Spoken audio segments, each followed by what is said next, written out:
Hello and welcome. All right, everyone, thank you for your patience as we started a few minutes late. Very much appreciate it. Welcome everyone to the regular meeting of the Sustainability and Infrastructure Commission this Wednesday evening, March 12th. I now call this meeting to order. Please join me in the Pledge of Allegiance.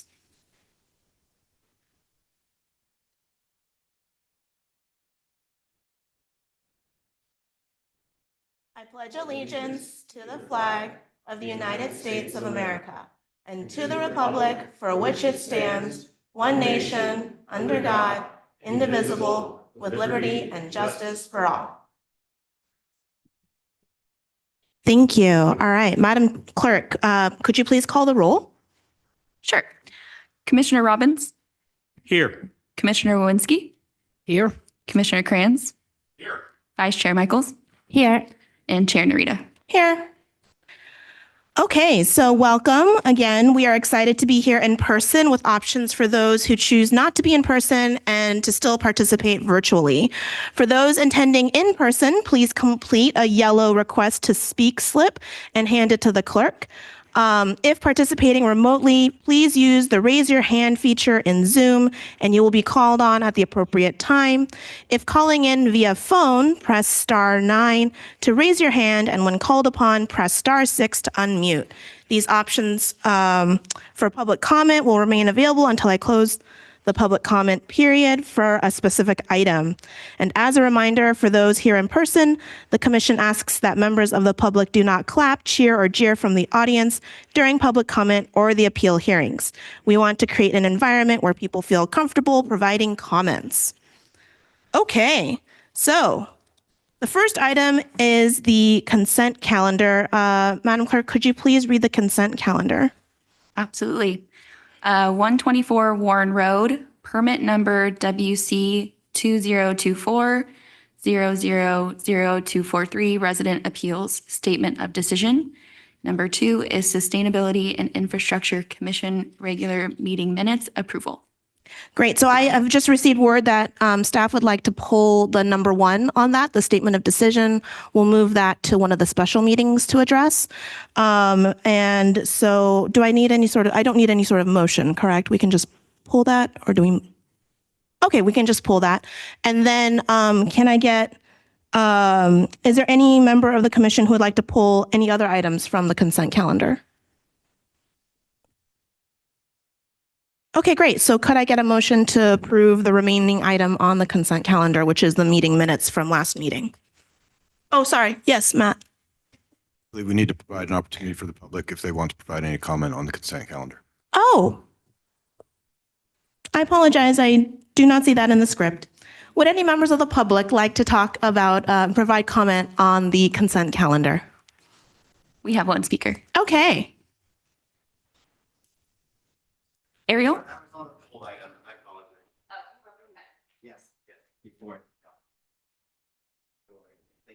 I apologize for that confusion. All right. Are there any other members of the public who'd like to speak on the remaining item on the consent calendar? I have one hand raised online, and I'm just going to check if they want to speak to that. Hi, Gigi. Were you wanting to speak to the consent calendar or something else?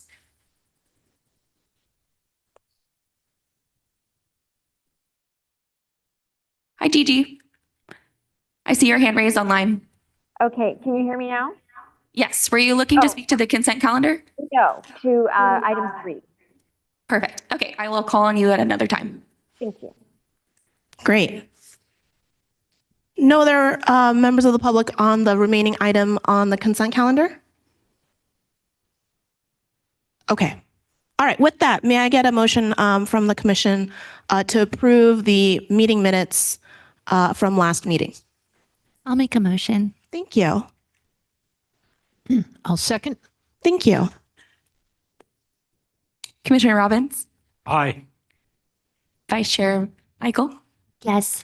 Chair Narita, Yes. Commissioner Owinski, Yes. Commissioner Kranz. Yes.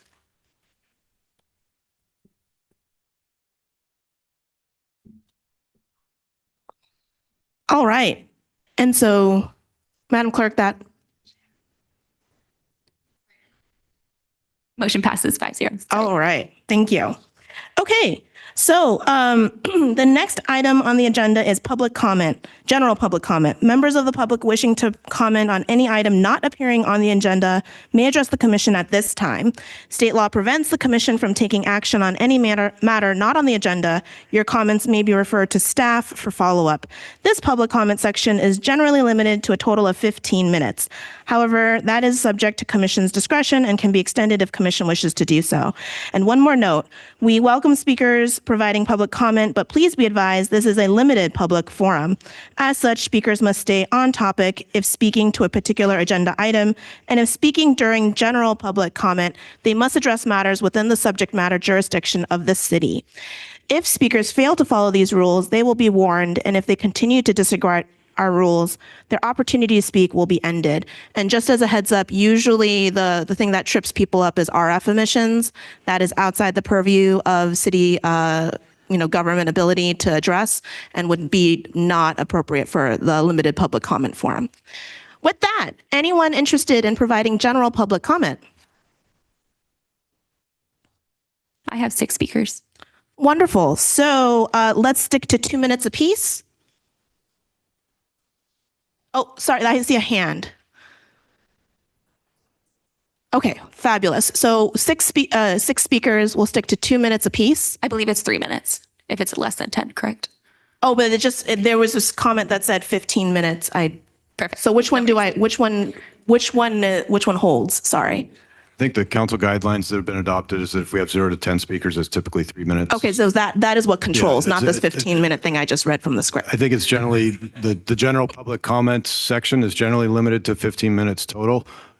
It's up to the chair. You can also provide for a different comment time, or you could extend it. And sometimes if there's more comment than 15 minutes, you can add an additional public comment period at the end of the agenda is how it's typically handled. So, Okay, well, we're only talking about a 3-minute difference, so let's just do 3 minutes apiece for 6 people, which equals 18 minutes. All right, everyone, let's go. Beautiful. Thank you. First speaker is going to be Vikash.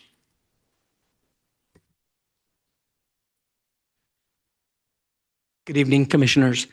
Tonight, I want to talk a little bit about these wireless facilities, broadband facilities. And my comment is to start off with from the previous time we were here. We select our council to select you to represent our community first, then overlay policy. On the last meeting we had, it was stated that you needed also to follow procedures only, but you did not take into consideration the community. Policy does include requesting real-world evidence.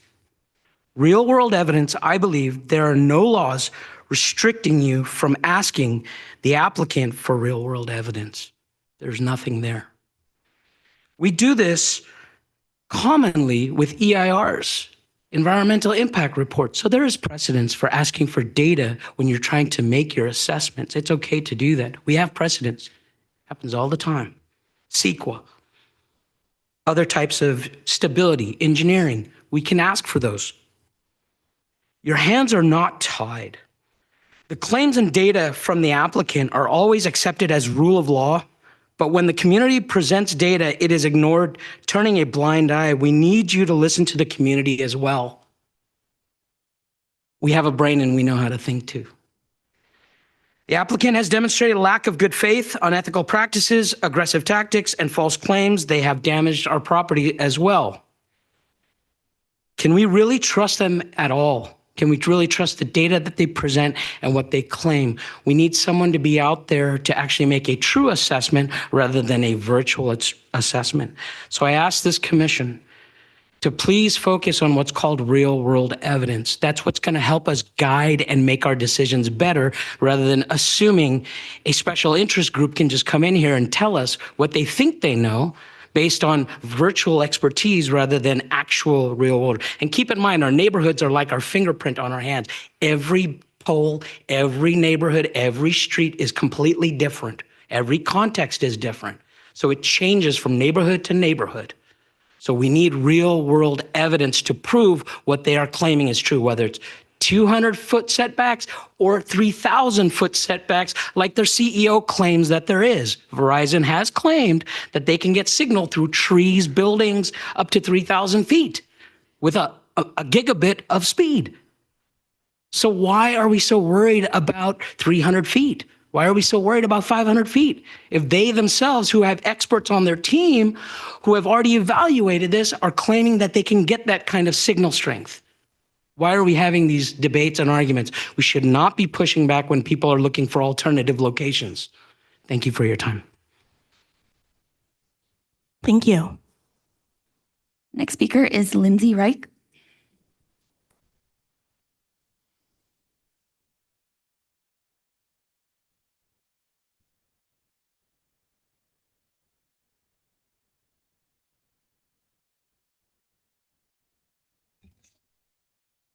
Good evening, Commissioners.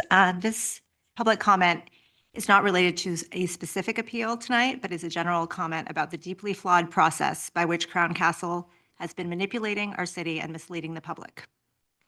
Let's start with Crown Castle's central claim, that these signals only travel 200 feet. This is demonstrably false. Even a quick Google search confirms that the Erickson Street Macro 6705 technology they are deploying can reach at least 500 meters. 500 meters, not feet. And the conversion for that is 1,640 feet. This is far beyond the arbitrary 200-foot radius they claim.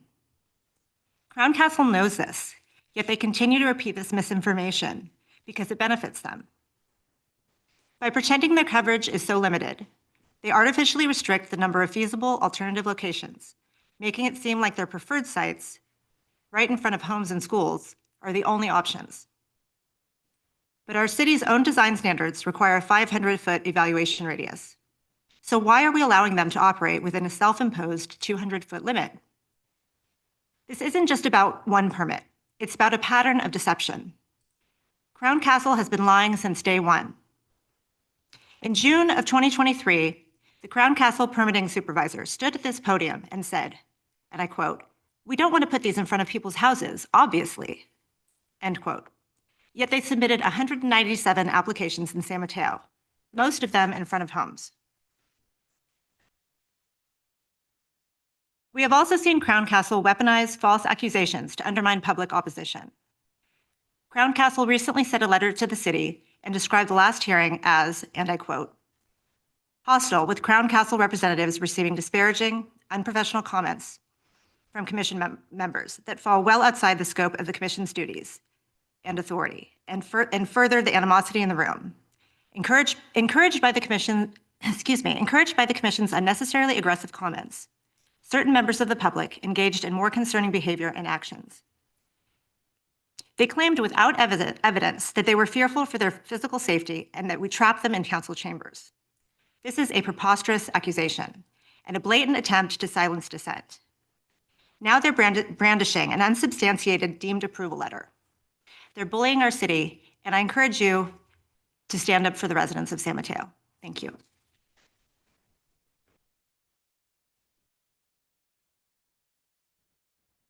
Thank you. Next Thank speaker you. is Irina.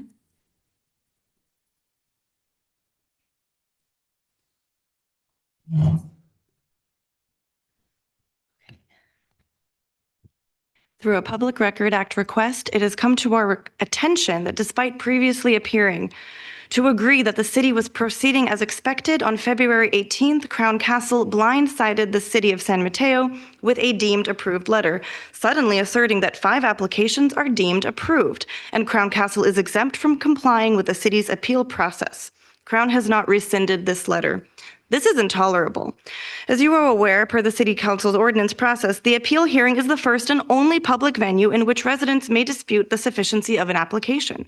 Over recent years, the Department of Public Works has indulged Crown Castle in virtually every favorable inference when reviewing their applications and allowed numerous opportunities to resubmit obviously deficient, repetitive applications that Crown Castle voluntarily withdrew rather than face the finality of appeal hearings. For Crown Castle now to steamroll the city when final appellate level decisions will be issued is gamesmanship.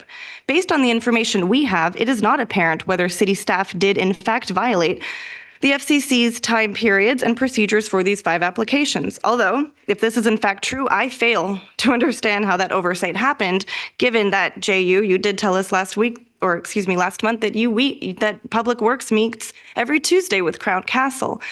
So that's a little interesting. You'd think during one of those meetings when Crown Castle says, hey, can you pass the donuts? Oh, and by the way, you're missing a deadline. Just kind of important things that confusing. So yeah, regardless of the merits of their notice, even if the city did miss a date, it doesn't automatically mean that Crown Castle is entitled to a deemed approved remedy. Crown Castle's letter tells the city that it will no longer abide by your rules and will use whatever power or machination at its disposal to apply maximum pressure to force the city to grant its permits, regardless of the city's standards or procedures. Lastly, notices of incompleteness is an optional courtesy that enables the applicant to remedy deficient legacy applications submitted under the policy that was in place prior to November 18th, 2024, when our new policy was adopted.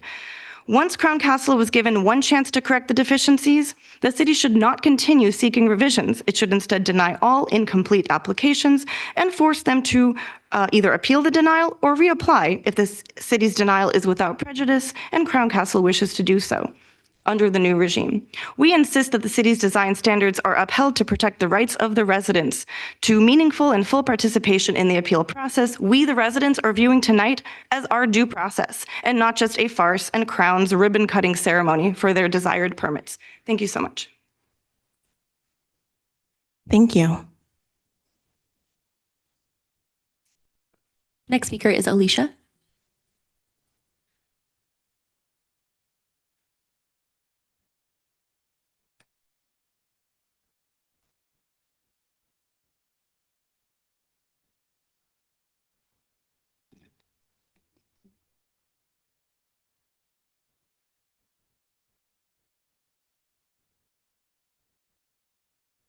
I'm here to speak about the statement of decision. The city issuing a statement of decision on unfinished business is questionable. This has never been done for a cell tower decision before. What's the city's motive? A record stands on its own. A statement of decision written after the fact should never override, bias, or reframe the record. But if the city is going to recap the facts, here is a recap of my understanding of the facts. 1, Crown Castle claimed that no other poles within the 500-foot radius would suffice to meet their coverage objective. 2, Crown Castle, when probed, did not define their coverage objective. 3, Crown Castle, when probed, provided no data or information to support their claim of coverage objective and their only pole claim. When pressed further by the commission, Crown Castle threatened to sue the city for effective prohibition if the appeal was not denied. Public Works determined, number 5, it was least obtrusive to approve 2 exceptions for a 4-foot 9-inch side arm over the roadway than to negotiate other pole options. And 6, the commission decided to accept the application on faith without substantiating information or ability to verify Crown's claims in the hearing. The appeal was denied. Lastly, Public Works stated in the appeal hearing that the application underwent an independent third-party expert engineering review that included a physical inspection of each pole within the 500-foot radius. This report was not included in the approved application, nor in the city's written appeal response, nor provided to my attorney through public records request. We've been waiting for over 3 weeks. I question if this review was performed at all, if it's being done now hastily in this time window or amended to support the claim, and if so, where is this report? I used to believe our city had our best interests at heart, and sadly, this has been a hard lesson. I was naive. I offer to my fellow residents that it's time for a change. Thank you. Thank you. Next speaker is online. Gigi, you are up next. Okay, can you hear me? Yes, we can hear you. Great. I'm also talking about the same issue. I must apologize. I think I'm far less eloquent than the speakers who have come before me. I'm just speaking from my personal experience as a user of I have been a longtime user of the Mickelson Center pool, which is quite near the proposed pole that's going to be installed, I guess, by Crown Castle. And I have a chronic pain condition, and I'm a wheelchair user, and I have always cherished the opportunities I've had to make use of this therapeutic pool in my lifetime. I've been going there since the 1990s, and I'm enormously concerned about the proposed placement of a 5G tower so close to the pool. Many vulnerable adults and children use this pool to improve their chronic conditions. We all have. Hey, I'm sorry. Gigi, I'm so sorry. Is your comments about one of the two appeals?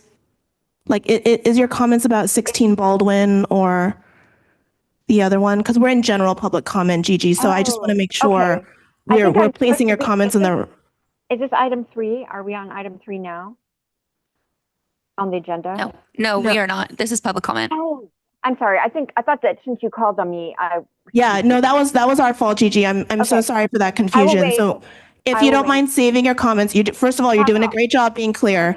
But second of all, if you don't mind saving your comments until the Not at all. appeal you're talking about, that would be super helpful for us. No problem. Thank you for your patience. Thank you for that. Okay. We have one more online speaker, and I'm going to ask him for clarification. Okay, thanks so much. Mike Swire, are you speaking on public comment, or are you wanting to talk to one of the items next? Mike Swire, I see your hand raised.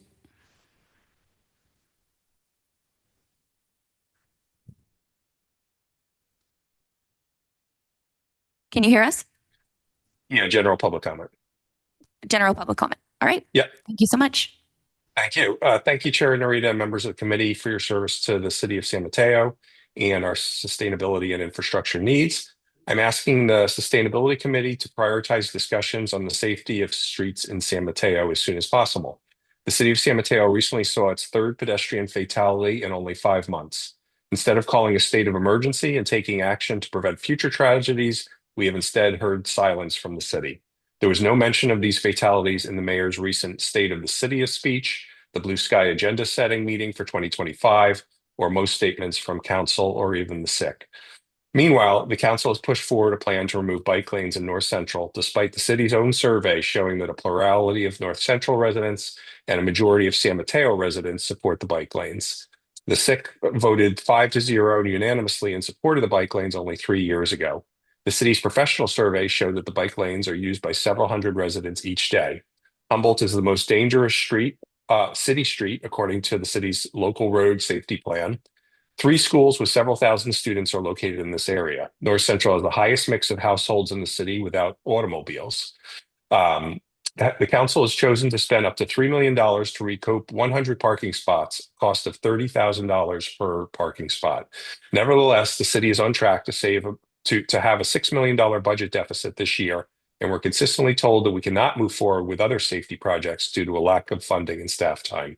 The city recently approved Measure T, greatly increasing density and the demands on our roads that are currently filled with potholes and congested with auto traffic and pollution. I urge the Sustainability Committee to speak for the people of San Mateo and bring forward a discussion on the carnage on our streets immediately, even if the council is unwilling to do so. Thank you so much. Thank you. That concludes public comment. Okay, great. Thank you so much to Vikash, Lindsay, Irina, Alicia, Mike, and Gigi. We'll make sure to go back to you for public comment during the appropriate appeal. From those public comments, I do have a couple clarifying questions. I never received the whatever letter that was discussed by Lindsay and alluded to by Irina. Is that something the commission should be seeing?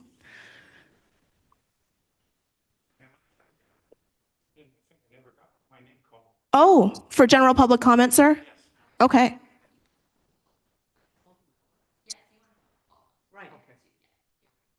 Okay, we're good? Okay, great. So going back to this letter that was discussed, Yeah, I think staff can look at providing that to the commissioners. okay. Because I honestly have never seen it, and I don't know what's the content of that. And then there was something. Can it be explained to us, Commissioner Narita, the letter? Yeah, I mean, so this is not like how procedurally what happens with this sort of thing because it's not on the agenda, right? It's general public comment. What's the extent of which commission can provide guidance or ask for support from staff on items in the general public comment period?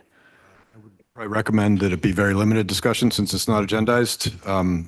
So yeah, we can answer questions. I think we're happy to provide the letter to commissioners, but I wouldn't recommend providing guidance and things like that when it hasn't been agendized. Okay, thank you. And is there a way to follow up with Alicia on the third-party review document that was discussed? Can staff follow up with Alicia directly on that? Yeah, we can look at that. We have quite a large number of Public Records Act requests, so I'm not sure where this one stands in terms of if it's something where we're providing ongoing rolling releases, and so I'm not sure if that document exists or if it's responsive in terms of being a public record that would be provided, or if it's something that's still to be provided because it's a rolling release based on all the number of Public Record Act requests that we have. So we can look at that. Okay, great. Those were the two things I heard. Anything else from the commission in terms of follow-ups or clarifications? The general public comment, any other things from general public comment for staff?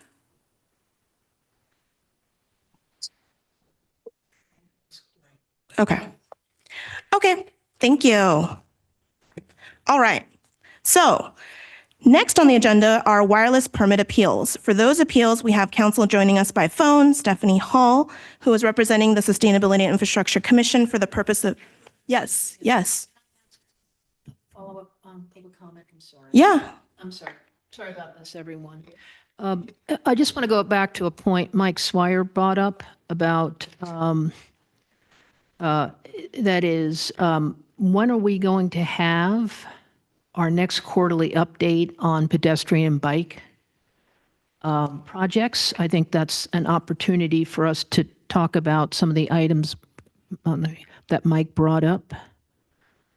I know several meetings are now going to be captured through appeals, but Yeah, I think that's our challenge right now is trying to get through the small cell appeals. And I know that the city manager's office has a couple of sustainability items that I think are planned for coming in April, May, but we will be looking at when we bring the next transportation update. We are planning a comprehensive transportation study session with the council in June. And so we can look at potentially whether we can do the quarterly update prior to that. But I'll have to look at the calendar in terms of all the items that we have to get through and when we can schedule that. right, okay. All right, I just wanted to get that on record. We are the Pedestrian and Bike Advisory Panel, and we do quarterly updates, and I think we are due one. And granted, we've got full plates here. Okay, thank you. Okay, thank you. That's a great catch. Thank you. Okay, so next on the agenda are wireless permit appeals. For these appeals, we have counsel joining us by phone, Stephanie Hall, who is representing the Sustainability and Infrastructure Commission for the purposes of these appeals. Lynn Nguyen with the City Attorney's Office is joining us in person, who is representing Public Works Department for the purposes of these appeals. Okay, so the first item here would be the wireless permit approval at 16 Baldwin. So we'll start with a staff presentation. And welcome back. Yay, Jason's back. Welcome. Thank you.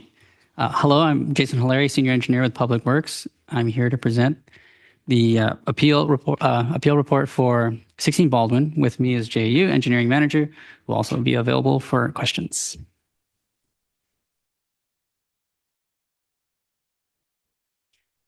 The presentation will cover the appeals received for 16 Baldwin.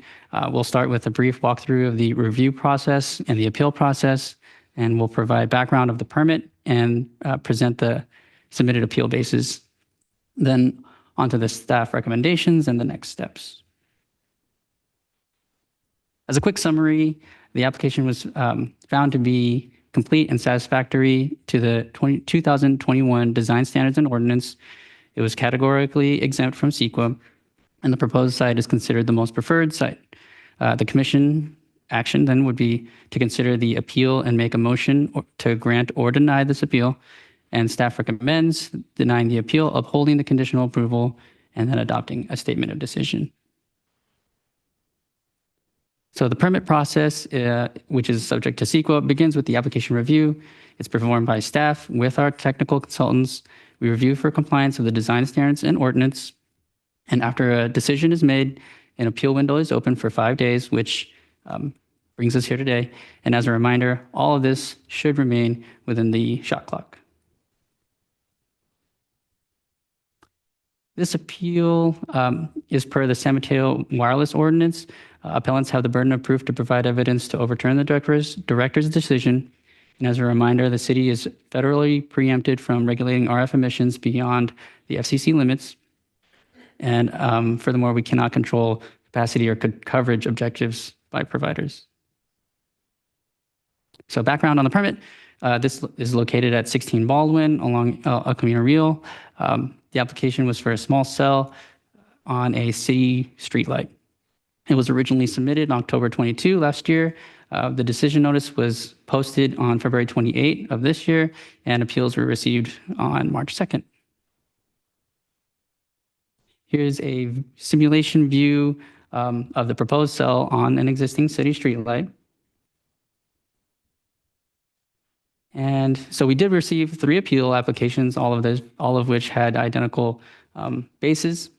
And to summarize those bases into 6 categories, it's environmental design standards, incomplete errors in the application, fire risk, least obtrusive, and also a miscellaneous category.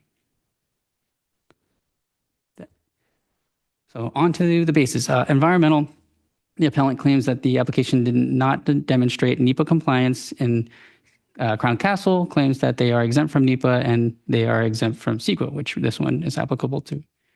Staff determined that the application did satisfy the environmental portion of our review. The published application requirements, the application requirements do not require NEPA documentation, and the city follows CEQA for our review and decisions.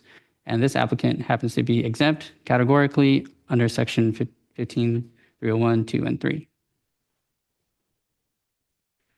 The second basis is on location preferences. The applicant claims that the alternate sites analysis was too conclusory and did not provide factual justification that there are no more preferred locations evaluated in the area. Crown Castle claims that the equipment has a technology limitation where the signal strength decreases after around 200 feet, and that other locations within the range were assessed as being less preferred. Staff, with consultation with our expert consultants, concurred with the claim on technology limitations, and other locations within the range had the same location preference, which is residential. Just to give you some background, here is a propagation rendering of how the technology would propagate in ideal conditions, and that 200 is not a hard stop, but it's where the design limitations are. So that kind of is the explanation for the 200-foot technological limit in that sense. And then on to location preferences and the design standards. Single-family residential and multifamily residential are the lowest preferred zoning in our design standards. However, within 500 feet of this proposed location, which we are to assess per the design standards, they all have a residential component. And in fact, single-family residential is, you can see it on the bottom left, and everything else has a multifamily residential component. R5 being the densest multifamily residential, and the R by itself is actually residential overlay for also multifamily residential. On to incomplete or errors in the application. The appellant claims that the project narrative or project purpose and technical objectives was inaccurate, and that there are false claims, and that a drive test was not performed. Crown claims that the providers are not required to demonstrate gaps in service, and staff determined that the application material was sufficient to comply with our published application requirements, and also in those requirements, the drive test is not required. And some background on the project purpose and technical objectives. The project purpose and technical objectives is a memo that provides the big picture for what the project's purpose is, the justification for it, their technical objectives, and provides their network map. And site-specific information comes from the remainder of the application packet, which is included in the design plans, their site layout plans, and the alternate sites analysis. Basis 4 was fire risk. The appellant claims that there is a fire risk and a risk for insurance coverage due to those increased fire risks. Staff confirms that there is no criteria for fire risk in our design standards or ordinance for us to review against. And furthermore, the San Mateo Consolidated Fire Department's fire marshal does not believe that there was any additional fire risks associated with small cells. And the next one is design standards for least obtrusivity. The appellant claims that the facility is obtrusive, being in front of homes, schools, and medical center. Crown Castle claims that they chose the least obtrusive location based on the farthest from buildings. Staff determined that the applicant did select the least obtrusive location among feasible sites, and that the distance from building, being farthest from buildings, would be considered the least obtrusive. So here is an aerial showing the three feasible sites within the area, and they are all closer to buildings than the proposed location. Here's a street view of them. They're all city street lights as well, metal street lights. So they actually would have very substantially similar designs. And so they also have the same location preference, which was residential. That brings us to the distance from buildings being our least, the least obtrusive would be defined as the site farthest from buildings. The remainder of the appellant bases are the applicant didn't hold a neighborhood meeting. The location is close to a school courtyard where children play, and that Crown Castle has lied to SIC previously regarding the intentions of the facility placement. Crown's response was that the design standards do not require a community meeting and that they have provided all the documentation to fulfill the application requirements. Staff confirms that neighborhood meetings are not a requirement in the design standards and that all the other bases are not applicable to the decision of the application. That does it for all of them. Staff's recommendation, again, we confirm that the application is complete and satisfies the design standards 2021 ordinance at the time that were effective for this application. The city follows CEQA for its actions, reviews, and decisions for which this application is categorically exempt. The proposed site is the most preferred based on the location preferences and our least obtrusive standards. And then our recommendation would be to deny the appeal, uphold the conditional approval, and adopt a statement of decision. So the next steps is to basically review the appeal, make the decision, and if it's denied, the wireless permit would be deemed approved. And if the appeal is granted, then the wireless permit would be deemed denied. And a statement of decision would be finalized at this meeting and then signed. That does it for my presentation. Great, thank you. And I think procedurally, we move on to other pieces of the hearing, and then we can go to questions, right, Jason? Right, folks, like we will move to the appellant. We'll move to the presentation for the appellant. Okay. So thank you so much, Jason. So the next step is that the appellant will be able to speak and present their case for 15 minutes if they so choose. For 16 Baldwin, is that something that is planned?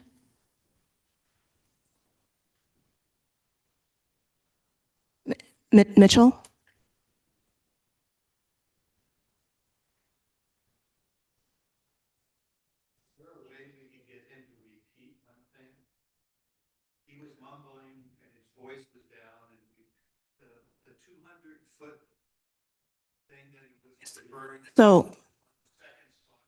So just in terms of public comment, you can submit your yellow card, right? Then you can provide the public comment and we'll make sure to get those, we can ask through the commission for clarifying questions, but you can't just call out from the seat. Sir, you can't just call out from the seat.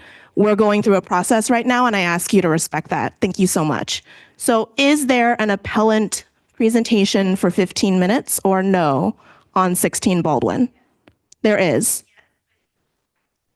Okay. Okay, so there's a logistical challenge right now, is what I'm hearing. Okay, but we do have a presentation and we're dealing with some logistics right now. Okay, thank you.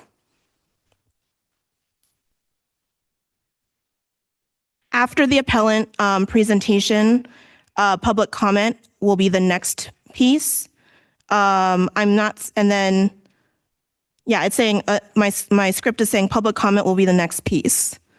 Then after that, wait, why is there not a, shouldn't the defendant and applicant go first before public comment?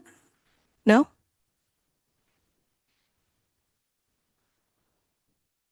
Lynn, could you help me out here? Chair Narita, typically the appellant would go next and then the applicant followed by rebuttals and then public comments. Okay, there's a typo in the script.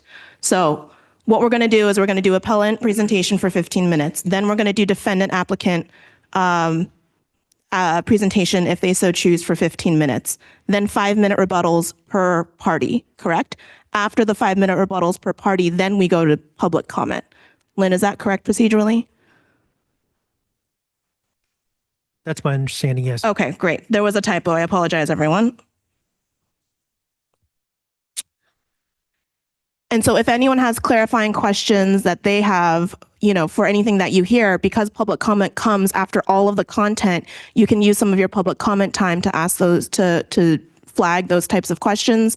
Then after that, commission goes into discussion where we have the discretion to lift any of those questions and uncertainties in our conversations and clarifying questions with staff.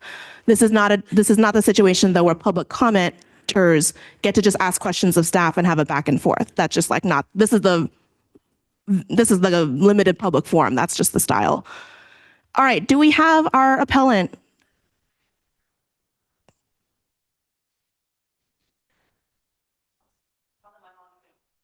Okay. Yep. Mitchell? Is he on a phone number?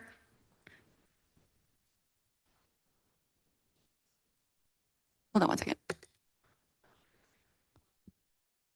Chair Narita, Yeah.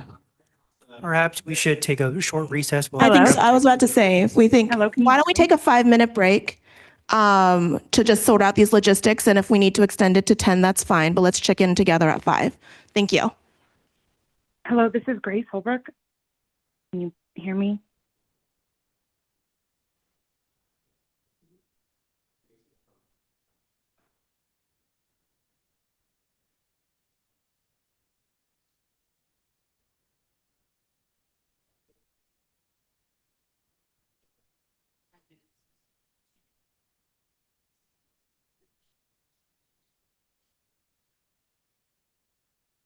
Hello, this is Grace Holbrook with Mitch Style Law Firm.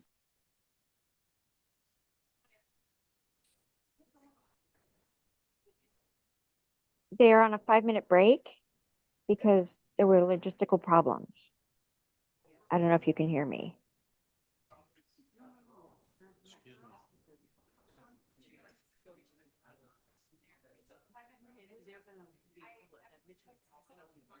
To the law firm person, they're on a break.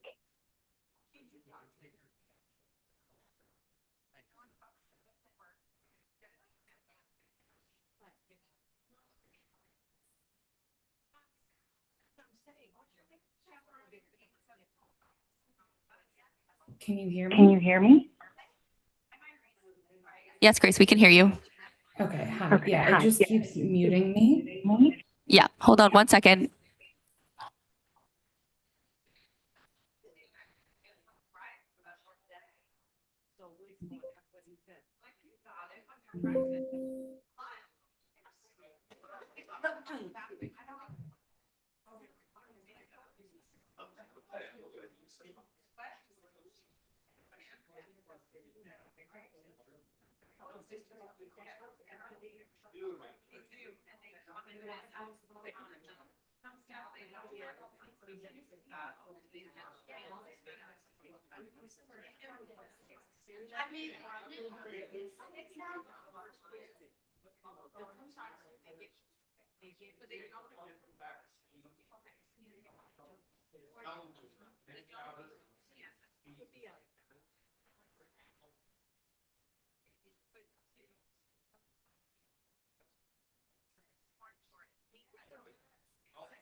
All right, we're gonna start.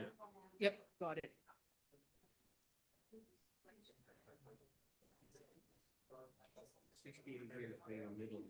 All right. All right. Thanks, everyone, for your patience with that short break as we got the logistics sorted out. So my understanding is that we do have the presenter for the appellant on the phone, right, Madam Clerk? Okay, and just a slight revision on process. So it's going to be a 15-minute, up to 15-minute presentation from the appellant, then an up to 15-minute presentation from the applicant. At that point, I'll invite public comment. Then each party, the appellant and the applicant, will have 5 minutes for rebuttal apiece, and then it will move to commission discussion and questions.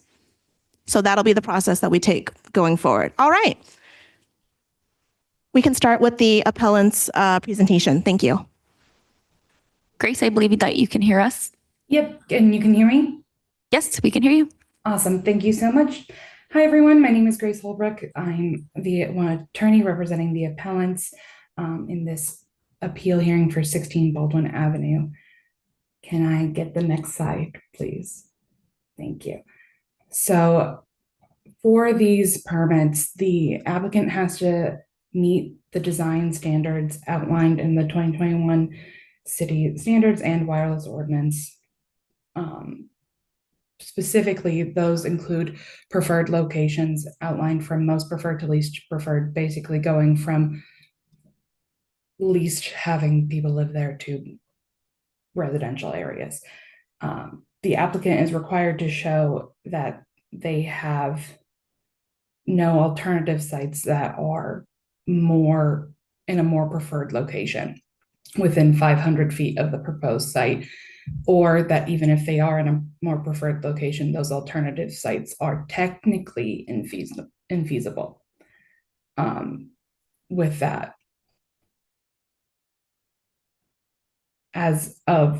we can go to the next slide, sorry. For the current site, it's being claimed that it is the least obtrusive location, but as a result of the response from the public, it's very clearly not the least obtrusive location. The proposed facilities on the corner of a church and elementary school, across the street from a retirement home, and down the road from a health center. Of the 31 alternative sites looked at, 21 sites were just basically auto assumed non-viable due to an unsupported 200-foot technical limitation, while there has been some back and forth on whether or not that 200 feet limitation is actually concrete or not. Nothing in the application for this permit specifically says that the small cell wireless facility that they plan to install has a limitation in this environment of 200 feet in a way that will significantly decrease the coverage goals of the applicant. So for 21 of these sites, the alternative analysis is wholly lacking. Further, the primary node that this cell facility needs to be close to hasn't been disclosed, so it's hard for the public and the city to evaluate how far away from that primary node this facility is for terms of technical feasibility. And inherently, the technical objectives included in the application are opaque and don't have any concrete terms that help both the public or the city determine whether or not any of the alternatives would actually be feasible. Okay, I can go to the next slide, please. So the limitations, there's a limited exemption that the city can grant for these facilities, assuming the applicant can show that they've met the requirements outlined in the city code. And one of those is that the site is the most technically feasible while being like the least obtrusive, with a clearly defined technical service objective to rely upon. Okay, we can go to the next slide. So for the specific model that they are installing, it's Street Macro 6705, and the company that makes them, Ericsson, has repeatedly touted how reliable their signal range is. We can go to the next slide. When they presented on this set of models, they discussed the range going up to 500 meters with high signal performance. So again, back to the alternative analysis, 21 of the sites were completely disregarded due to this arbitrary 200 feet distance, using the same language, just replacing the distance away from the node, but nothing in the actual application establishes that this model that they plan on installing has that hard 200-ish feet limit. So the alternative site analysis is flawed in the sense that 21 of the 31 evaluated sites should have had a more thorough evaluation or a more thorough explanation. Okay, we can go to the next slide. So there were 3 feasible alternative sites that were included in this alternative analysis that were not thoroughly looked at by the director when this permit was conditionally approved. The staff report notes that these are less preferred sites due to their proximity to nearest buildings. However, the provided analysis for at least Alt 22 doesn't actually say how far away it is from the nearest building. And this alternative analysis also doesn't take into account the visual impacts of these alternative sites compared to the proposed site. So with the example of Alt 22, even if it is closer to the building, it's not in the direct viewpoint of windows, which the current site is in the direct viewpoint of windows for units of the retirement home and inherently in the viewpoint of the front yard of the church and elementary school. So we have the preferred site being a highly visible area where with lots of foot traffic versus an alternative site, despite being an undisclosed distance closer to a home and more out of sight. So this was a site that the director could have looked into more of and could have determined was the least obtrusive site. We can go to the next slide. So when the director granted the approval of the permit application, they had to make findings stating that the applicant and the facility complied with all the requirements of the city code and design standards, including the required findings for limited exceptions. Here, as we've gone through in the previous slides, the applicant's justification for site location and an alternative site locations haven't met the standards outlined in the city code, and thus the director's findings were not based on sufficient evidence. Nothing in the application itself stated that there are these hard technical 200 feet limits on the technology other than single sentences with no supported findings in the alternative site analysis, which is just an addition to the actual application. It's not in the entire application itself. Okay, we can go to the next slide. So the council is, or the commission is able to deny this permit or grant this appeal without resulting in an effective prohibition, because the effective prohibition is only happening when you prevent a wireless server, wireless service provider from closing a significant gap in their coverage, and it must be the provider's own coverage. And again, it's having regulations on how these facilities get put in doesn't equate an actual prohibition. It's not that the provider can't have any small cell facilities. It's that they have to be put in a way that is in compliance with the city's own code. And the city's own code has to be made in a way that doesn't make it so no facilities can be put in the city, essentially.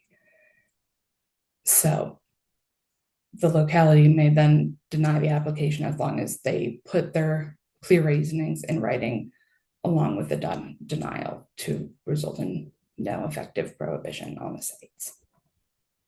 All right, next slide. So just to recap, this appeal should be granted as the applicant has clearly failed to establish with clear and convincing evidence as required by the design standards that these alternative sites are infeasible. Rather, they've just provided conclusory statements as for why alternative sites don't work, and that has just been accepted as truth without any, again, evidence to back it up. So this commission may grant the appeal and require that the applicant provide further evidence in a future application if they so choose to proceed without resulting in an effective prohibition against the wireless service, essentially requiring the applicant to fix the defaults in their original application. And allowing the approval to stand essentially establishes how the 2021 standards, while admirable in their goals to limit impacts on the city, effectively have no teeth to them. Okay, next slide. So that's it for my presentation. I'll reserve the rest of my time for rebuttal if okay. Thank you all for listening, and sorry for the technical issues earlier. Thank you, Grace. Stephanie, are you on the line for us? Yes, I'm here, Chair. Hi, thank you so much. Procedurally, are the appellants and applicants able to reserve time for rebuttal? So for instance, when Grace concluded her presentation, she had about 4.5 minutes left. Is she able to reserve that time for rebuttal so that her rebuttal is 9.5 minutes, or procedurally is that not allowed? I just need a clarification there. I don't believe so. I think that both parties would have equal rebuttal time based on your. Okay, so it's just the 5 minutes. So Grace, just to clarify, thank you so much for your presentation, and you will continue to have 5 minutes for rebuttal after public comment. Yep, no worries. Thank you. Thank you. Thank you for that. Okay, thank you. All right, so next up we have the applicant who has the opportunity to present an up to 15-minute presentation.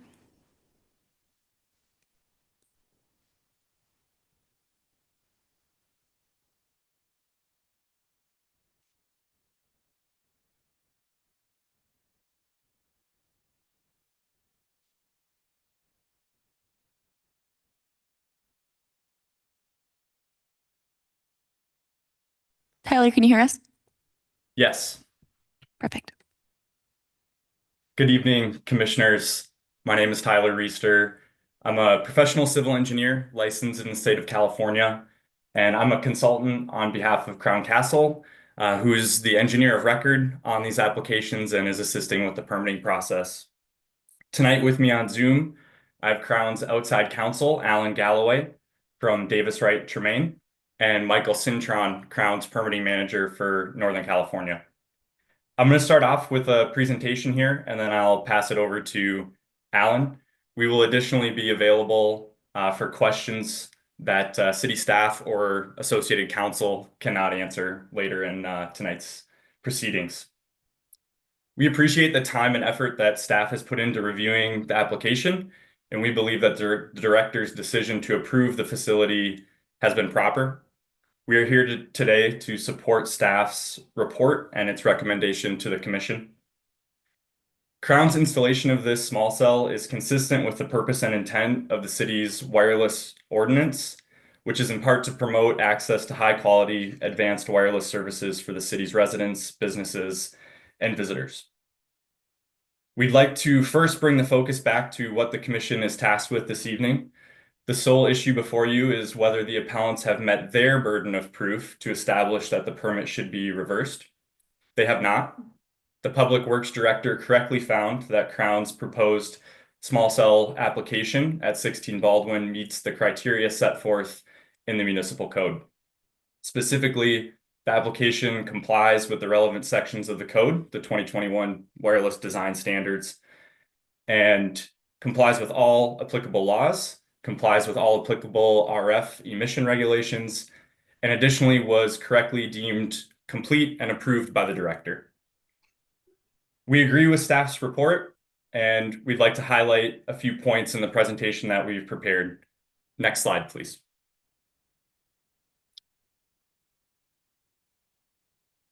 So first, our coverage objective.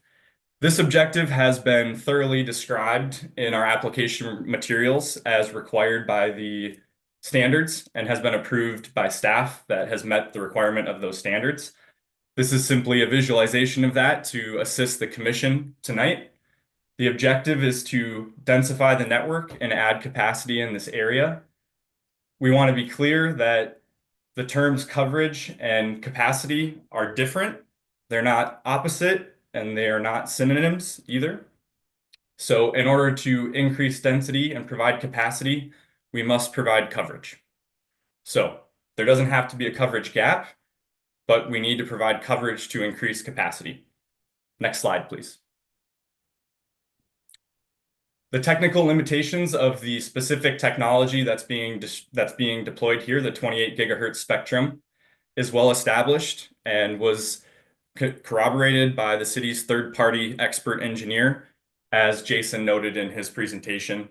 As you can see, and as Jason noted, the coverage and service drops off dramatically after that 200-foot range.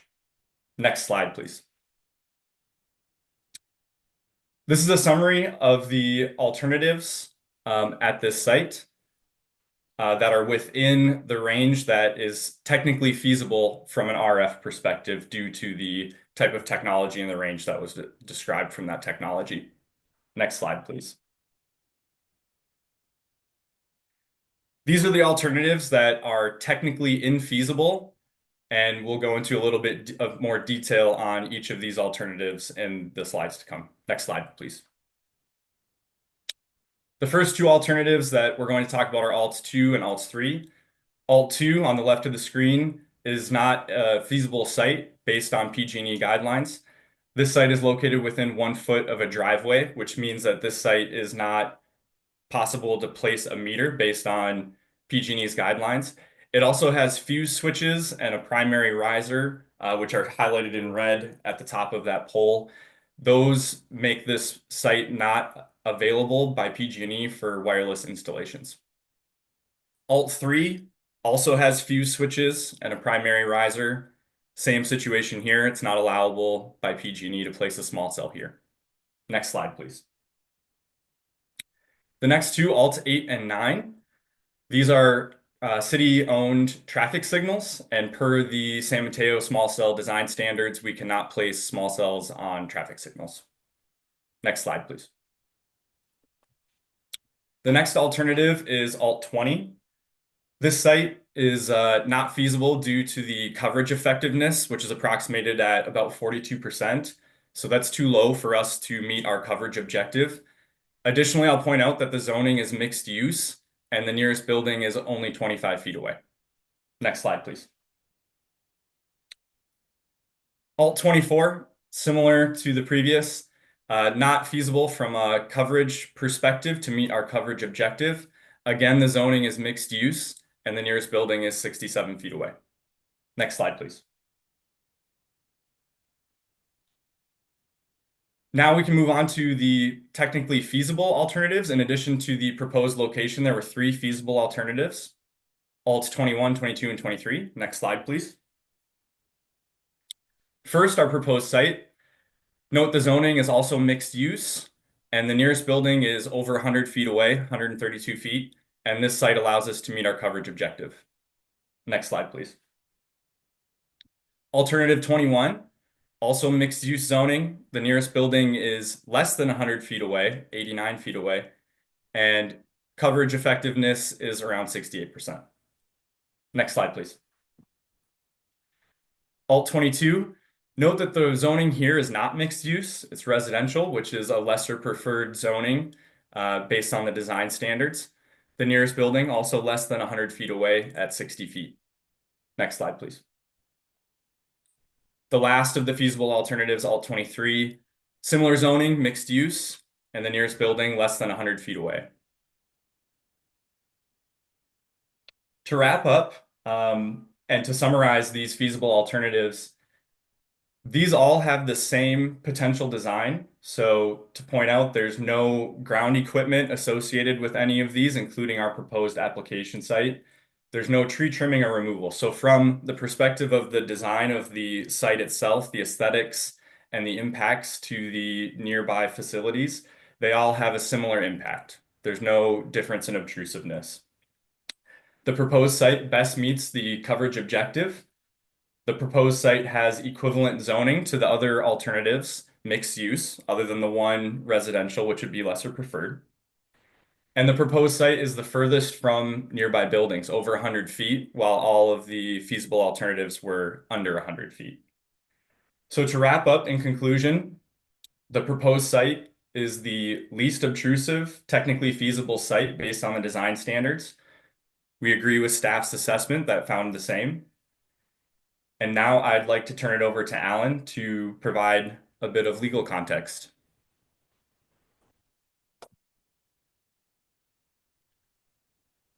Thank you, Tyler.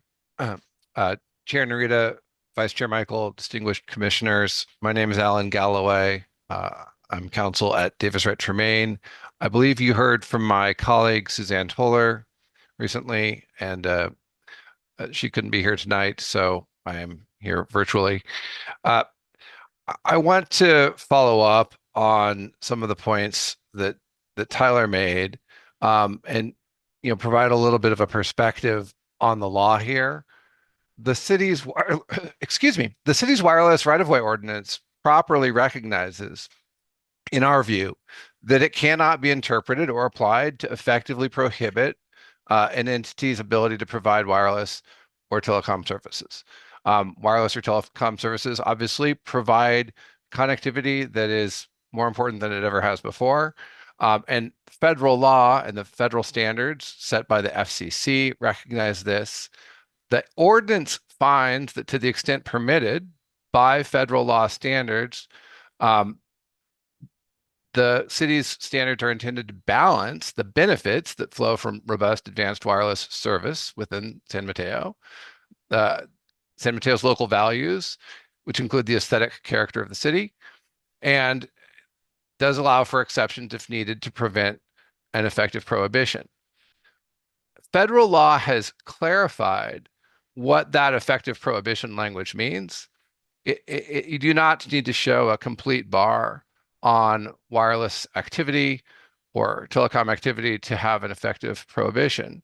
So let me just talk a little bit about what federal law does say is permitted. I think Suzanne spoke to you about this last week, but in 2018, the Federal Communications Commission, the FCC, issued an important order that clarified the framework that applies to small cell sites in the right-of-way, like the one that Crown is proposing here on Baldwin Avenue. In the 2018 small cell order, the FCC declared that the right standard for determining whether a local requirement has the effect of prohibiting service, and then therefore whether it violates sections 253 and section 332 of the Communications Act. The standard is if the state or local law, quote, materially inhibits a provider's ability to engage in any of a variety of activities related to its provision of a covered service. So again, that is not saying that a local requirement has to absolutely prevent a site from being created in the city or present an insurmountable barrier. It just has to inhibit it. in some material way. Now, the second point would be that the FCC found that this material inhibition test, I'm probably going to trip over that a couple more times, so apologies now, but the material inhibition test is met not only when filling a coverage gap. And I want to emphasize that because this is a misapprehension on the part of some of the appellant, I believe. The test is not met only when you have to fill a significant coverage gap or even a coverage gap at all. It's also met when you are trying to densify a wireless network or introduce new services or otherwise improve the capabilities of the service. And federal law allows the carriers the flexibility to define those performance objectives and understand how to react to marketplace demand, as we all have, our new iPhones and we're doing video and we're doing, all kinds of new applications, using ChatGPT, all the things that are fun to do with wireless. All those things are part of what Crown Castle takes into account when deciding how much capacity the wireless network needs. And it's not just, is there coverage or is there not? It's, do we have the capacity to deliver the services that customers want? So third, I want to emphasize that the FCC has rejected the Ninth Circuit's requirements that to demonstrate an effective prohibition, you have to show that the proposed facility is the least intrusive means for filling a coverage gap. Going back to the previous point, filling a coverage gap is not the only way that the material inhibition test applies. It also applies to densification, as is the case here. And this least intrusive means test is not the operative test after the 2018 small cell order. The fourth point I would make is that the courts have found that the FCC order was valid and that the FCC was right. The Ninth Circuit Court of Appeals did affirm on appeal that the sections of the small cell order that set forth the material inhibition test were valid and effective in the City of Portland case, and the Supreme Court of the United States denied review of that order, of that Ninth Circuit decision. So what does that mean for this appeal? Well, first, it means that Crown's stated rationale for the new small cell site in the neighborhood, which is densifying or enhancing coverage and bringing new 5G services, is a legally valid and sufficient technical service objective. Under the order, that is a valid purpose. Again, it is not about, was there a coverage gap and there was no coverage and this is the way to fill it. It's about better service. Densifying and enhancing coverage is really ultimately about better service to customers. So the suggestion by the appellant that Crown needed to demonstrate a gap in service, that needs to be rejected. It's just frankly not consistent with federal law, which governs this area. The second thing it means is that— Hey, Alan, your Yes. time is up. Oh, well, thank you very much for the opportunity, and we'd be happy to answer questions. Thank you. Thank you. All right. So after that 15-minute presentation from applicants, we now have public comment. And how many public commenters do we have? For this specifically, Baldwin, For 16 Baldwin, yeah. we have 7 confirmed, and I'm going to ask one of the online folks which one they're speaking to for confirmation. Okay, great. Catherine, which one are you going to speak to? Hi, I'm going to speak to 16 Baldwin, please. Perfect. Okay, I will put you in the count. Thank you. And there was also Gigi, right? Or Yes. she's one of the Yes, ones included? Gigi's on Okay, here. great. Yes. So that's 8 total. So 3 minutes apiece, everyone. Gigi, I'm going to start with you. Okay, can you hear me okay? Yes, we can hear you. All right. Actually, technically, my legal name is Angela Steyer. I thought I would just mention that, but nobody actually calls me that. And I have been a longtime user of the Mickelson Center pool going back to the 1990s. And so I'm addressing this placement of this 5G tower as being too near to the pool. I have a chronic pain condition and I'm a wheelchair user, and I have always cherished the opportunities I've had to make use of this therapeutic pool, which is helping me to regain my ability to walk. I'm enormously concerned about the proposed placement of a 5G tower so close to the pool. Many vulnerable adults and children use this pool to improve their chronic conditions. We all have enough health problems without compounding them with additional problems brought on by the EMF radiation emitted due to the close proximity of these types of towers.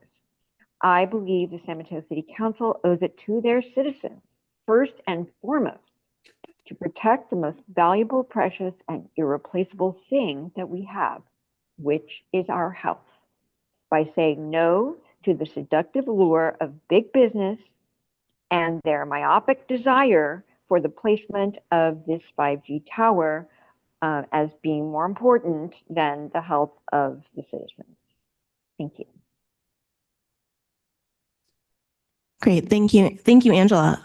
So just as a reminder, RF emissions are outside of the jurisdiction of the city government, and therefore, in this limited public forum, we are not able to address that issue. So I just want to, take a look at your comments. If you mention RF emissions, just scratch that part out and come on over, okay? Thanks so much.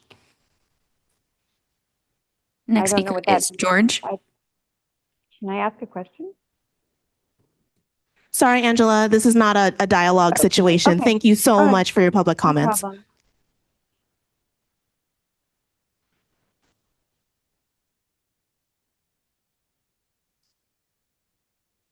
Hello, my name is George Grismore. I'm a member of the, I live at 1 Baldwin Avenue, the Peninsula Region Senior Community.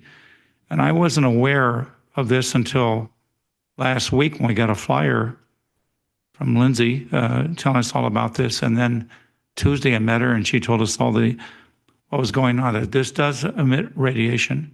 What levels, I don't know. But where it is right in front of a school, the Episcopalian school, and right across the street, and it's a lot closer than 200 feet, I can tell you that. I think probably Baldwin Avenue is probably 40 feet, it's 4 lanes, and then 10, 15 feet, the building behind is the region, and on the other side, I don't know how, but it's all less than 200 feet from building to building going across, and this thing is on the sidewalk, so it's a lot closer to the school, and there's developing minds and bodies exposed to radiation. I was a former school teacher in San Bruno, and that just blows me up. And yesterday, one of the members gave me a petition.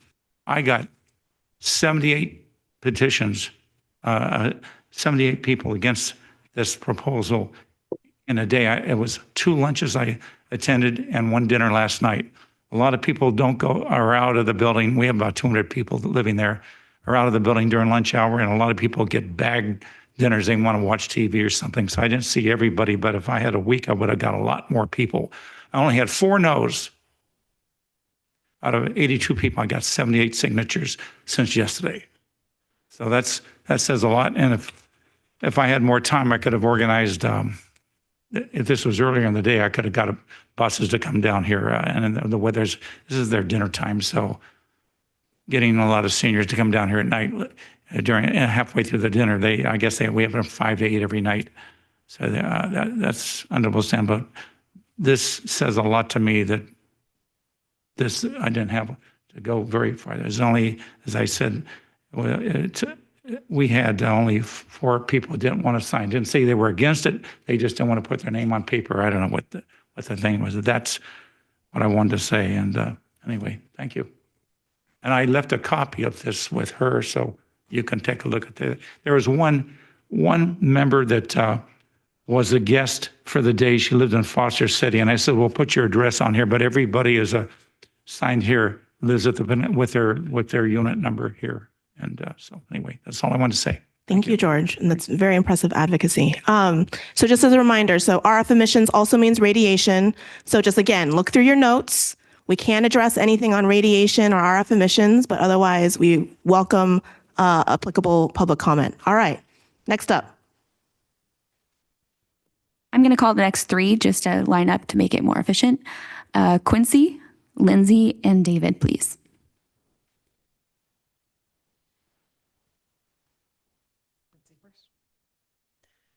Commissioners, thank you so much. I'm Quincy Grieve. I'm the head of school at Episcopal Day School.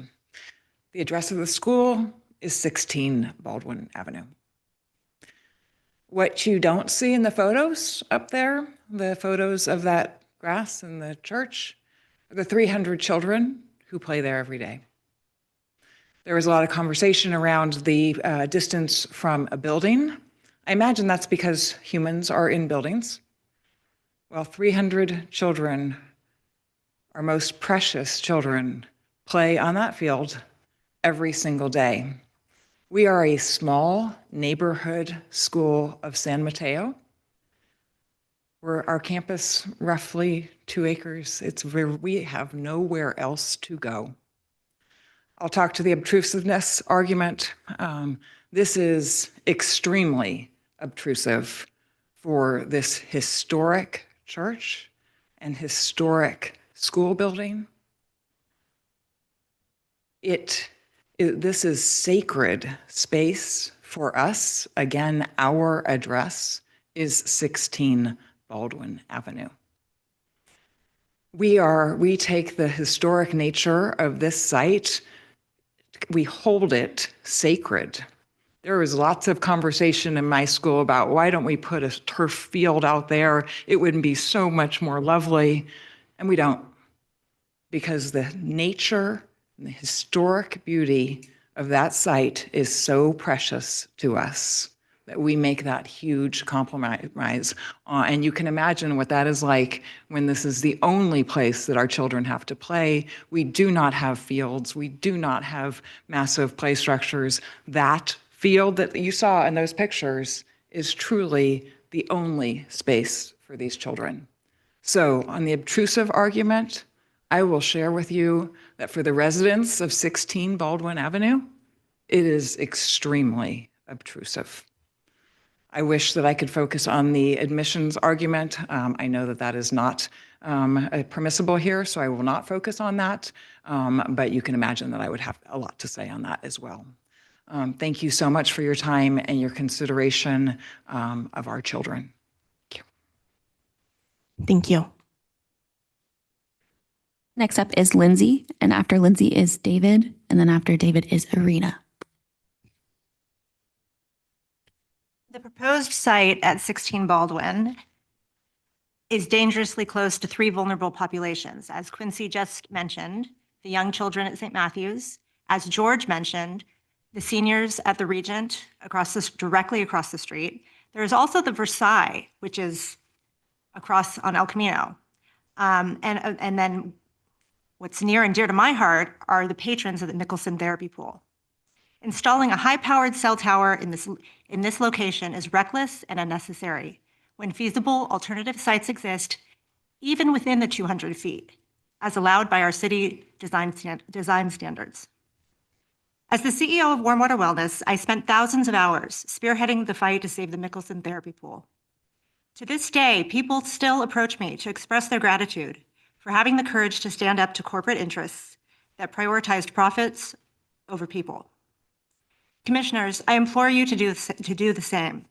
Show the residents of San Mateo that their voices matter more than corporate convenience. Deny this permit. Crown Castle has consistently misled the city. And let's not forget that Crown Castle already withdrew this permit once in the middle of an appeal to game the system. This process is designed to be stacked against the residents. That's why we have now brought in a third independent, non-industry aligned attorney. You just heard from Grace at Mitch Sai's law firm, who confirms that it is entirely lawful to uphold this appeal and deny the permit at 16 Baldwin. How many independent experts will it take before the city stops listening to Crown Castle's false claims? Commissioner Rowinski, you recently reached out to me and I have appreciated our collaboration. You asked me how we could help disabled individuals in our community. The best thing you could do for our chronic pain community at Mickelson is to uphold this appeal. Other cities, including Mill Valley, Petaluma, Encinitas, Palo Alto, Los Altos, Carmel, Calabasas, and Menlo Park, have implemented stronger protections. Commissioners, the facts are clear. Crown Castle has not demonstrated that this site is the only viable location, and we have legal grounds to reject it. I implore you to listen to the unbiased experts, not industry lawyers pushing corporate interests. Stand with the residents of San Mateo. Thank you. Thank you. Next speaker is David.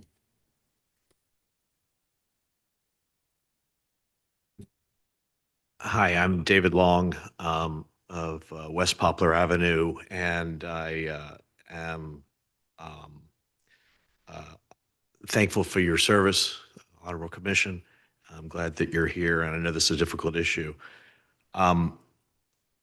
The applicant has, unfortunately, a dismal record adhering to city rules on the approved towers that you already granted them. And I think that that's a thing that you have to always keep at the back of your mind, that if they want to be good neighbors and do the right thing by us, they would show that through their past actions. And I think carrying forward, you have to hold them to a higher standard than you have in the past. They've not done a good job, I think, demonstrating the need for these towers going where they are. This tower, they've misled the commission in the past, and these are, I think, things that should anger you, frankly, and make you have a higher standard than you otherwise would. Preferred location at a school with 310 kids. I don't know if they used Photoshop on the aerial photos to remove the kids from that image, but in your mind, you should use Photoshop to put them back in. There's no other place that 300 kids at that school can go that's outdoors except that field. So this is a binary choice for the school. The kids are either there and outside or they're inside. That's it. If you won't deny this particular tower, then which one will you deny? I think that's a question that swirls around in my head a bit.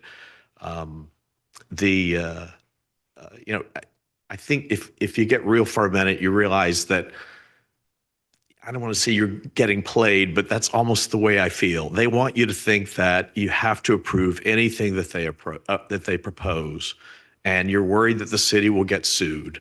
And I think that I can speak to that because I think that's the reality of it. It's not a thing that you could perhaps speak to publicly, but they're giving PG&E veto power at the parking lot across the street. So PG&E, because there's a switch on that pole, says, nope, you can't put it here. But we all know that if Crown Castle wanted to dig a little deeper and say, PG&E, I'll upgrade that pole, then suddenly it would happen. It would just be digging a little deeper into Crown Castle's pocket. Optimum coverage also means least expensive place to put this. So the best way to counter their overreach is to use and rely the solid facts and info provided by the appellant's attorney. Use common sense, leverage those appellant facts to deny this application, and then push the applicant to choose another location, perhaps across the street, one that's less obtrusive, and insist that the applicant meet their obligations for previous installations before you easily approve anything new. Thank you. Thank you. Irina is next, and Irina is asking to have slides presented while she speaks. Okay. 3 minutes and with I slides. appreciate that. This slide is a good slide to start with. Okay. Actually, so I will get to that in a moment. Thank you again. Long time no see. In the city's presentation, Jason Hilary just said that Crown Castle admits there are 2 other feasible locations within 200 feet, if I understood that correctly. According to our design standards, if there are alternative sites, the permit should be denied. Crown's application does not comply. They claim their coverage objective has been thoroughly described. I'm pretty sure we're all still scratching our heads about what exactly that means. I want to bring to your attention this slide. This was a presentation done in 2022. It's called the 5G Millimeter Wave Summit. Paul Chaloner, or no, if I'm saying that right, but Paul Chaloner, VP Network Product Solutions at Ericsson, gave a presentation on this technology. And one of the antennas covered was the Street Macro 6705, the one in question here at 16 Baldwin. And if you show, and there it says Street Macro 6705, 6701, I think both of them are actually used in San Mateo. Take a look at what this technology is for. This is what they're saying. You know, it's good for factories. It's good for, interactive experiences, VR experiences. We got somebody there with like a Harry Potter exhibit or whatnot, Hogwarts. Next slide, please. The distance slide is what I want to show you. And this is important right here. And again, I'm taking this from Ericsson. So what's really interesting is if you see in the first one how at the distances from the antenna, the speed decreases. But what's the coverage objective? Is it maximum speed? Is that what they're federally preempted and allowed? At 400 meters, not feet, you're still getting 4 gigs versus 5. The applicant can't claim effective prohibition if the city forces them to settle for that, and it's still clearly within the coverage objective. Even if it's within, they're saying this magical 200 feet, but that's not what Ericsson is saying. Not to mention this is all for high-speed streaming services. This belongs, as they just said in the other slide, in stadiums and airports and congested areas, not our quiet, quaint communities, not a historic, sacred place like St. Matthew's. There's no preemption for ChatGPT, excuse me. As commissioners, your job is to evaluate whether or not the applicant met the burden of proof. This application has so many deficiencies and it should be denied. I don't know how much time I have, sorry. I don't know where I am. Timer. Keep talking. Okay. 1 minute, 2, I don't know. Time escapes me here. Under what authority is the city claiming it cannot regulate coverage and capacity? What is the coverage objective? Is the objective 100% signal strength? There's no federal preemption that states cities must allow 100% signal versus 90% as example. The Ninth Circuit is the law of the land, which means least obtrusive means to remedy a significant coverage gap. The FCC cannot overrule the Ninth Circuit. Any court hearing this matter would be bound by the Ninth Circuit precedent. Time? Yeah. Thank you so much. Thank you. Next up, we have Catherine, who is online. My last speaker will be Michael Schrader. After Catherine, we have Ariel, and then Michael Schrader will be my last speaker. Hi, can you hear me? Hello. Hello, my name is Catherine Collins. I am a San Mateo resident, a parent of 3 children at the Episcopal Day School of St. Matthew, and I also serve as the Vice Chair of the Board of Trustees of Episcopal Day School. I'm speaking tonight to voice my support of the appeal of the wireless permit to install a wireless facility at 16 Baldwin Avenue in San Mateo. This address, 16 Baldwin, is a parcel of land owned by the Episcopal Church of St. Matthew. For context for the commissioners, this congregation has been on this site since 1865. That's over 160 years ago. And today it has over 500 parishioners. The Episcopal Day School of St. Matthew has been in operation on this site since 1953. And today the school has over 300 children in attendance, ranging from age 4 through 14. I specifically want to talk about the large playfield located at the corner of El Camino Real and Baldwin, and particularly to the concept of quote unquote being obtrusive as it relates to the proximity of structures. This field, affectionately known to our community as Mustang Meadow, is immediately adjacent to where this proposed wireless facility would be located and is a critical and highly used space by our students and our programs. If you have ever driven by between the hours of 8 a.m. and 6 p.m. from September through June, you've likely seen this field full of children doing everything from free play at recess, participating in PE classes, which are held outdoors, or playing a multitude of after-school sports. Additionally, there is an area with picnic tables that serves as our school's cafeteria, where our children eat their snack and lunch daily. In keeping with our Episcopalian beliefs, during the summer months, Episcopal Day School hosts a summer program in Mustang Meadow for the organization called Peninsula Bridge, which is a program designed to empower first-generation low-income students to achieve college success. In short, this playfield is chock full of school-aged children learning and playing from across all parts of San Mateo all year round. Tonight, Crown and Castle and city staff say they've determined that the 16 Baldwin location would be the least obtrusive location in relation to proximity of buildings and its alternatives. What about how this impacts the children that are on this adjacent play space day in and day out that aren't protected by the physical shelter of a building? This is a tremendous oversight by staff and is a critical omission to this appeal. This must be evaluated. So let's talk about timing of this application. By the city's own new code, as of November of 2024, wireless facilities such as these would have to be placed more than 300 feet away from homes, schools, and daycare centers. This is the city's own admission that there should be significant distance between these devices and human life, particularly when it comes to a sensitive and vulnerable population, such as children. I want to remind everyone in this room that the date of this application at 16 Baldwin was October 23rd. So 3 weeks. Thank you so much. Thank you. Thank you so much, Catherine. Next speaker is Ariel. Hey, Miller. Good evening, commissioners. Thank you. I'll just take an opportunity to speak for a few moments. Because it's an exception site, the commission can only approve the application if denial would result in an effective prohibition. Courts across the United States still employ a very searching review of whether there is an effective prohibition. And all the time, applicants lose.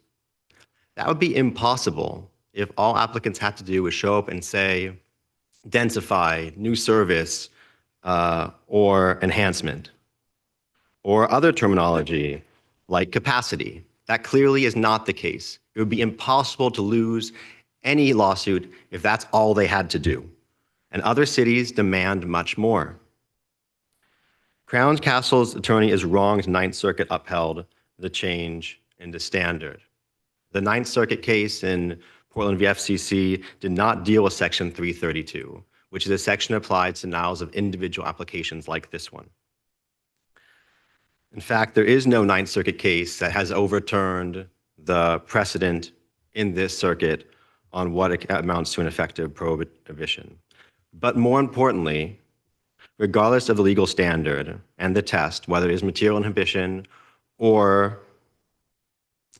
least intrusive means, Crown Castle must show factually that the standard is met, that it actually is densifying, that there actually is adding a new service. That service is somehow significant to the customers, that there is a capacity demand. And those terms used by the FCC, they are technical terms. There are engineering means, there are physical means, and there are actual parameters that are used by the industry to determine whether that is the case. And in fact, I'm sure Verizon, their customer, is doing some sort of assessment to determine why they want this site. But they are not telling you any of that. They are simply repeating the nomenclature from the FCC order. Similarly, the term material, meaning material inhibition, materiality means something more than just the word itself. It's a qualitative term, and it has factual parameters as well. But again, they're refusing to provide you those factual parameters. They have some analysis they have done. Perhaps doesn't meet the standard. They are not giving it to you. Similarly, the 200-foot notion is a red herring. What's important is where do they intend to provide the service, not how many feet around the pole they happen to be situating it on or the light post they happen to be situating it on. The ordinance dictates the city deny exceptions unless they are forced to do so by federal law. That is to say, the council has decided we do not want these non-compliant sites, but we will do so if we are forced by federal law. And I do not believe the commission is forced because the facts have not been presented to the commission, and Crown Castle is seemingly to refuse to do so and repeats instead the same magic terminology. Thank you. Thank you. All right, our final speaker will be Michael. Michael, can you hear us? Can you hear me?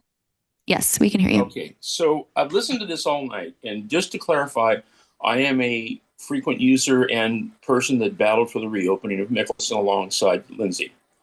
So I'm very familiar with the area. So my use of the area is maybe 80 feet away. And I understand the commission prefaced this entire meeting on saying that you can't discuss it based on EMF emissions. But let me point out that both the commission and the applicant have done just that.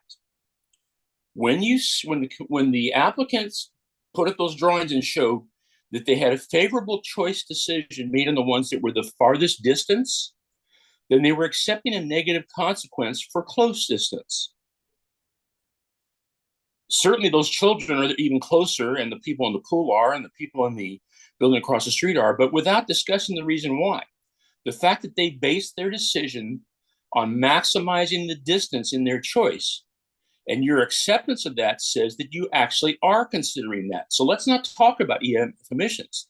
Michael, we're not considering RF emissions in any of these appeals. I agreed with that. What I'm saying is that you nonetheless but you're saying that it's positive and then talking around it still talks about it. So can we stick to the actual content that we can address? Thank you so much. I believe that you, in choosing to allow them to pick distance, accepted some unknown criteria that I don't have to define. It's simply the fact that distance makes a difference, and that choice is too close compared to others they had that were farther away. So your own choice has been made for distance, and based on that, they were making choices to be as far away from facilities, which thus assumes people, and therefore they are using a distance factor. Whatever the reason is, the farther away from people and facilities, the better. And I would think you should stand with that. I think you do stand with that. Please make that consideration when you can. Thank you. Thank you. Does that conclude public comment? That concludes public comment. Okay, great. Thank you so much to all the public commenters. Really appreciate it. All right, next up on the process is a 5-minute rebuttal for the appellant, and then a 5-minute rebuttal for the applicant. So Grace, would you like to provide a 5-minute rebuttal? Yes. Great. Go ahead and do that now. All right, thank you. During Crown's presentation, they could only explain 7 sites' actual technical limitations as for why they were not considered for actual site alternatives. There were 21 other sites that were allegedly technically infeasible that were not a part of this presentation because they, again, were only considered technically infeasible due to an arbitrary 200-foot distance that, as Ariel mentioned earlier, should be considered just as a red herring. Additionally, we need to consider that this least intrusive label is not accurate when looking at actual facts and reality of where this light pole is and what the public use of the space around it is. The open space behind the pole is used as a playground and a meeting area and is incredibly important to the public. That is an area where people will be inherently much closer to the pole than it were to the site than if it were to be located in an alternative location. Additionally, the material inhibition test mentioned by Crown doesn't resolve their issues surrounding the fact that denying this application still doesn't result in an effective prohibition. In the same order that the FCC promulgated this test as their preferred test, they had to balance the needs and wants of local municipalities and their right to have their own zoning codes. And so they include aesthetic requirements under their material inhibition test and say that they are not preempted by the FCC's rule if they are reasonable, no more burdensome than those applied to other types of infrastructure, and published in advance. The rules outlined in the 2021 design standards are inherently reasonable, no more burdensome than those applied to other types of infrastructure, and were published in advance. Denying this application for failure to meet the standards published 4 years ago would not result in an effective prohibition. Additionally, the actual goal achieved by the installation of this facility has not been actually outlined. It's to increase density, but what that means is opaque because they're not telling you, and it's not written in the application. It can't be something that we can rely on when making this decision. So I would just urge the commission to consider the facts that this site is clearly more impactful and obstructive on the public than other alternative sites, and that the commission does have the power to deny this application under the law. Thank you. Thank you. And then applicant, would you like to provide a 5-minute rebuttal? Yes. Great, go ahead. Thank you. I'd just like to first reiterate that this application complies with all the relevant sections of the code and the 2021 wireless design standards. It complies with all applicable laws, all applicable RF emission regulations, and additionally, the permit was correctly deemed complete and approved by the director and further supported by staff in their presentation tonight. I'd like to add that the presentation that we provided earlier was provided in good faith and is purposed to assist the commission in their decision-making process tonight. We are not required to provide that presentation or information, and there is no new information in that presentation that was not already provided in our application. It's perhaps formatted in a way that is more approachable, but staff can reiterate that the information has been provided to them previously and understood by them in their decision-making process.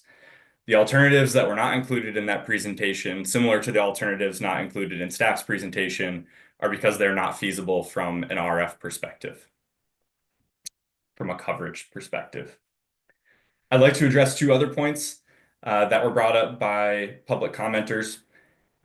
In respect to the city having their hands tied and continuously approving these applications, the city and the Public Works Department has denied previous applications and has provided hundreds of comments noting non-compliance with their design standards, comments that we have addressed to the satisfaction of the Public Works Department on numerous applications, including this one, that have yielded the approval of those applications. Now on PG&E. PG&E is not flexible. I'd encourage anyone who maybe has questions about that to direct any questions to staff who maybe have some experience working with PG&E. They do not change their standards for anyone, much less Crown Castle, even if we are willing to provide them something in return. Their standards are there from a safety perspective most times, and they are extremely unwilling to waver in any way on their standards.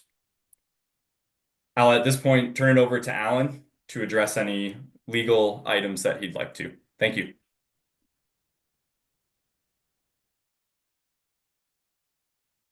Alan?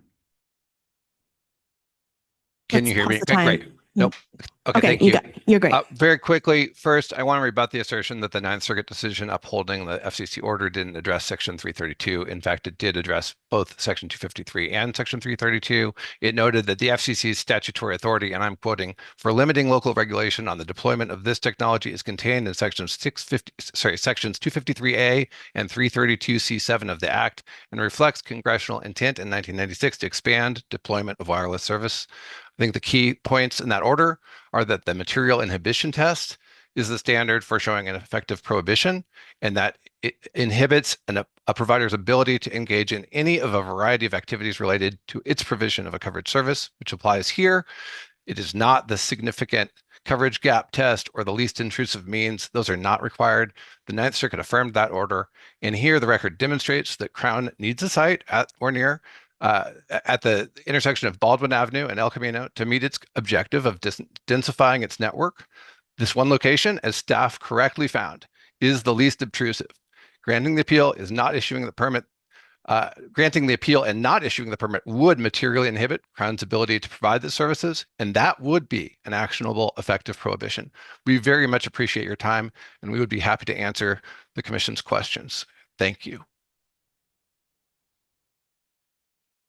Thank you. Okay, so at this point, we will open it up for to the commission for clarifying questions and discussion. All right, anyone would like to go first? Thank you, Commissioner Robbins. Yeah, one question for staff is and this may actually be in the design standards, but why do we not allow installations on traffic poles? Is it a distraction issue or a technical issue, impacting the lights? Commissioner, I can't recall the exact decision, but I do recall the moment probably about 4 years ago when that conversation had occurred. And the original thought is they did not want to propose too many public assets in order for it to be mountable from a wireless facility standpoint. So at some point, they wanted to limit the amount of assets outside of the streetlight poles that we're presenting. Do you know if that's in the existing, the old code and design standards, to your knowledge? Yeah, the old code does not allow for traffic signals. I think if you're making a correlation with the new code that was adopted in November, we did open that up because it was quite the opposite in terms of discussion. We wanted to expand amount of public infrastructure to allow for applicants to mount on. So signal poles in the new ordinance and policy is allowed. That's unfortunate, the timing and dichotomy between the old and the new. The other is, and this might be a question more for council, or actually might be our council who's online, not going to put Lynn on the spot. Somebody's representing the commission. I'll just cut to it. I think this decision regarding distance from buildings does miss the point when we're talking about a school playground. I've seen this on some other sites that we looked at in prior years. Why put it, if you can put it in front of a parking lot or even a building as opposed to where children are going to be playing? Notwithstanding my belief in the safety of these things, it's just why would you put it right there where kids can go up right next to it? So my question is, if, and I've gone, looked at the site and I've read all the materials, if I think it's alternative 22 is, let's say, the better choice, or it's an effective choice, and I think it's better because it's 56 feet from a building, but not 2 feet or 5 feet from where children are going to be in a playground. The question is, how do we get to that? Do we have the power to get to that? I'm aware that the main thrust of our appellate authority is really all about whether there's been compliance with the code or not. And I'm not sure I can go so far as to say we haven't been compliant with the code as it's written, but it sure would be nice to open up to that alternative. If we deny I'm just one person, but if we vote to deny or to approve the appeal with the idea that this alternative site would be a better site, I don't know if I'm actually correctly exercising our authority, or if there's another way to deny the appeal with the hopes that the city would maybe talk to Crown Castle and take the alternative spot. So, council online, perhaps, any thoughts? Yes, so I do want to speak briefly about, you brought up the proximity to schools. I just want to note that proximity to schools is not prohibited under the 2021 design standards. It's a city preference. And so, the commission needs to a de novo review. They're putting themselves in the shoes of city staff when reviewing this. So we can't now have a new condition of approval that it couldn't be next to the school. I just wanted to bring that up first. And then in terms of your role tonight, you could deem the application incomplete. Your decision is whether the applicant has met the design standards and city checklist approval requirements. That is your role tonight.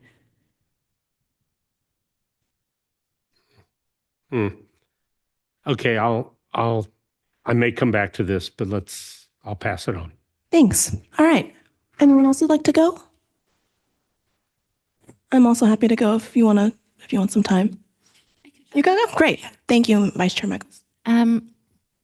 Thank you all for the public comments and presentations tonight. And I agree with Commissioner Robbins that I thought Site 22 was a better option, but I don't feel that the council completely answered the question. So would it be possible to have that site, since it's equally preferred, to be the acceptable one to move forward with?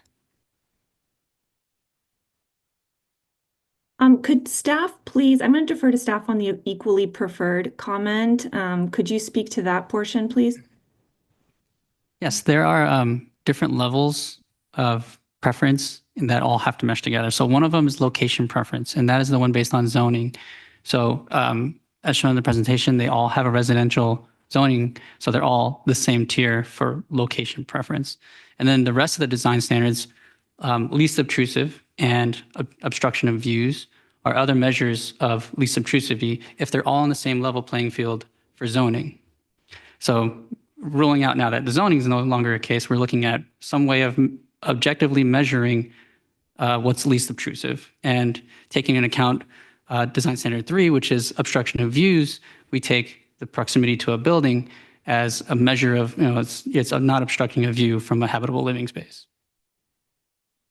So in that case, all 22 was considered less preferable because it is closer to a building, and therefore, in the eyes of least obstruction of views and least obscure, then the proposed location was the most preferred in staff's review.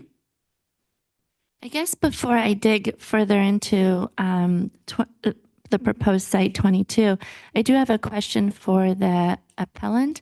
If they have a preferred site location rather than the one on the application. I'm not sure if that's is it Grace or? Yes, it's Grace. Okay. Hi. So while again, our main position is that we don't believe the application itself was satisfactory or sufficient to grant approval, there would be a preference of those 322 over the rest. But again, it's our overall viewpoint is that the application wasn't complete. Okay, thank you. So I'll dig into a little bit into alternative 22 now. So looking at this great photos that you put up here, because of, obstruction is maybe from which viewpoint, they're probably all equally obtrusive from El Camino or from the street. But from the building, here there's a visible tree that people who live in that building, it would probably be less obtrusive than people who are on that open field in alternative 21. So it seems, that other than distance, it may also be, if we have other ways of measuring that, an actual sight line could be helpful in this case. I'll take that one. The reason we chose distance to a building to be an objective measure is because we can't go into everyone's house and take a photo from there and see the angle. It would be near practically impossible for us to always judge every window. So if it's difficult for staff, it's probably difficult for applicants as well. And so an objective measure would be what we considered the distance from building. And it's easy for us to tell based on an aerial that's provided by Google. So that's the justification of why we considered that the best solution. I understand, and that makes sense. But if you don't mind reiterating, so was the distance to judge the obtrusiveness, is that in the design guideline to measure distance as a judgment? It's not an explicit criteria. So it feels like that may be open for interpretation or some flexibility. Yes. Okay. So we could talk about that more. I'd be interested to see what the other commissioners thought about that. But I also have a question, a broader question for staff. In the application, this may be difficult for you to have handy, but on page 289, it shows all the proposed versus built applications that have come through. If you're familiar with the graphic I'm speaking about, it's overview map of Crown Castle's existing and proposed network. Yes, amazing. Thank you. I wanted to see if you could just explain that a bit more, because there's so many proposed and approved, but only a single or maybe 3, as far as I can see, built ones. If you could just explain how does Crown Castle get from approved to build, and we may have talked about this in the past, but just as a refresher, what's the time frame? What are the chances that all these approved ones will be built?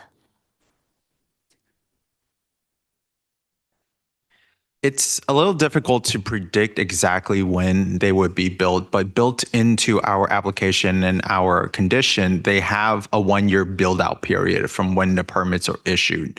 So that's probably the best indicator of when they actually have to complete their facility after the permit has been issued. So all these are within the year, have been approved within the year? The approved application here, I want to say this screenshot was actually a snapshot in time at the moment of submittal. So it is accurate at that moment. But I want to note that Crown Castle has reduced their network since their initial submittal to around 50 sites plus or minus. So that's the true number.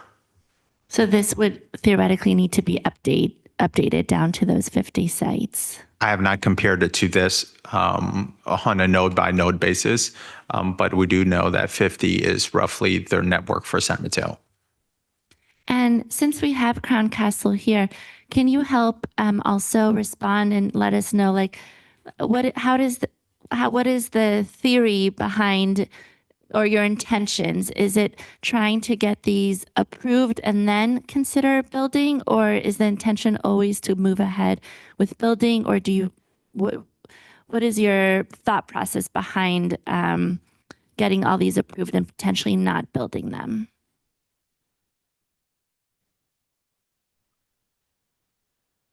I can take that. Sure. The intention is to construct the facility that we've applied for tonight. Okay, thank you. I think that's all of my questions for now. I do want to Yes. follow up to that the network map is a checklist item in our application requirements, but there are no review criteria for us to review it against. So it doesn't have a play in the end result of the decision. Of this map, this network map. Mhm. Okay, thank you. Thank you. Commissioner Morinsky, would you like to go? Thank you. So I have a couple of questions. Grace, are you on here? Are you still on the line? Yes, I am. Yes. Okay.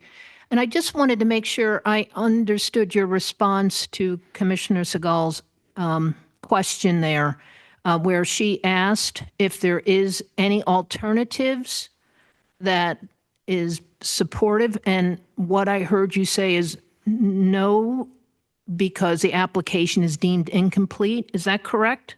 So not deemed incomplete. It's from our viewpoint, the application should never have been approved. However, again, it's of those 3 sites, 22 would be the preferred. And why shouldn't it not been approved? Well, that just goes back to the whole reason why we appealed in the first. I just need a sentence or two. We hear a lot. Can you just break it down for me? So we don't think it should have been approved because they failed to meet their burden to establish that their alternative site analysis was complete. Okay, so it has to do with the alternative site analysis. Okay, thank you. Jason, I seem to recall several years back is there a small cell installation by Fiesta School? Does anybody recall that? Or around 92, somewhere in the Fiesta Gardens area? I'm sorry, I don't know off the top of my head. No, okay. I seem to recall one of several years ago. Okay. I did, by the way, visit these sites twice today. And I visit every appeal site and spend a considerable amount of time there. And I would say, if I was to look at the three alternatives, one, we have alternatives. We often don't always have alternatives. And in this situation, there were three that were considered. And Crown, I thought, did a good job for us to explain to us the coverage issues that, and whether you agree with them or not, they did explain their point of view as it relates to capacity and coverage. So I appreciate that very much, Crown. But I spent some time looking at alternative one and particularly alternative 22. And what we're talking about is literally moving across the street, literally. And, that puts it, and the tree, Segal, when you're there present, the tree is not necessarily a line of sight. But the reality is, I have to share with everyone, these three antennas are pretty unintrusive, relatively speaking. And when I say relatively speaking, if you went to Southwest San Mateo and you saw some of the first early installations, they are a lot of hardware. We're down to very, very small amounts of hardware at this point in time. And I would encourage people to look at one on Hacienda and 29th as an example. So, going back to visiting this site twice, alternative 22 puts it right in front of an apartment complex. And people are there 24/7, 365. If I was to look at alternative 23, 1 Baldwin, one, it puts it closer to the church and the school, and Peninsula Regency, and we've got folks there 24/7, 365. If I was to look at alternative 21, which is which one is being recommended? Is it alternative 21 by Crown? Yeah, alternative 21 by Crown is the proposed. And then there's one. Sorry, the proposed is the one on the screen here. Okay. And then all of the alternatives are not the one that they're proposing. Okay. Then let's go back to alternative 21. And that is not radically different from where we are on the corner of Baldwin and El Camino. So, the question is, apartment complexes, Regency. I had thought, by the way, the instructions say 1 Baywood is alternative 21. Does anybody have that same? That's what it says in our documentation, and I just want to mention that. Because I looked at this lamppost and then I looked at the one in front of one Baywood. 1 Baywood is in front of a medical complex, which comes and goes, but it's also right across the street from the apartment complex with, once again, people are there 24/7, 365. So does anybody else see that? 1 Baywood? I see it on. Yeah, on the document, yeah. So I just want to bring that out. Maybe there is just a mishap here. But anyway, 1 Baywood is across the street from the complex and in front of a medical, across the street from the apartments and in front of a medical building. Once again, the medical building is somewhat transitory, but the apartment complex is not.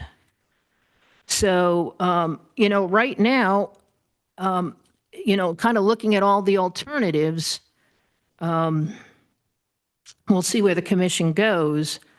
But if we were to look at alternatives, what happens at that point? Is this application deemed done?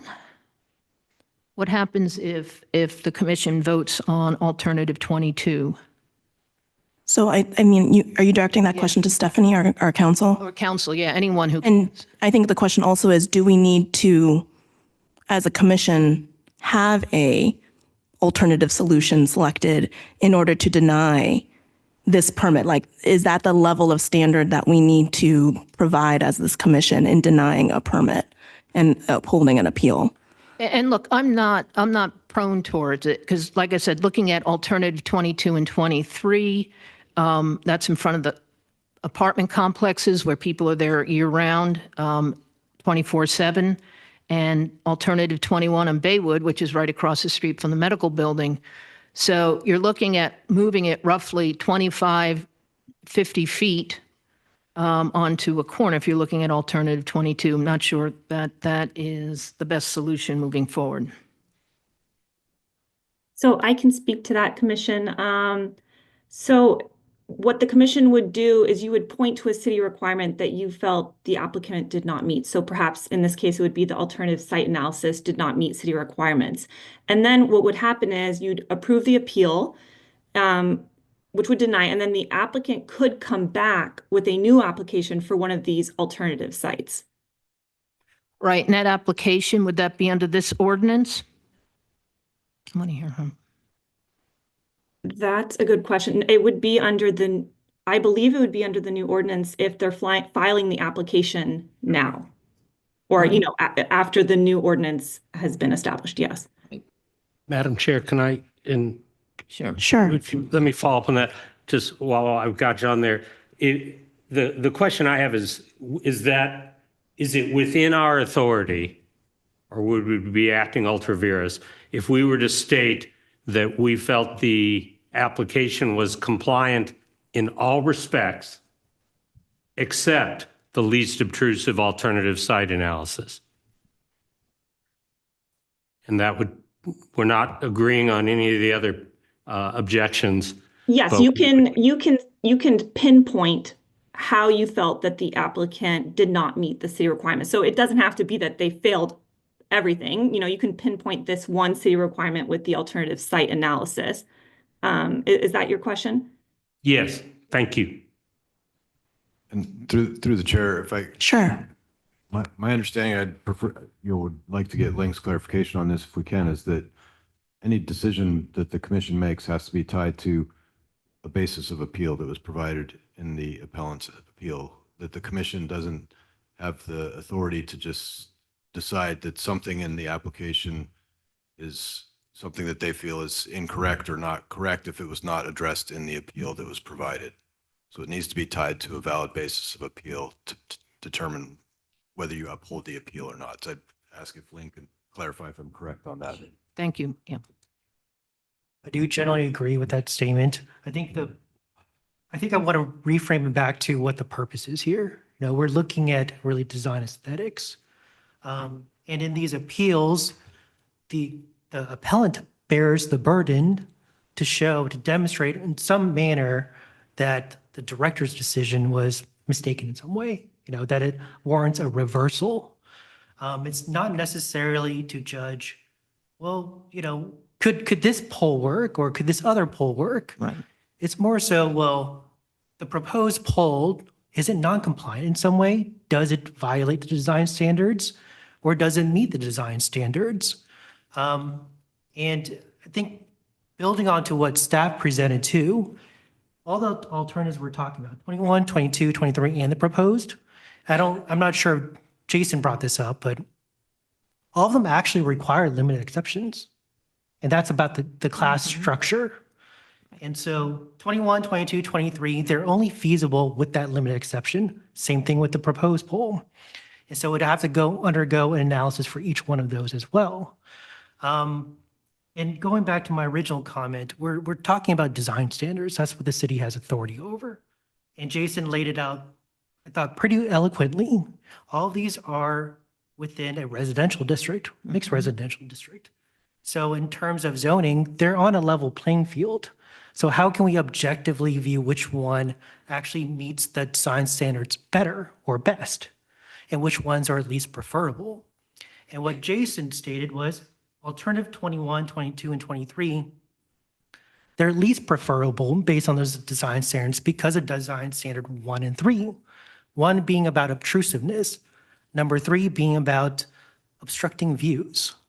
And so if we're looking at 21, 22, and 23, as stated by this commission, they're closer to buildings. They're closer to residential buildings where people occupy this, I would assume, much more frequently than some of the other buildings that are close by to the other sites. And so I think that's staff's objective criterion to how they found the proposed pole to be the most preferred, and the other ones are, less preferred. Right. Yeah, okay.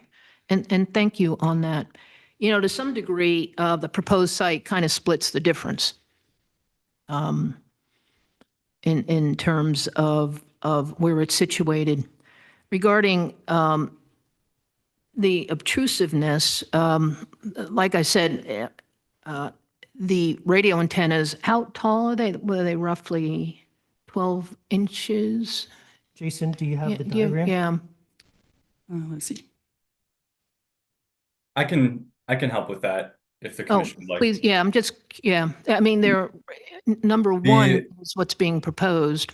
Yes. The antennas are roughly 20 inches tall. I'd Right, like to how also tall is add that pole? yes, I'd like to also add that alternative 22 is in a residential zoning. It's not a mixed use zoning. So alternative 22 would be less preferential by that standard. I'd also like to quote design standard number 3, quote, obstruction of views. New wireless communications facility installations shall not obstruct views from habitable living areas, such as bedrooms, balconies, and living rooms, to the maximum extent feasible. So those are the objective criteria for obstruction of views. It says nothing of areas in the public space. They're habitable spaces, bedrooms, balconies, living rooms, which we feel that staff has correctly applied as the distance from buildings. Right. And Tyler, how tall is that pole? So they're roughly 20 inches long. And how tall is that pole? What is it, about 30 feet? It is about 30 feet tall. About 30 I feet can get tall. an exact number for you in a couple minutes if you want to come back. And that's fine. No, that's fine. We're within the ballpark. So it's 30 feet and these are 20 inches long. Okay. Thanks. That's all the questions I have. Okay. Commissioner Krantz? Hi, everyone. Thanks for being here tonight. Just a really quick teachable moment. For the folks in the audience that keep referencing radiation, it really weakens your case. If you have an issue with it, you need to talk to the federal government, not us. It'd be like complaining about the interest rate you're getting at your bank. The Fed sets the rate, not the bank. So it's hard to hear sometimes about radiation. It's been at a federal level proved, or at least it's a regulation now, that we can't talk about it. So it's just a quick public service announcement. So Jason, quick question, slide 6 or 12. How did you come up with the ordination of those numbers? Are they based on best possible outcomes, or are they just random? Sorry, they're in the order. Yeah, so reading like through slide the- 6? I'm sorry, yes. There you go. I'm sorry. So how did you figure out what numbers to put on what dot? The numbering comes from the applicant's application. They number it Okay. in their alternate sites analysis. And how would you guess they picked these numbers? Random? Some random I don't know. order. I'm just trying to make sense out of all the dots. Yeah, it's whichever order they We haven't really talked about dot number 9, which is right across the street. It's next to a medical arts building. I think I heard an answer to the question, but what was the answer to the question? Sorry, it's a traffic signal. I have it here on the screen for you. And so traffic signals under the 2021 design standards are restricted. Because we were there today. Did we miss that? I think we would have picked that up. I don't know that we're talking about that. The notes. Interesting. More the notes. This is. Okay. But yeah. All right. Fair enough. Here's a holy grail question. Is it possible to get the technical data sheets for these antennas? A little backstory. I called Ericsson. They don't want to talk to anybody. They have a directory that's name only. It's not by department. I did figure out their naming structure for emails, and Paul Chalamet and Aaron Liao, who is they put on seminars. They're the technical leads engineers for these antennas.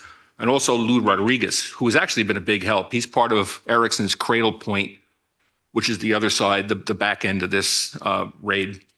I sent phone calls to their phones, emails, and I also backdoored it. I got into LinkedIn and sent them a direct message on LinkedIn.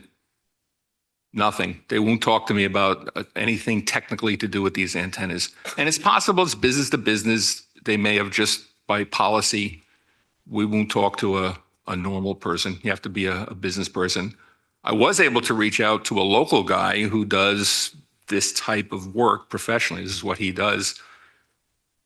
And he wouldn't give me his name because he does do business with some of the other people in the room and doesn't want to get sideways with them. But he said, 200 feet's not the number. So can we get the official number from Ericsson? What is the number?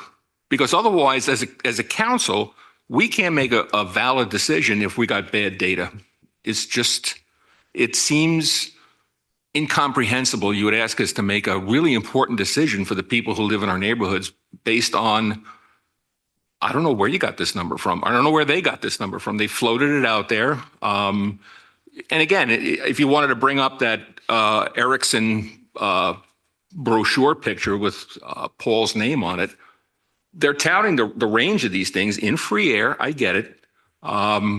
Much, much, much greater than Crown Castle is. And to me, by training, I have to resolve discrepancies before we leave the ground. I can't make a great decision. Valid decisions that's going to impact people's homes and what it's going to, the space around their homes is going to look like unless I get good data. So I'll just kind of leave that there. I'll let you guys help me figure this out. But I've really worked hard, a couple of hours and hours of trying to get a hold of Ericsson. I even called Sweden and they got me a translator to speak English and it was worthless. They said you have to call Santa Clara. Santa Clara is closed. You have to call Plano, Texas. So I called Plano, Texas. It's where I got all these guys, but they won't talk to me. So I'm not a conspiracy theory guy, but it seems kind of odd that this is a number that's known and can't get my hands on it. So I'll leave you with that. Through the chair, is Yes. there a question? It sounded like there was a question. I was about for to say, staff. are you asking a question, Commissioner Krantz, of Jay and Yes, Jason? can you get me the technical data sheets on this antenna that specifically speaks to range? It should have the word Ericsson on it, not on the back of a Wendy's napkin. The real deal, if it's possible. That's it.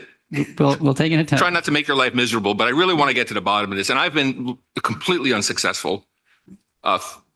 It's not working. So I need help. I need somebody with some firepower to help out with this. So to Jason and Doesn't Jay, say that's Ericsson on it. Commissioner Krantz's question of an official Ericsson data sheet. And what I heard Jason you say is that in response. We don't have the technical data sheet that you're speaking about. And Gotta be out there somewhere.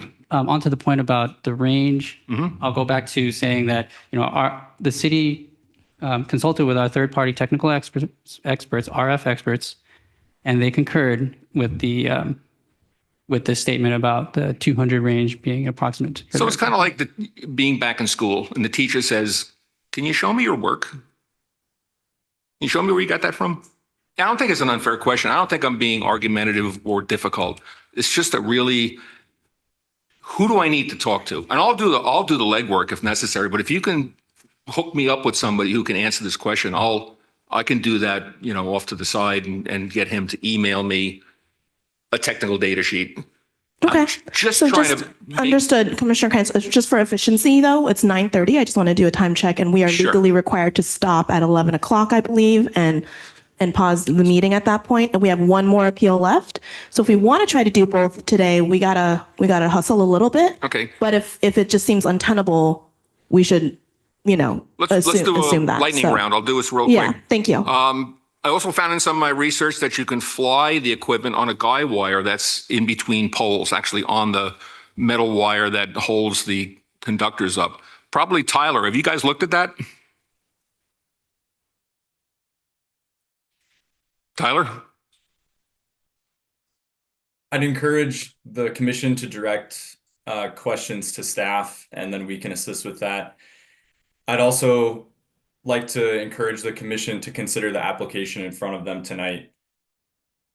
So you don't want That to talk type about of it. All right. installation would not be consistent with the design standards in my interpretation. Okay, moving on. Maybe a question for staff. What is the genesis of how we're not putting these antennas in front of schools or buildings if we're not allowed to consider radiation risks? Is it, what's the genesis? How'd that come about? To clarify, can you say that again? Sure. Do we consider radiation risk? So we have a design standard internally where we're not going to put these antennas in front of schools. The new standard, is that Yeah. what you're, well, this guideline is under the 2021 and it does not have a standard that says you cannot put it in front of schools. Okay. For the record, I just want to be clear, and Okay. we're reviewing it under the lens the of the old standards. the 2021 design standards. Okay, because I'm hearing a lot of people saying it's because there's a school there and there's kids out front. So that really should have no net effect in our decision. Yeah, when we review this, and I guess you're getting to radiation and the point of RF, there is a RF report that is submitted and certified, Okay. and we have a third party that reviews it again. There's a general population limit and an occupation limit, and this is well within the tolerances by the engineers and our third party review. Right. So in terms of any radiation risk, we review it under the lens of the FCC and it's compliant. I guess to circle around, the reason I'm asking is I'm trying to understand where this regulation came from. Like for the new reg, why are we considering schools, churches, assembly areas? Why is that? So why does that exist? I would just, keep it relatively short. Under the new design guidelines, there was a significantly different audience, if you will, when we went ahead and did outreach. We listened both from the public, we listened to the industry, and ultimately council gave us direction on where they wanted to go. Okay. And the direction that was provided to staff was to have a restricted site, a restricted zone that includes schools and residential buildings. Okay. If I have any more questions, I'll take it directly with you offline. I can elaborate on that a little bit as well too. So for the new design standards, all the direction from, I believe, from this commission as well as city council and the public input too was to model it after another cities. So a lot of those regulations that were adopted were modeled after that cities. And so that's likely where the genesis of that regulation came through. So I'm wondering if there's a law of unintended consequences where we're setting a different expectation up for the citizens, and how do you navigate that? So, okay, thanks. Great, thank you. Okay, so I have a few questions. Stephanie, are you still there? Yes, Chair, I'm here. Okay, thanks. I have a concern about the completeness of the application, but it is not pertinent. It's not like tied to what Grace has said in her argument. And am I allowed to ask clarifying questions on that to staff, or is that like not relevant? I hear that, we're an appeals body. We also are required to be signing these statements of fact that the director has, done all of these things per the law. So there seems to be a little bit of a disconnect to me insofar as in between what being able to say that we have a fact finding, that the director has followed the law and the standards versus what's in the appeal. So I'm a little hesitant to ask my line of questions since it didn't come up in Grace's presentation. Could you advise on that? I think, okay, so I would say the commission is bound by the required findings in the Muni Code. It's section 1710-070. I think it was in staff's presentation.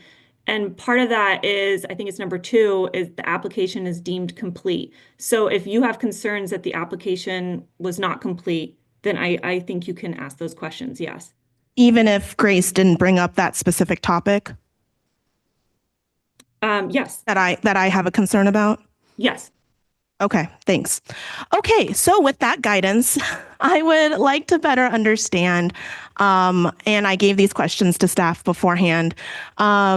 So in our design standards under streetlight poles, it says that the wireless facility shall be designed for risk category 4. This is something that then becomes a limited exception because for this site, it was the structural analysis that you can find on page 300 in the revised packet from today, that it was examined as a risk category 2.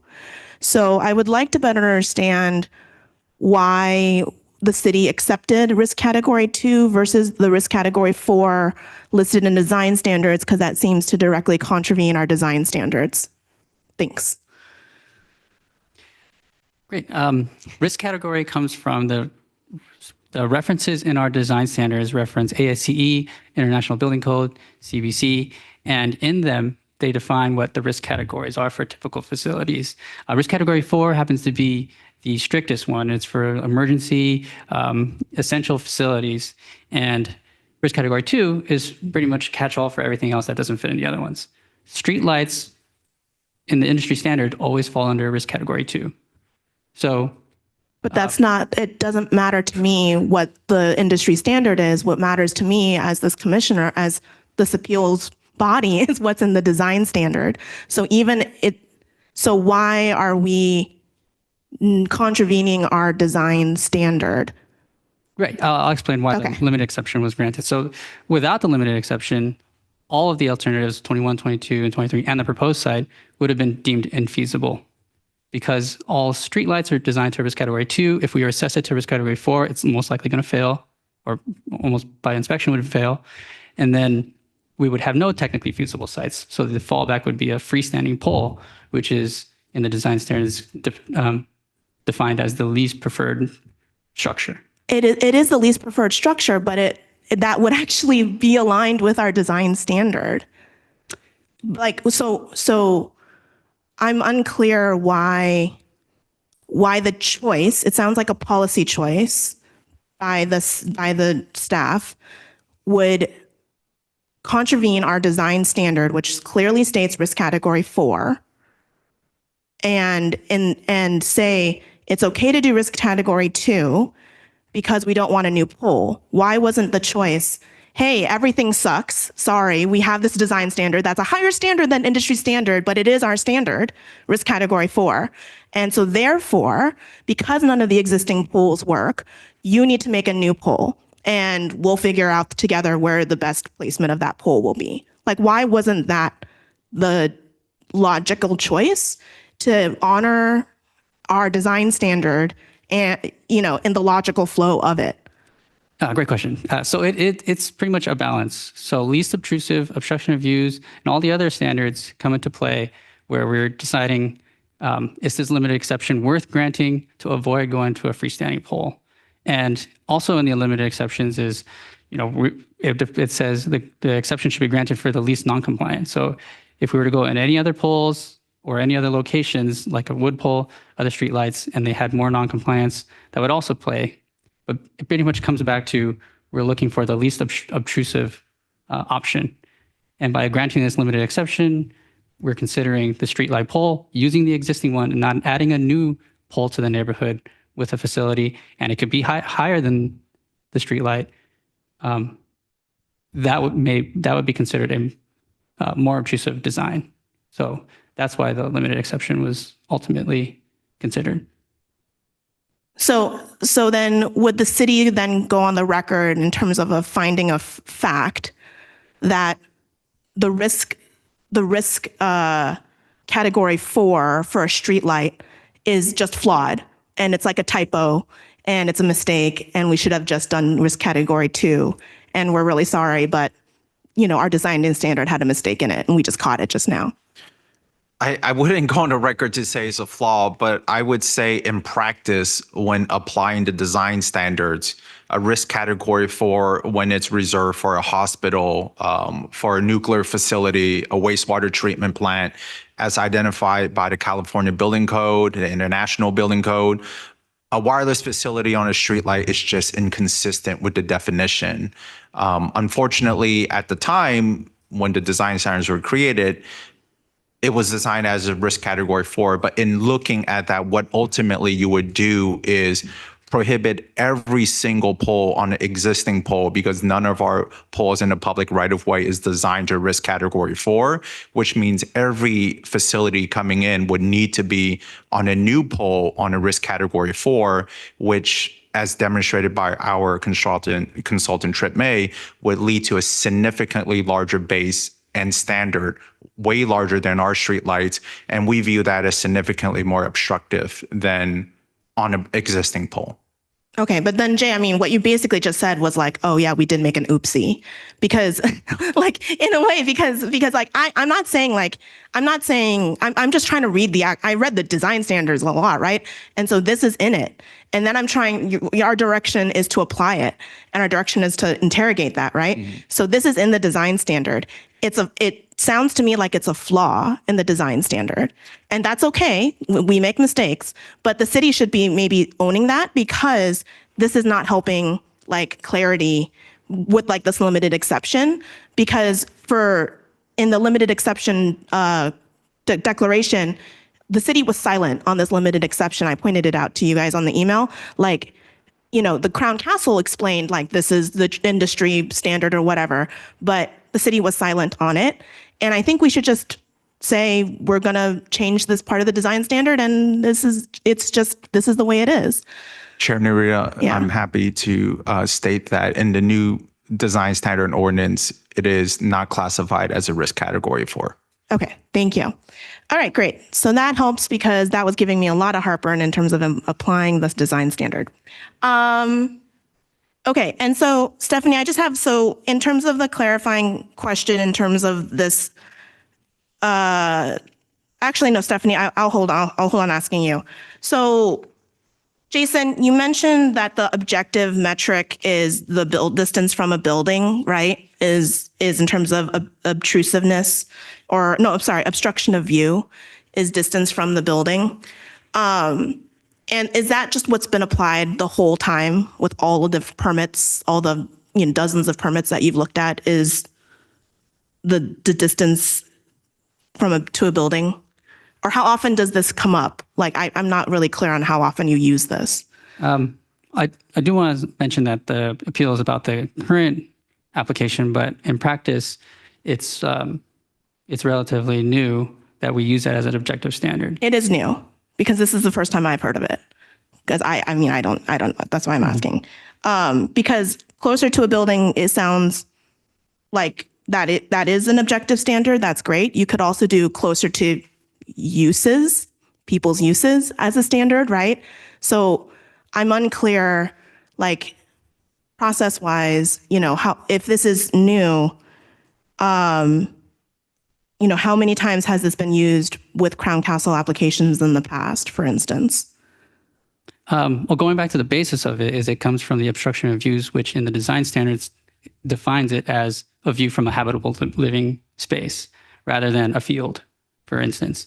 So that's the basis of it. And then as far as how long has it been in practice? Since fall of last year, roughly. Okay, that's helpful. And then, and so with the distance objective, what I'm also hearing though, it's just distance from the building as by Google satellite or Google Maps. Correct. Or Earth, whatever. Okay, so it's not about orientation of the view, because for instance, like to Grace's point, she mentioned there are walls, there are no windows or something. So like actual view is not taken into consideration. It's just the distance from the building. That's correct, because okay. You can't guarantee where a window is. Correct. Or how it's viewed from inside. Okay. Perspective. Okay. Can I? Got it. Hi, I'm so sorry. Can I quickly just mention? So would you like? Sorry, Grace. You wanted to mention a clarifying question, or you wanted to respond to my questions? Okay, just please quickly, do. For City of Portland versus the United States, the FCC order that required the aesthetic requirements by cities to be objective was actually held to be unduly vague and not applicable by the Ninth Circuit. So the city's standards don't have to be objective. So just because we're using an objective metric of distance doesn't mean the city has to, and it's an Oh, that's a helpful context. So Jason, Lynn, do you agree with that interpretation from Grace?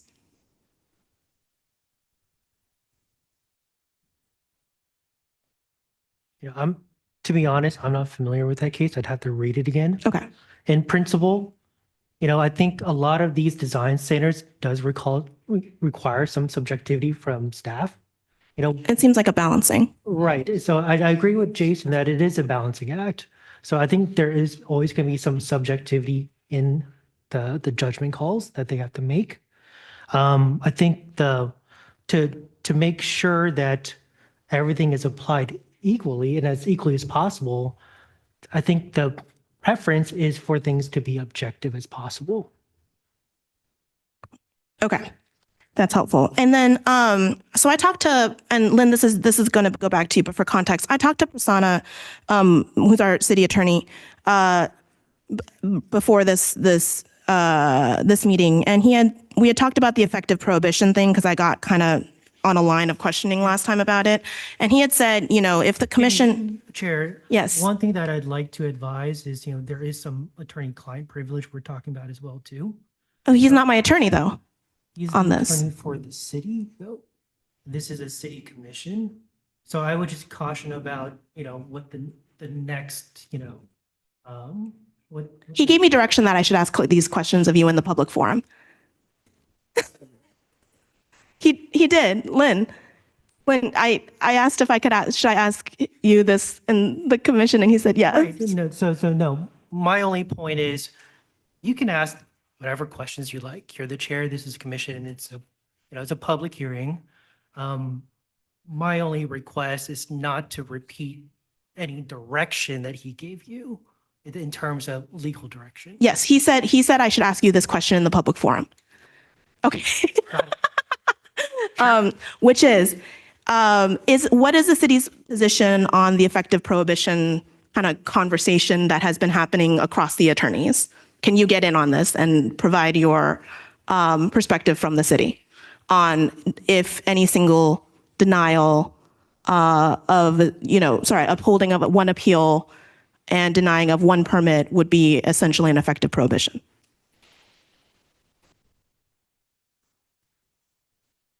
I think it's a very layered question. I don't think it's one of those that it's a simple yes or no. Generally, I would say likely not an effective prohibition, just simply denying one application. But you'd actually have to look at the application in substance too. So I don't think it's as easy as a yes or no, but I would say more often not, likely not. I would like to get, Stephanie's opinion too, if she has anything to offer. Thanks. And Stephanie, do you have an opinion on this matter?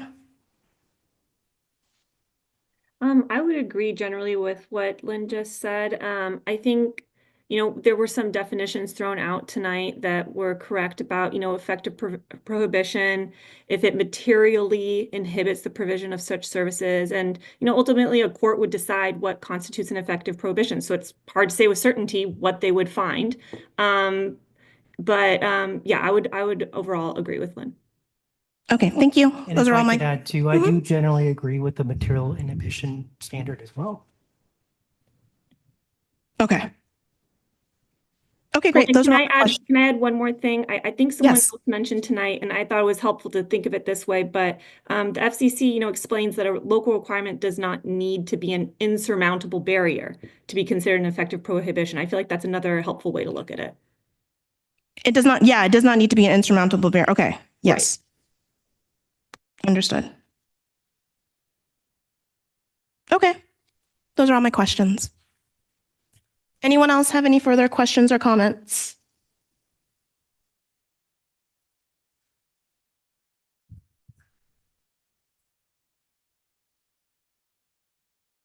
Okay, great. So I think at this point, I'm asking the commission if someone will make a motion. And these motion on a decision which is final and cannot be appealed further. If I may, I'm not sure I'm ready to make a motion, but I'm going to posit, if you will, where I'm coming down, but kind of try and get some input from the rest of the commission. Okay. I think we need to discuss this. I do still find myself, based on advice, feeling that based on the information that's in the appeal itself and information that we've received from staff, appellant, and the applicant, that the application is compliant in all respects except the least obtrusive alternative site analysis.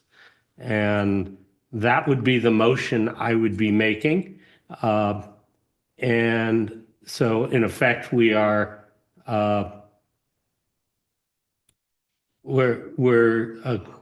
granting the appeal, but only on that limited basis. And that's why I've been trying to get some advice as to what that does. Do I think that works an effective prohibition? I'm not giving legal advice here. No, because we're not saying you could never put anything in this area. We've made it clear that the alternative sites make sense. I think that might cause a little turmoil, so I'm a little hesitant, but that's where I'm coming down at this point. I'd like to see whether others think that that's going to work, as well as if Stephanie Hall can tell me I'm stepping outside of authority.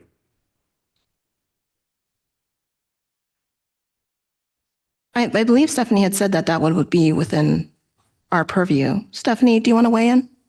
I mean, once again, I would advise the staff commission to remember, this is a de novo review, so we're looking at municipal code.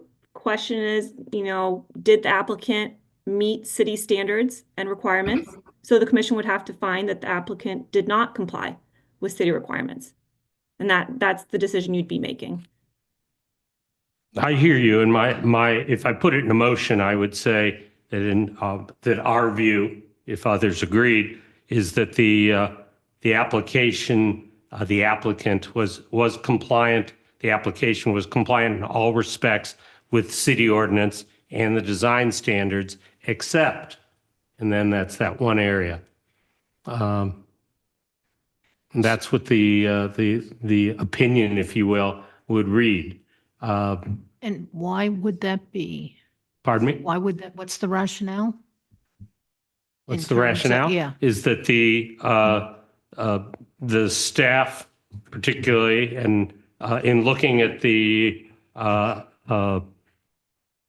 I guess the best way, in looking at the least obtrusive and alternative site analysis used purely feet from buildings and didn't take into account, which I think they have the right to do so, the power and authority to do so, the actual impact on where people are. In this case, it's a playground. It isn't a building. And I think the design standards and the code, would allow them to have done that. And I think they didn't.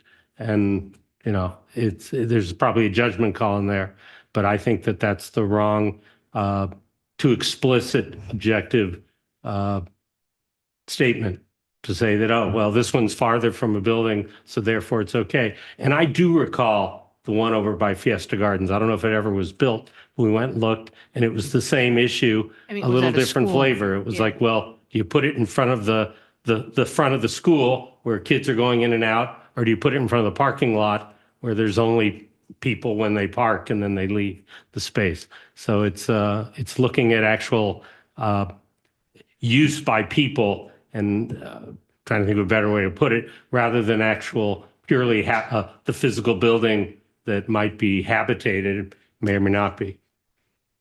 I tend to agree with Cliff. I like your how you've framed this. Two things.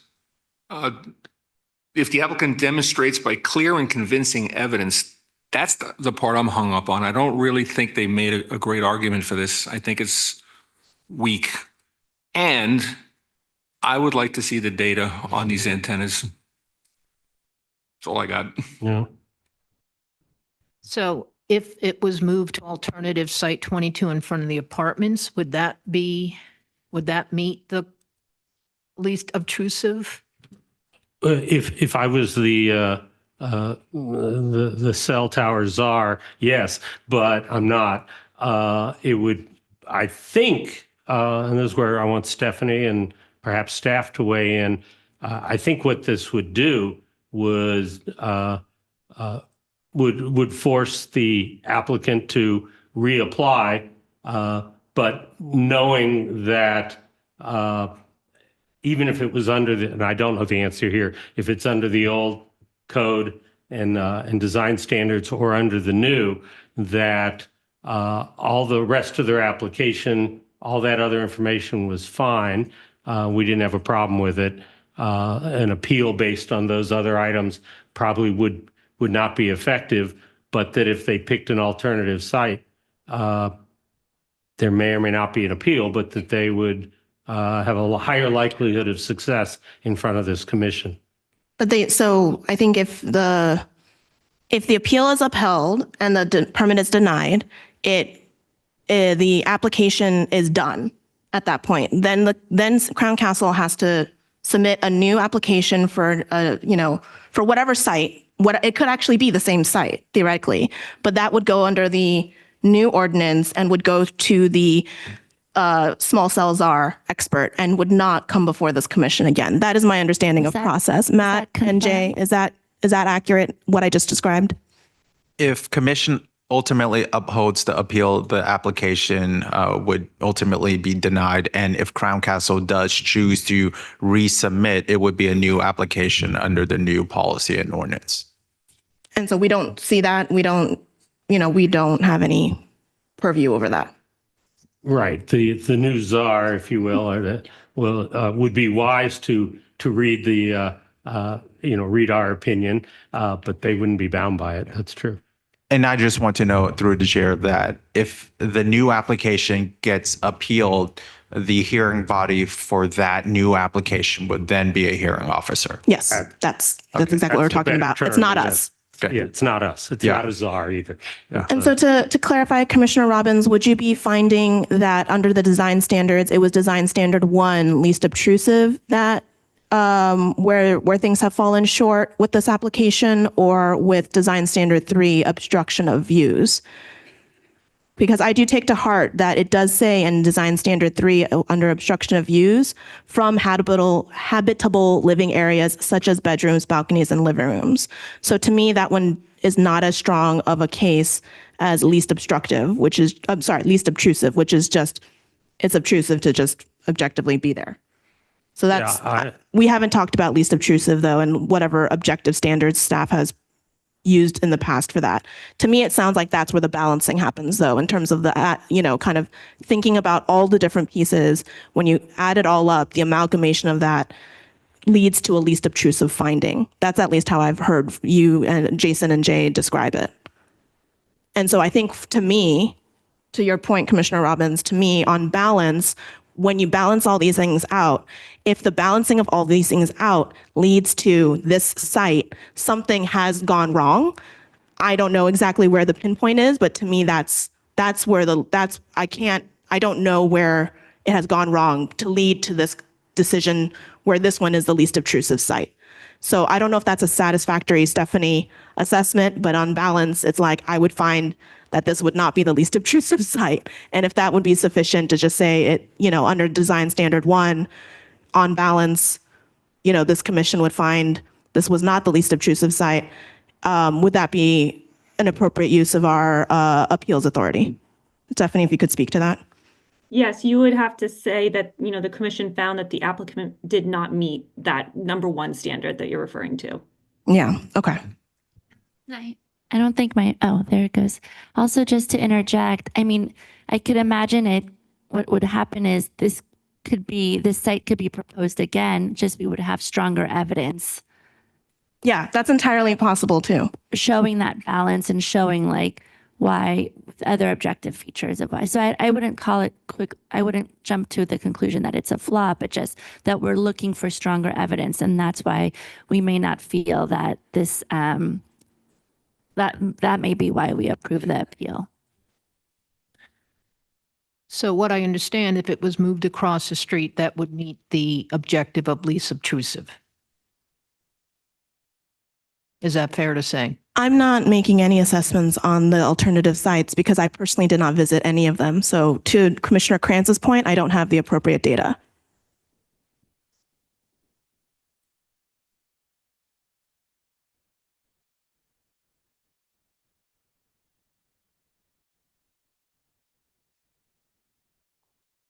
Maybe a question for staff. Would adding an additional metal pole be anything that you would entertain as a possible solution to this? So I did look on Google Streets, and you're right. There's a signal light. I missed it, and that's why you can't use that pole. I'm just spitballing and trying to come up with a workable solution. If you installed another pole right next to the first pole, which doesn't have anything on it, could you mount an antenna on top of that, which would be really less intrusive? Yes, Thoughts? you're referring to a freestanding pole, a new freestanding pole Yeah. in the design standards. And that, again, would fall under risk category 4. It would be a much more substantial pole in size to comply with that standard. And that's why we find freestanding poles to be much more obtrusive visually, because you're adding a new structure that's much thicker into the right of way. And on top of that, the design standards section 2 talks about freestanding poles being the least preferred option. So if you used an existing street lamp, that's okay. But if you had to put an additional one on, it has to be thicker and stronger and more withstanding. That's correct. Got it. Given Okay. the limited exception would be required. Right. And also due to Tyler's very helpful, Tyler, by the way, that presentation was excellent. Thank you. Due to Tyler's very helpful presentation, you know, the other alternative sites had less coverage, right? It was like 68%, 55%. So it's entirely possible that Crown Castle might need 2, you know, structures to make up the difference if they so decide to do that. I remember that being a consideration in prior hearings that we've had, but it's not impossible. It's just, you know, it's what they have to decide. Also, if I'm understanding correctly, let's say we approve the appeal and they come back and that site across the street with the signal under the new design guidelines would actually be the preferred location potentially, because then it would be permitted to be on the traffic signal. Is that correct? It has the potential. Has the potential. It would be an option. It would turn into an alternative. It option would be an versus now alternative. it's not an option. Through the chair, if I may elaborate on something the chair spoke to about least obtrusiveness, I think it'd be helpful to bring up the design standard so we could view it in person as well too. My understanding that standard is that the commission, if it's based on that design standard, that means the commission has found that this is not the least obtrusive location, that there is another location that is less obtrusive.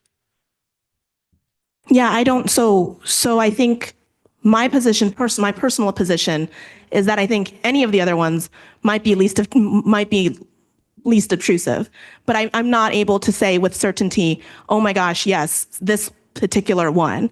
I can take from the facts that have been, or I shouldn't say facts, the arguments that have been presented, that 22 sounds the most compelling. So if, for instance, if I needed to make an assessment, if city attorney would like the commission to make a determination that an alternative site, like a specific alternative site, needs to be in the findings of fact, I am prepared to do that personally. However, that is based upon the assessments of the situation in hand. And of course, I would have preferred to be able to go see them physically and look at them myself. But I am prepared to do that if that is needed in order to make the statement of fact that you need us to make that I sign off on.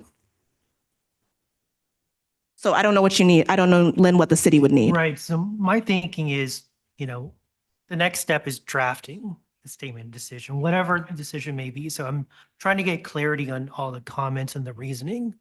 And so I think you provided by stating that you believe that the alternatives, all of them, from what's been presented is more All of them I would be open to being least obtrusive, but I do not yet know which one. However, if I personally had to take it on everything that I heard today, then alternative 22 sounds the most compelling.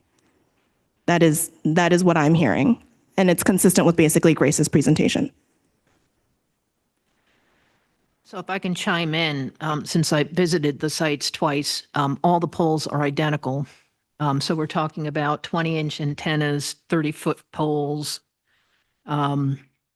moved to either alternative 21, 23, or 21, 22, or 23. Yeah, and I don't know which one, but do we need to know which one? I But don't. I'm just saying everything is identical, physically identical.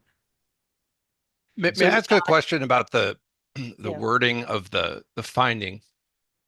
I know that there's no motion yet, but I want to ask about the wording. So of what Alan, the this is motion would actually, be. so this is not discussion time for you. This is actually discussion time for the commission and. Fair enough. And so we need to open it up to you if a member of the commission would like to hear from you. Sorry, you just can't interject process-wise.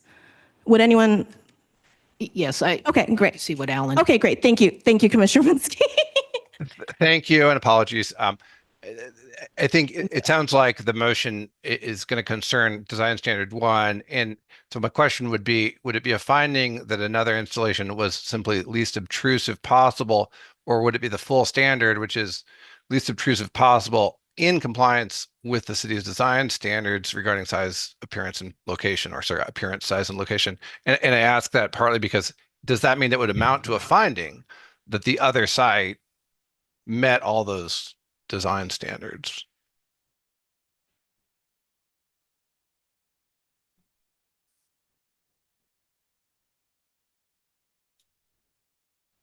Personally, I'll say I don't feel ready to say that. I would feel like I would need to review the evidence of which one would be the least obtrusive of those options. And since it would have to go through a new review, then maybe it would open up new options that would be even less obtrusive. And also, I want to remind us of the burden of proof that we have to have, which Lynn had taught me in the past, which is 51%. So to me, that means we have to feel 51% likely that one of the other 3 were least obtrusive. Stephanie, does that align with your assessment of our burden of proof when we have to think about the arguments that we've heard? That's what I've heard like back in the last summer or something. Yes, I would agree. You're trying to find that this pole in particular, this facility in particular, is not the least obtrusive. So I think we're saying the same thing. Okay. Through the chair, if I Yes. may address Commissioner Robbins. So going back to your point, I want to note that for some context, if I'm just going to go ahead and read design standard number 1. Yeah, could you maybe Yes. put it up for everybody? I'm trying to find it in the packet. It's somewhere at the bottom. Exactly. And I'll go ahead and just read through it. Least obtrusive. Proposed installation should be least obtrusive possible in compliance with the city's design standards with regard to appearance, size, and location. So when we apply this design standard in totality, it's considering all the other design standards in the city's design standards in terms of appearance, size, and location. We know the appearance is the same. It's a street light pole. It's a tri-band. There's no difference. The mounting's the same. The size is the same as well. Location.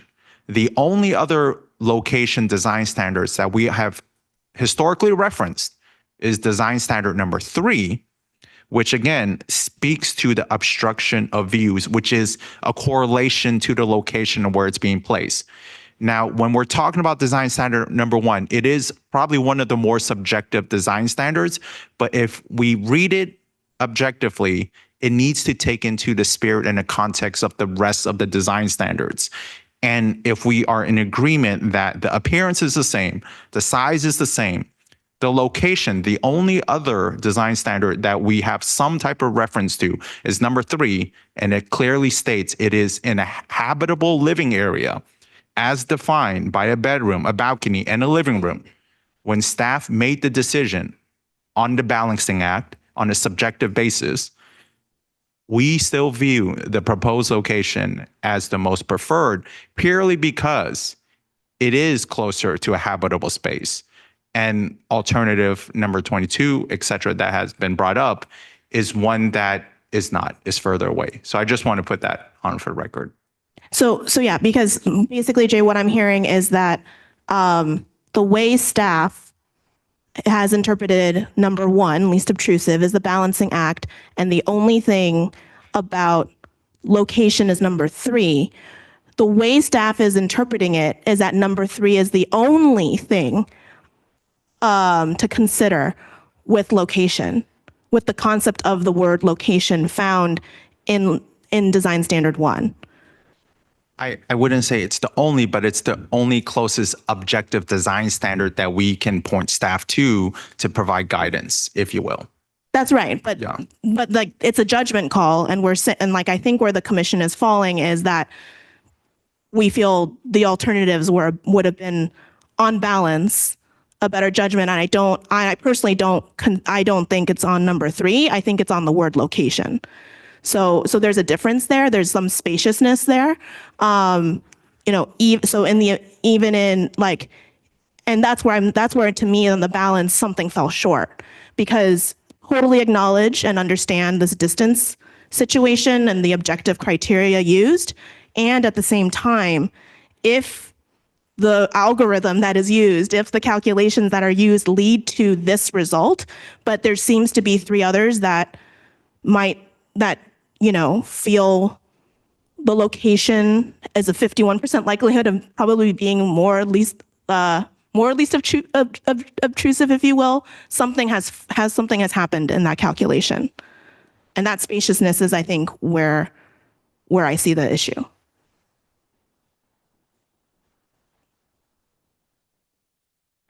Through the chair, if I may. Hi, Tyler. Yes, sure.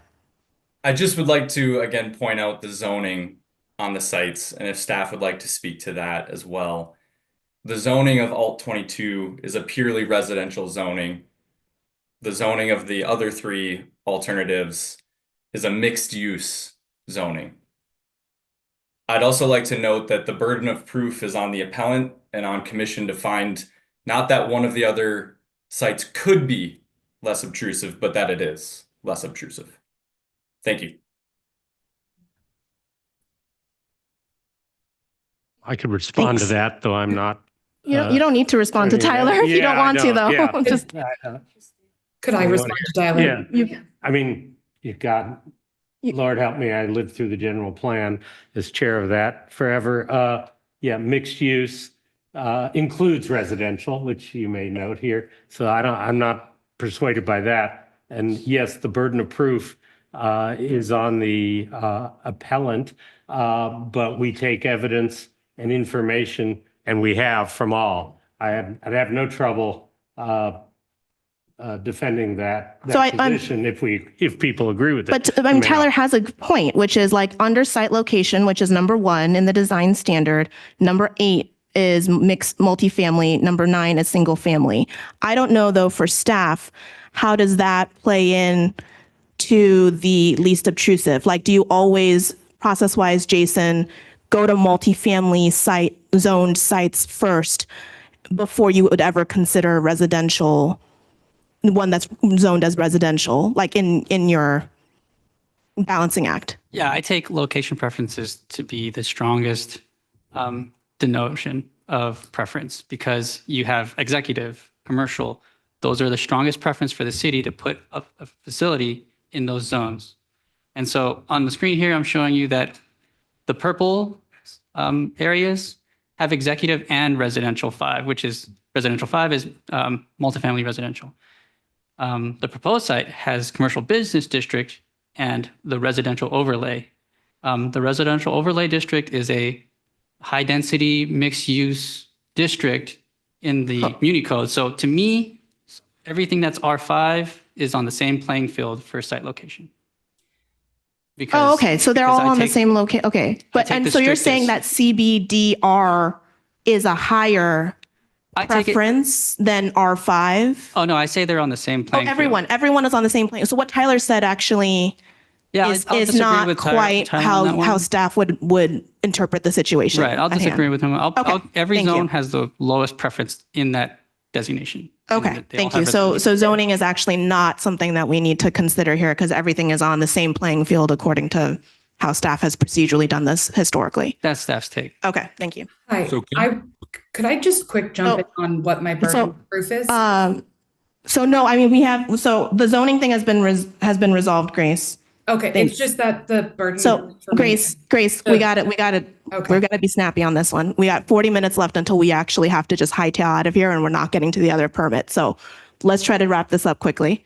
Is 21 as objectionable as the proposed site? Do we need to, Stephanie, I think I take Lynn's feedback to heart about what do we need to do in terms of our findings, in terms of memorializing our findings. And Stephanie, do you think the commission needs to actually name which alternatives we would recommend, or that we would be open to all the alternatives or any of the alternatives? I don't think you have to name one alternative in particular. You just need to state that the location at issue is not the least obtrusive. So Okay, great. Yeah, okay. So then I would, Actually, not where I was going with this, Okay. but okay. The question is by contrast and compare, 21 is also right next to the school. It's physically in the same space. Is that less objectionable, and why? It seems like this is not adding up. It's the same. It's along the fence line. It's right there. so would your motion, so I want us to get to a motion now. We have to move to a motion. It's Make a getting motion to late. approve So- the appellant. Right, but in the content of the motion, would you want us to only provide a recommendation that 22 or 23 I are would the go- acceptable alternatives? If I was to do this, no, I would just say based on the prima facie, what we're looking at, it doesn't, it's on the next page. At least the truth, it's not been proven correctly and thoroughly. Actually, I think it's on the next page. Good grief, where'd it go? Anyway, it's not been adequately argued that it's something is least obtrusive, most obtrusive, got to go here. I don't have enough information to make a decision based on what they provided. Within the alternatives. Within but the alternatives. I You know don't it's have- not this, essentially. You got to go back to the sharpen your pencil. You got to go back to the drawing board and figure this out. Okay. So I hear the motion. What I'm sensing as a motion would be, Stephanie, could you help me out here? Just basically saying, move to uphold the appeal and deny the permit based upon a finding that this specific location is not the least obtrusive. Stephanie, could you help me out? Is that kind of, Yes, and I would name the design standards number 1 here that and because of under that, design standard number 1? it was not met, exactly. It was not met. Okay. All right. Well, I'll move to do that. So essentially, just to repeat, my recommendation, I would move to uphold the appeal and deny the permit based upon this permit not meeting design standard 1, least obtrusive. Stephanie, is that accurate? Yes. Okay. That would be my motion. And Lynn, is that enough guidance to write a findings of fact statement? Okay, thanks. That would be the motion. Well, since I've the pain in the hind end who's started this, I will second that motion. Okay. Jason, could you pull up the map of the alternative sites for me, please? And just leave it there. Thank you.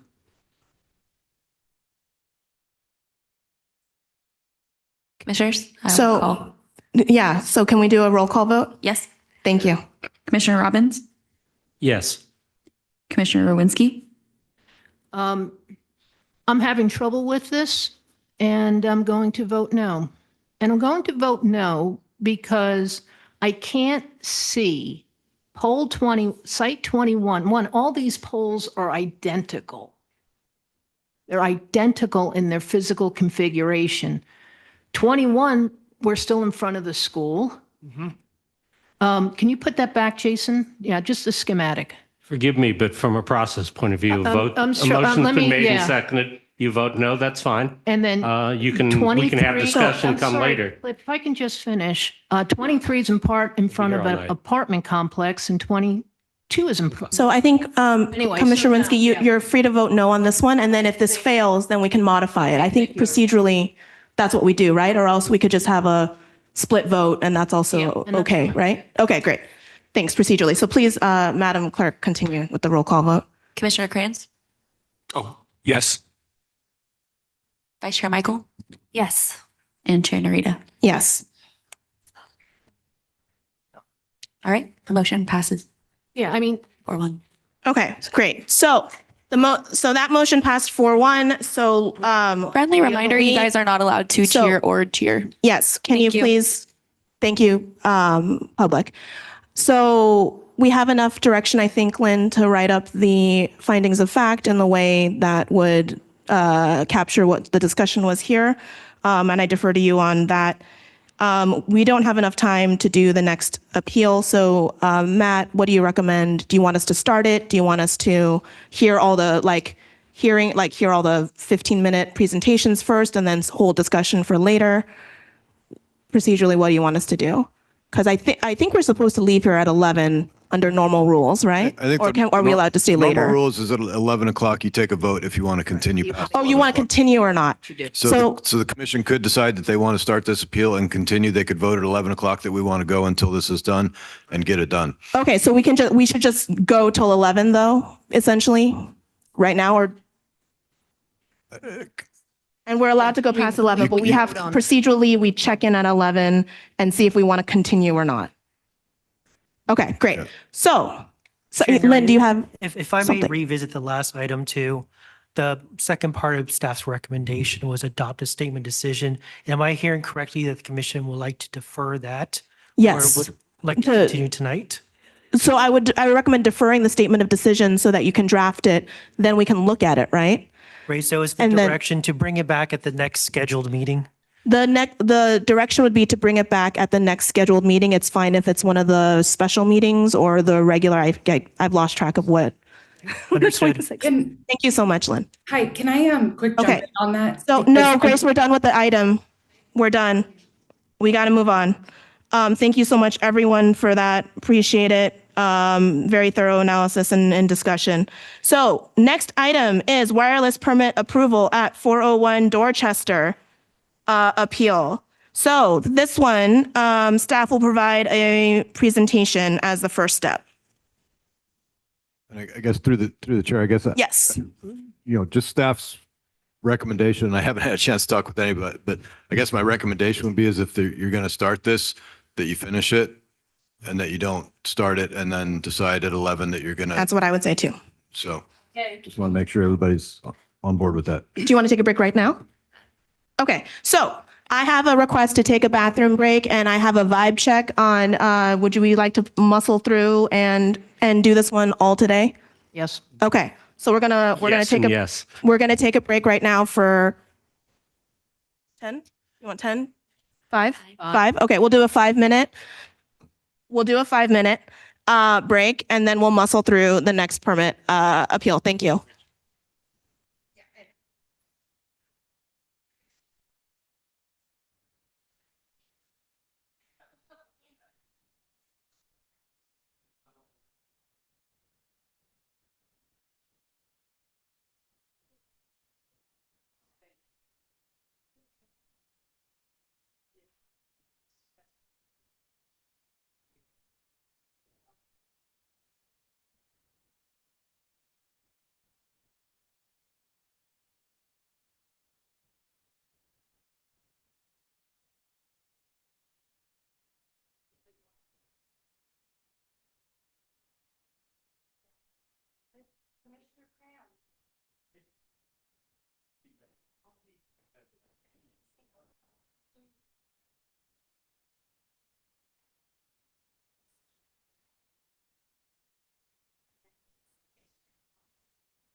All right, everyone, we're going to get started again.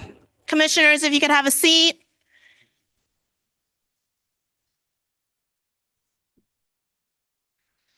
We're going to get started now. Thanks, everyone, for the break and for powering through.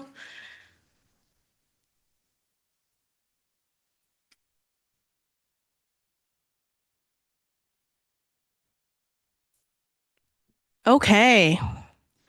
So the next item on our agenda is wireless permit approval at 401 Dorchester. And we'll start with staff presentation. Hello, I'm Jason Hilaire, your senior engineer. Long time no see, Public Jason. Works. I'm presenting to you the 401 Dorchester wireless permit appeal. There you should be next to me, answering questions. Okay.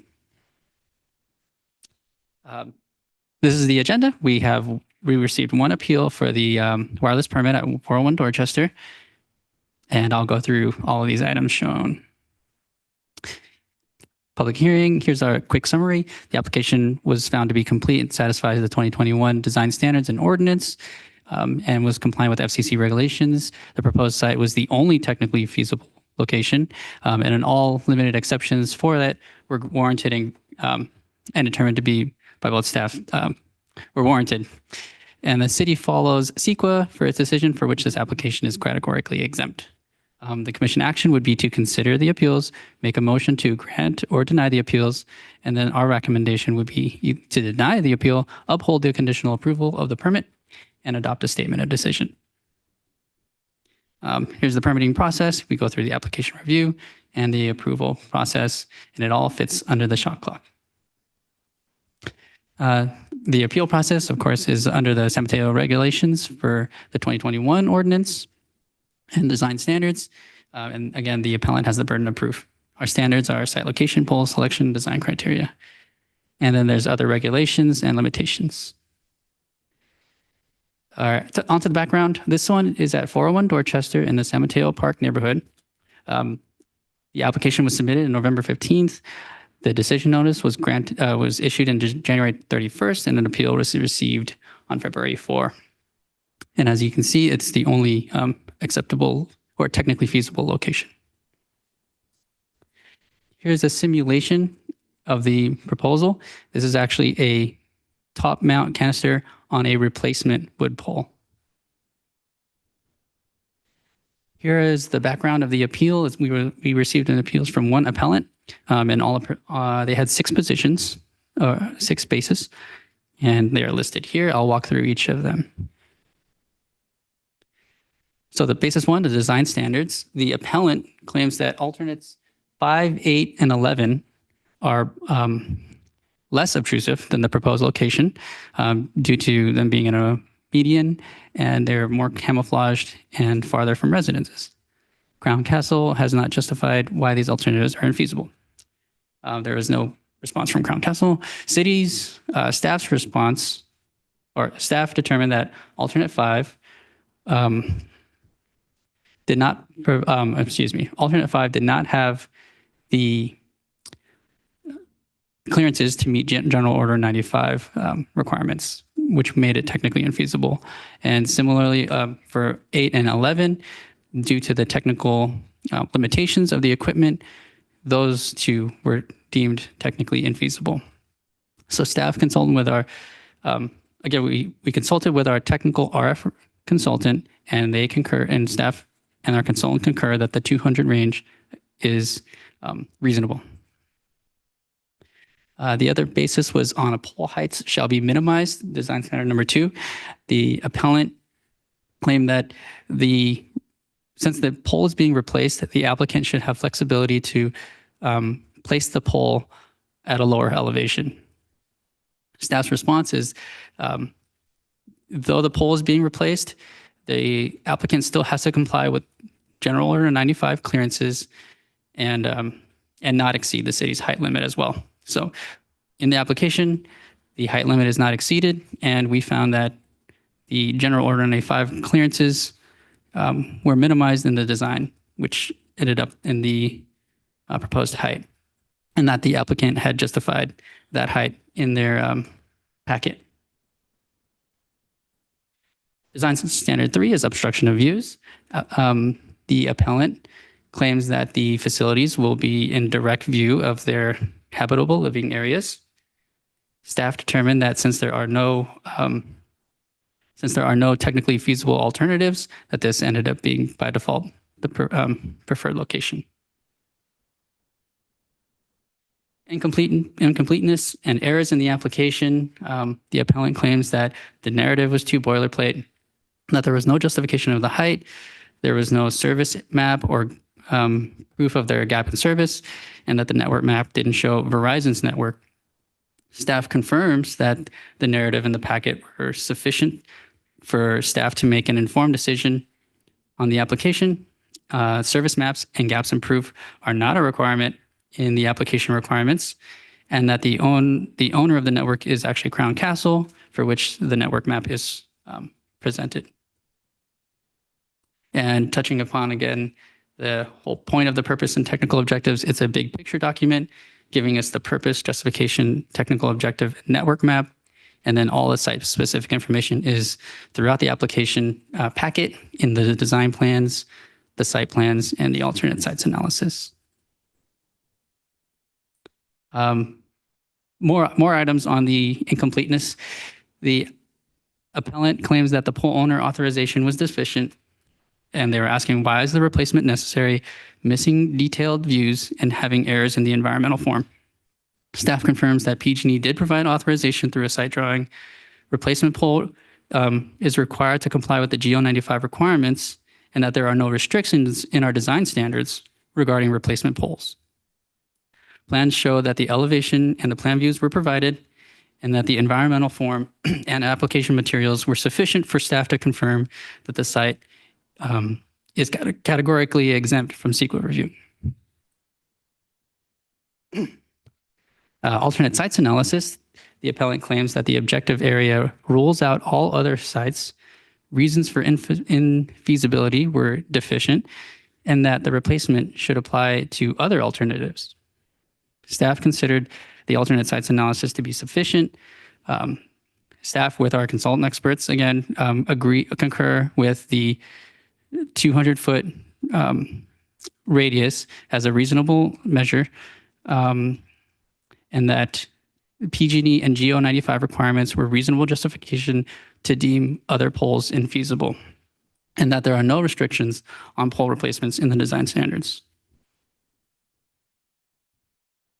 Here is the predictive modeling for 401 Dorchester, just kind of backing up the 200-foot range. Speaking about alternate 5, 8, and 11, they are all in mediums. However, they all have technically infeasible portions of them where you would need a lot of city limited exceptions to grant these locations on top of the GO95 clearances that can't be provided on Alt 5, and Alt 8 and 11 have the technical limitations for range. But you could also see in the photo that they would probably have GO95 clearances issues as well. And then just touch about the other locations that were within the 200-foot radius. Alternate 4, actually this alternate 4 is actually not in the 200-foot radius, excuse me, but Alt 9 is right across the street, and this one has a transformer on it, which rules it out. Alt 10 also has clearance issues. Hard to see in the photo, but there's communications and power lines coming to it from pretty much all angles, aside from it being surrounded by a tree. And here's the proposed location, which this is the existing photo, and the application proposes to replace it with a slightly taller pole to meet the GO95 clearances. The next basis is limited exceptions. So the appellant claims that an effective prohibition was not proven, and that this isn't for personal wireless service. Objectives were not demonstrated, and technical infeasibility was insufficiently justified. And so staff determined that the purpose and technical objectives stated it was for personal wireless services, and to provide and provided the technical objectives. Staff also considered the alternate sites analysis sufficiently justified all the other alternatives as technically infeasible. And so with that, just summarizing again, staff determined the application was complete and satisfied the effective design standards and ordinance of the time. If the proposed site was the only technically feasible location, all limited exceptions granted were warranted, and the application for the proposed facility was not subject to NEPA, but it was rather subject to CEQA, which it is categorically exempt. So staff is recommending denial of the appeal and upholding the conditional permit, and then adopting a statement of decision. I think you know the next steps, and I thank you. Thank you. All right. So at this point, we have an up to 15-minute presentation from the appellant, if they would like to provide a presentation.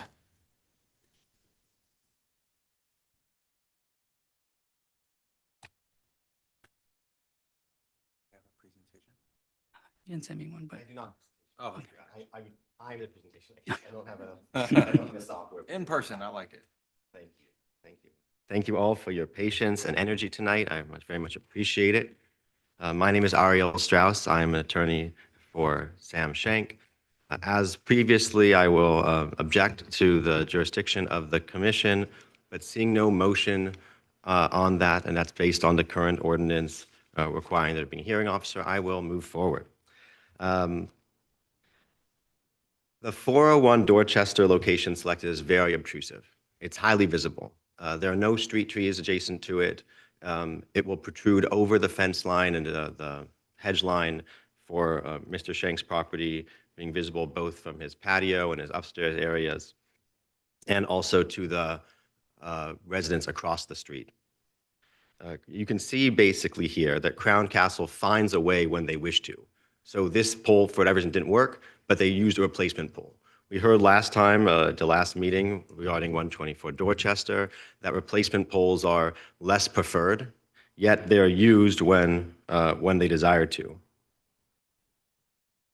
Now, one issue with the replacement pole is that it is quite tall. There is a requirement, and that is policy standard number 2, that the height be minimized. Now, this pole is not shown in any place in the documentation, despite the staff report asserting this, that it is in fact minimized in any respect. There's no explanation for why this height was selected.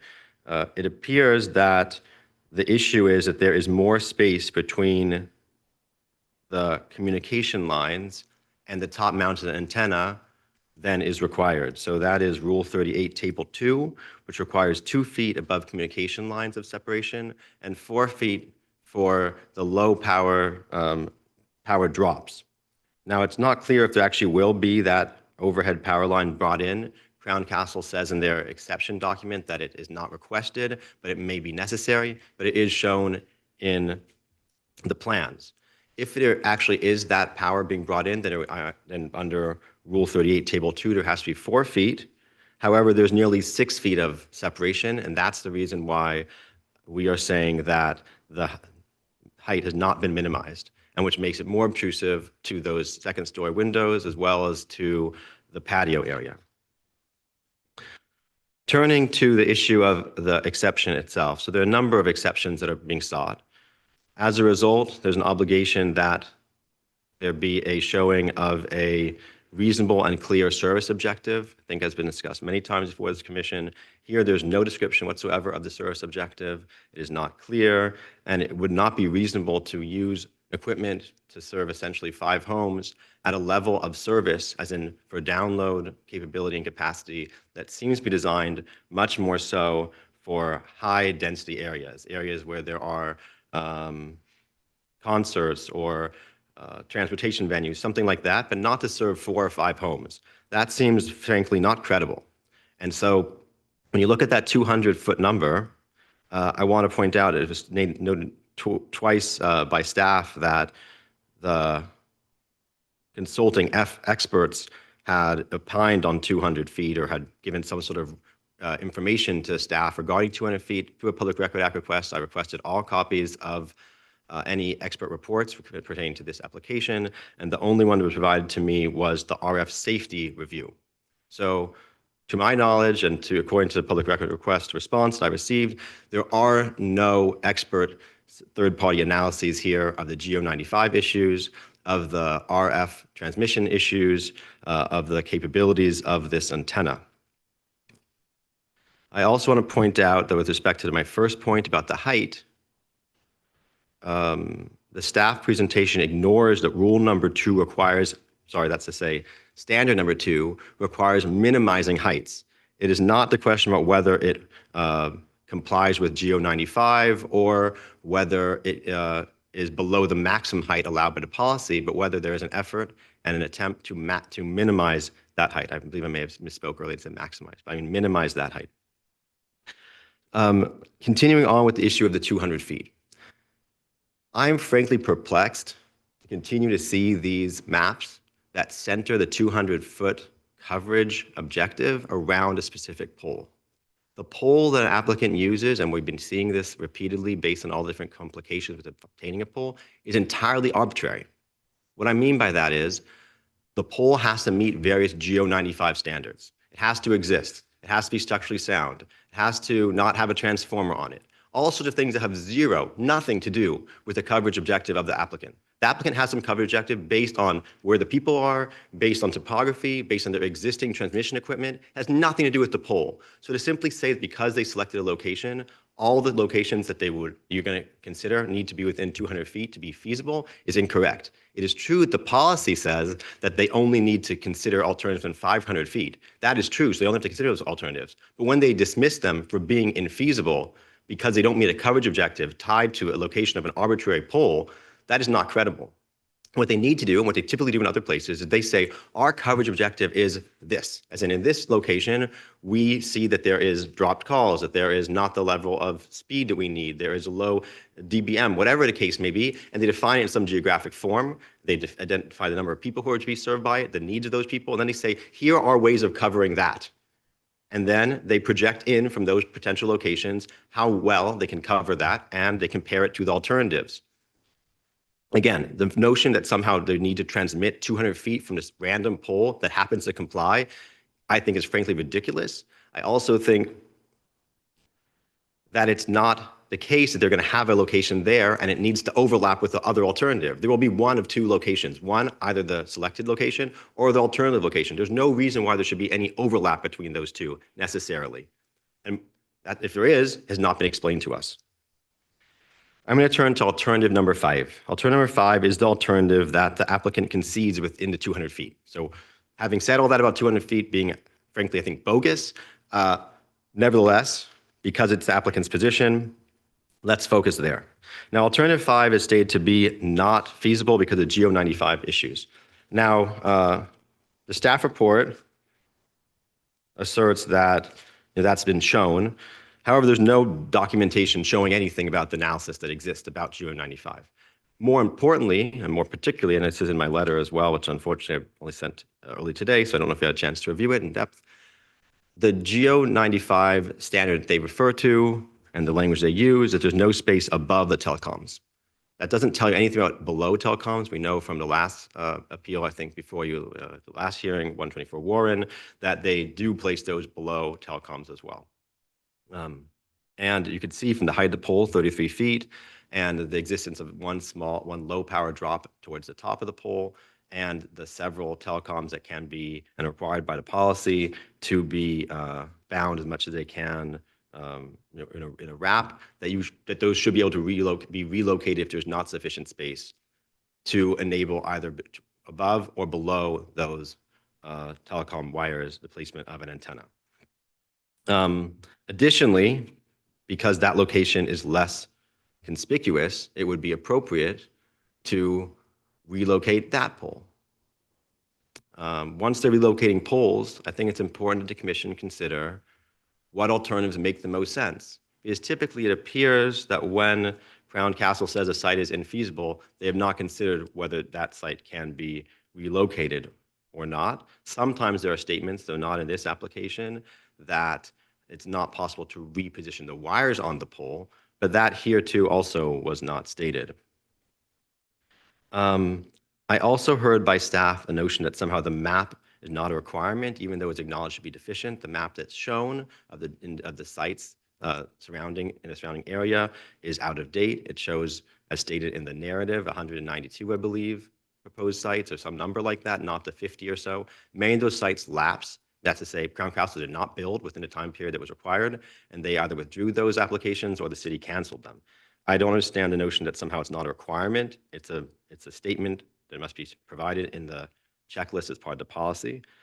I also do not agree that you can simply look at a photograph and say that we can see that certain sites, that's to say those sites are out of beyond 200 feet, but are within the median. We can see that they have GO95 issues. I don't think that is something typically that someone can do. They require specific analysis. And we know this also from 535 West Clark. That's an application that is pending for which staff has, for this exact specific statement, the same explanation for GO95, has requested 2 NOIs. That's to say both times have said that this specific language was not satisfactory, was not adequate, and that they needed additional analysis, not simply notion that you can look at a I don't know what that is, a Google Street View picture, or perhaps seen a human picture and know that there's a problem. Or you can know it's a problem that can't be remedied.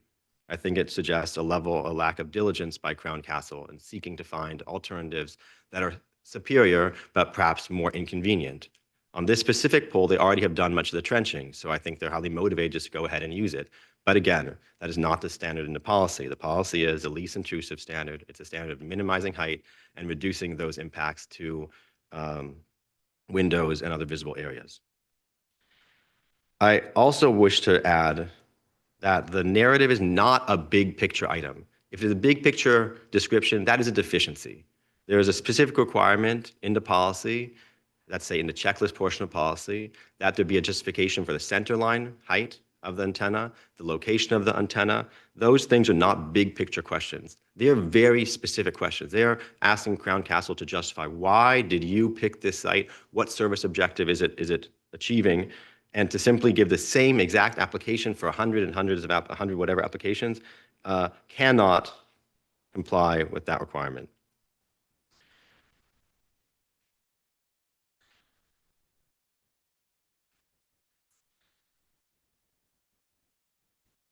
I guess I'll take this time to just briefly add that you can see consistently Crown Castle refusing providing any factual information. I don't know if Verizon doesn't give an authority to do so, or there's some other strategy behind it. But consistently, the commission has not given information that technical experts would utilize to determine what is feasible and what is not feasible. You know, for instance, there's a site here that's 206 feet away. It's also dismissed. I did hear staff note with regard to previous application that it's not a hard line or something to that effect, but clearly Crown Castle treats it that way. They treat it exactly that way. And they treat it exactly the same way for every application, regardless of the altitude of the location, the height of the pole, whether it's 19 feet or 30 some feet, regardless of whether there are many trees or few trees or houses or any of these factors. They treat it like a hard line, and clearly that's not how the physics of it can operate. It's also not the case, and I said this earlier in public comment for the other matter, that the material inhibition standard versus the least intrusive standard dramatically changes the factual evidence that needs to be provided. In either case, the applicant has to demonstrate that whatever terminology they are asserting actually is existing on the ground, and that there is something material happening. They also have to demonstrate, and this is clear in a number of cases that I could cite for you if you wish, they also have to demonstrate that denial of this specific application will have that effect. If on the alternative, they could find an alternative site, or they can come back with an improved application, there is not any effective prohibition, meaning they've not violated federal law under those circumstances. There are numerous cases to that effect. So typically denying a single application will not result in an effective prohibition. I also ask, and this is slightly beyond what what the issue is, and it, perhaps getting ahead of myself since you haven't ruled in the appellant's favor yet, I do ask that you issue a decision tonight if you do deny, because there is a Supreme Court case, I believe it's T-Mobile South v. Roswell, that did hold that because the statute of limitations for the applicant is 30 days to object to a denial, any failure to provide the written statement of decision, which can be very, very basic. Typically, they're not the way that they were proposed in that draft. Typically, they're much more basic, specifically for this reason. Any delay in that will impair their ability to meet the 30-day statute of limitations, since they have to see that to assess their determination about whether they should appeal or not. And because the appeal statute of limitation deadline for a carrier starts when decision is made, typically that is, or more accurately, the Supreme Court determined that that written decision, which can be very simple, needs to be issued very, very rapidly after the decision is made, which is partly why I submitted a draft proposed decision to you by email and in Word document. I also want to address the notion about standalone poles. If someone were to require a standalone pole as an alternative because the existing options are infeasible, that requires a new application. It's not something that just magically happens. So I think it's not correct policy and not something that should influence the commission to think that if one option is denied, then a standalone pole will magically be granted. It's a decision the applicant has to make. And I think it's very speculative to assume that applicant will choose to apply for a standalone pole in a separate application, and that application will be granted. So I hope that you look at this on the merits of this application here and pay attention particularly to the requirements 1 and 2. Thank you. Design policy. Thank you, Chair. All right. So the next part will be up to 15 minutes for the applicant to provide a presentation.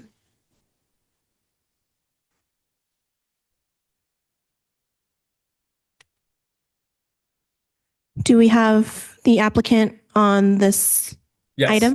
Okay. Hi, Tyler. I was waiting for the presentation to come up. Yeah. Okay. Thank you. Perfect. Well, good evening again, everyone. I just want to go back to bringing the focus back to what the commission is tasked with this evening. The sole issue is whether the appellants have met their burden of proof to establish that the permit approval should be reversed. Again, in this scenario, they have not. The Public Works Director correctly found that our proposed wireless facility meets the criteria set forth in the municipal code, specifically that we comply with the wireless design standards and all applicable laws, all RF regulations, and that the application was correctly reviewed, poured over by staff, and the approval decision by the director is complete and valid. So, next slide, please. We agree with staff's report, and I'd like to point out a few things. Again, here, the coverage objective. This has been described thoroughly in our project purpose as required and approved by staff. Our objective is to densify the network and add capacity in this area. To add capacity, we must provide coverage. Next slide, please. As staff showed, this is our plot of the propagation from this proposed site. One thing I'll note on the technical limitations of the 200 feet, the radio equipment produced by the manufacturers has a variety of different ways in which it can be implemented and used. They're used by all the carriers, but the carriers don't share spectrum. So what that means is that they can operate on different kind of wavelengths. And when they do that, they operate in very different ways. So the information that you might see from the manufacturer could be the most optimal spectrum at the most optimal conditions and the most optimal power range. And those are all things that are controlled by the FCC and are not available to all applicants. So for these sites, the anticipated propagation drops off dramatically at 200 feet based on the configuration that we are allowed to use and that we are planning to use for these sites. Next slide, please. At this site, there are 3 alternatives that are within a reasonable RF range to meet the coverage objective. That's alts 5, 9, and 10. Next slide, please. All of these sites are technically infeasible. Next slide, please. Starting with alt 5, as staff correctly noted, this site is not allowable per both GO95 and PG&E guidelines due to installation clearances and the overall minimum height. Anyone who's familiar with GO95 could look at this site and see that in person or via visuals. So those reviewing, such as staff or their experts who are familiar with GO95 as well, have seen that and have reviewed that and have found in their findings that this is an accurate assertion. Going a little bit further into obtrusiveness considerations for a site like this, even though it is not feasible, there would be additional obtrusiveness considerations for a potential site here if it were to be feasible. Let's say there was a lot less lines on this existing pole. A ground meter pedestal would be required on street frontage.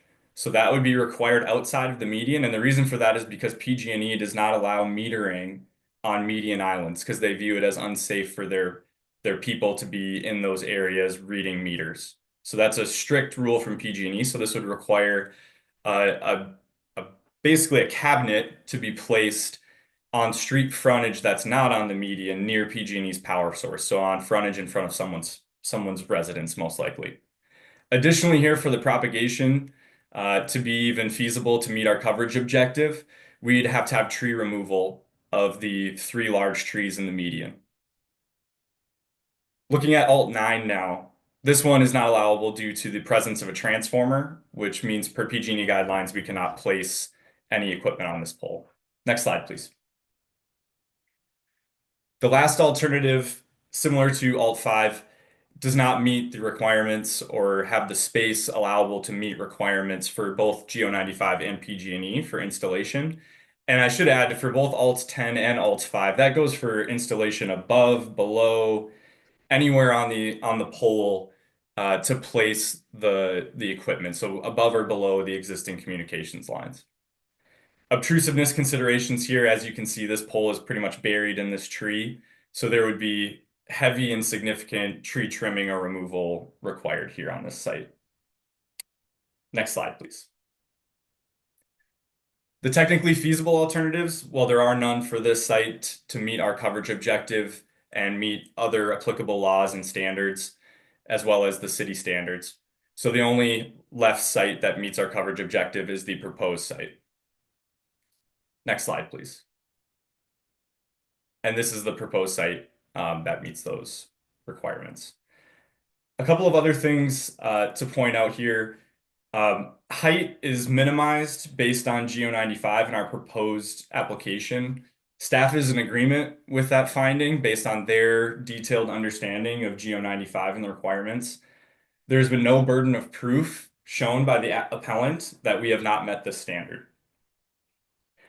Our project narrative and project purpose references specifics for this site as noted in staff's report. So any assertion that our project purpose is not specific to this site is plainly false. Additionally, we've provided 200 to 300 pages in this application of factual information that have been provided in compliance with the design standards. So a lot of good factual information there. So in conclusion, our proposed site is the only feasible site at this location and has met all of the required design standards and should be upheld in approval based on the finding of staff and the director. I'd like to turn it over to Alan now and hear what he has to say. Thanks. Good evening again, Chair Narita, Vice Chair Michael, and honorable commissioners. Want to repeat a little bit of the evolution of the law that we talked about last time for this separate application and appeal. To reiterate the law here, the city simply cannot interpret or apply the wireless right-of-way ordinance in a way that, and I'll quote the FCC's 2018 small cell order here, cannot interpret or apply the wireless right-of-way ordinance, quote, in a way that, quote, materially inhibit the provider's ability to engage in any of a variety of activities related to its provision of wireless service, end quote. And I know that the city recognizes the benefits that flow from advanced wireless services. And I know that the ordinance correctly allows for exceptions if needed to prevent an effective prohibition and is designed to be in compliance with federal law. So I want to reiterate what federal law requires here. And to just kind of recap the evolution, prior to the 2018 FCC order, many circuits were applying a test where they would either require a significant coverage gap or require a significant coverage gap and that the proposed tower or site was the least intrusive means to fill or address that coverage gap. The FCC expressly rejected all of the circuits that applied either of those tests, including the Ninth Circuit's requirement. The quote from the FCC is, accordingly, we reject both the version of the coverage gap test followed by the First, Fourth, and Seventh Circuits. I'm going to skip over a little bit, and the version endorsed by the Second, Third, and Ninth Circuits, requiring applicants to show that the proposed facilities are the least intrusive means for filling a coverage gap. And because of that, I would ask that the city exercise caution in applying the least obtrusive means test in a way that mirrors the now rejected least intrusive means test. I would also point out that not only has the Ninth Circuit upheld that FCC order, but the Third Circuit has also recognized that this significant gap test has been displaced by the material inhibits test, the material inhibition test that we discussed last time. And so this means, again, that for this appeal, Crown stated rationale for the new cell site densification and bringing new 5G services to San Mateo is legally valid. It means that the city needs to be very careful that if it's denying this application and granting the appeal, forcing Crown to go back to the drawing board under the new current ordinance where it's more restrictive, the city needs to be careful about creating an effective prohibition. And there's no need for that here where there is only one technically feasible site. But if there are any further suggestions that a gap in service or other least intrusive means need to be shown, that is just flat out wrong. Again, we support the reasoning that staff have in their initial conditional approval. We think that they've addressed all the grounds that were raised by the appellant, and the appellant has the burden of proof here. So we ask that the original decision be upheld, the appeal be rejected, and we are appreciative of your time and happy to answer your questions. Thanks. Thank you. All right. So sorry, Crown Castle, you still have 4 minutes. Did you want were there any other remarks you were planning on? Okay. So at this point, we'll take public comment on this issue. How many? May I? It is past 11, so I did want to make sure that you mentioned Thank you for that. the time check. No Okay, problem. so procedurally, we have to have a motion to continue. Is that right, Madam Clerk? Yes, motion and a vote to continue, yes. Motion and vote to continue. I would move to continue, or I would make a motion to continue. I'll second. Commissioner Robbins, Yes. Commissioner Rowinski, Yes. Commissioner Kranz, Vice Chair Michael, Yes. and Chair Narita. Yes. Motion passes. Thank you. Thank you, everyone. We're going to be as efficient as possible. Okay, so at this point, we have public comment. Do we have any public commenters at this time, Madam Clerk? I have one in person and none online. Okay. Irina? 3 minutes. 2 in person? 2 in person? I need him to submit a slip, please.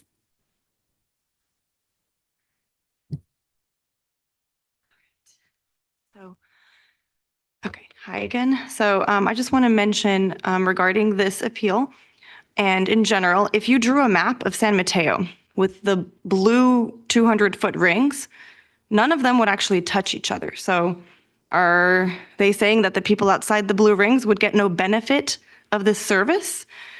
And I also wanted to address the tree trimming situation that, we see all over the city that there are other projects, development projects happening where entire trees are removed. I know on 9th Avenue by the railway, they just took out like 4 beautiful heritage trees actually to make space for a development. And now it just looks so industrial and terrible. It's really sad actually. I'm sure there's a way to trim a tree to make way for one of the alternative sites. And I also wanted to remind the commissioners tonight, I know it's late and I know it's been a long night, but last time I mentioned, and I did send, as I promised, the proof of the person that I spoke to in another city, same arguments from Crown Castle that we just can't move it. There's nothing that can be done. Technically infeasible, coverage, objective, blah, blah, blah, the same stuff. And yet when the woman really pressed him and said, I'm begging you as a mother, please do not put this in front of my house. Suddenly, a very kind person at Crown Castle, he said, you know what, I can make it happen. And they did, they moved it. They did not put it. Suddenly, all of a sudden, the same arguments that you saw tonight where it's just not possible, it is possible. So it really makes you wonder, well, and again, their public works also sat there just like our hardworking public works, who I'm sure as sick of this as we are. They also said the same thing, that yes, there's nothing that can be done. It can't be done. And yet it time and again, we see this happen.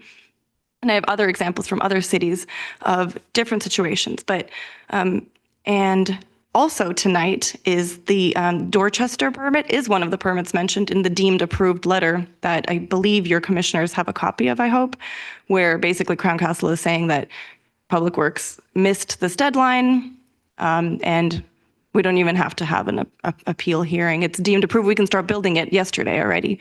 So again, trying to bypass our due process, which we do not appreciate. And so we just hope you pay super close attention to all of these nuances and maybe just start connecting the dots for yourselves. And I know we all want to do the right thing here, and I appreciate former Commissioner Rowinski, who goes to every site always. But you made a good point, Commissioner Rowinski, that, oh, people are going to live here 24/7 at the last appeal, how you didn't want this to be in front of a place. Well, Dorchester people live there 24/7, 365 days a year. So please keep that into consideration. This is not the least intrusive means of remedying a true gap in coverage. And I wish you all a good night, and hopefully we'll get through this quickly. Thank you. Thank you. Next speaker is Sam. Hi, I'm the homeowner at 401 Dorchester. Thank you all for your service. Thank you for staying late tonight. And I guess of all the houses in San Mateo Park, I guess we're the lucky house that gets really, really good signal that, you know, Crown Castle decided to give us that 200 feet. But I just want to point out that replacing the pole that's right outside of our property, that right now it's sort of like a, I don't know, a 2/3 height pole, maybe even a half height pole. It supports, there's wires that go across, so it doesn't have anything on it itself. It's just for supporting the pole across the street that has a transformer on it. The plan is to replace that with a full-size pole that's significantly taller, and then putting on the transmitter on top of that. It's going to create a big monstrosity on the street that has no coverage around it. And it's going to be ugly, and we're going to see it from our balcony. We're going to see it from inside of our house. Our neighbors are going to see it too. The people that walk through the street are going to see it too. And it's, I just feel like, and I am shaking my head, if they're going to do all this work to replace this pole, there's a great site that is very close by, that is in an island, that would also require some variances for sure, just like this location would require variances and putting in a new pole. But I feel like those variances would be far less obtrusive and far less visually impactful on the neighborhood and for the neighbors in the area. Thank you for your consideration and for your time tonight. Thank you. Madam Clerk, do we have any other public commenters at this time? That concludes. Okay, great. So we have now 5-minute rebuttals. So the first 5-minute rebuttal will be for appellant.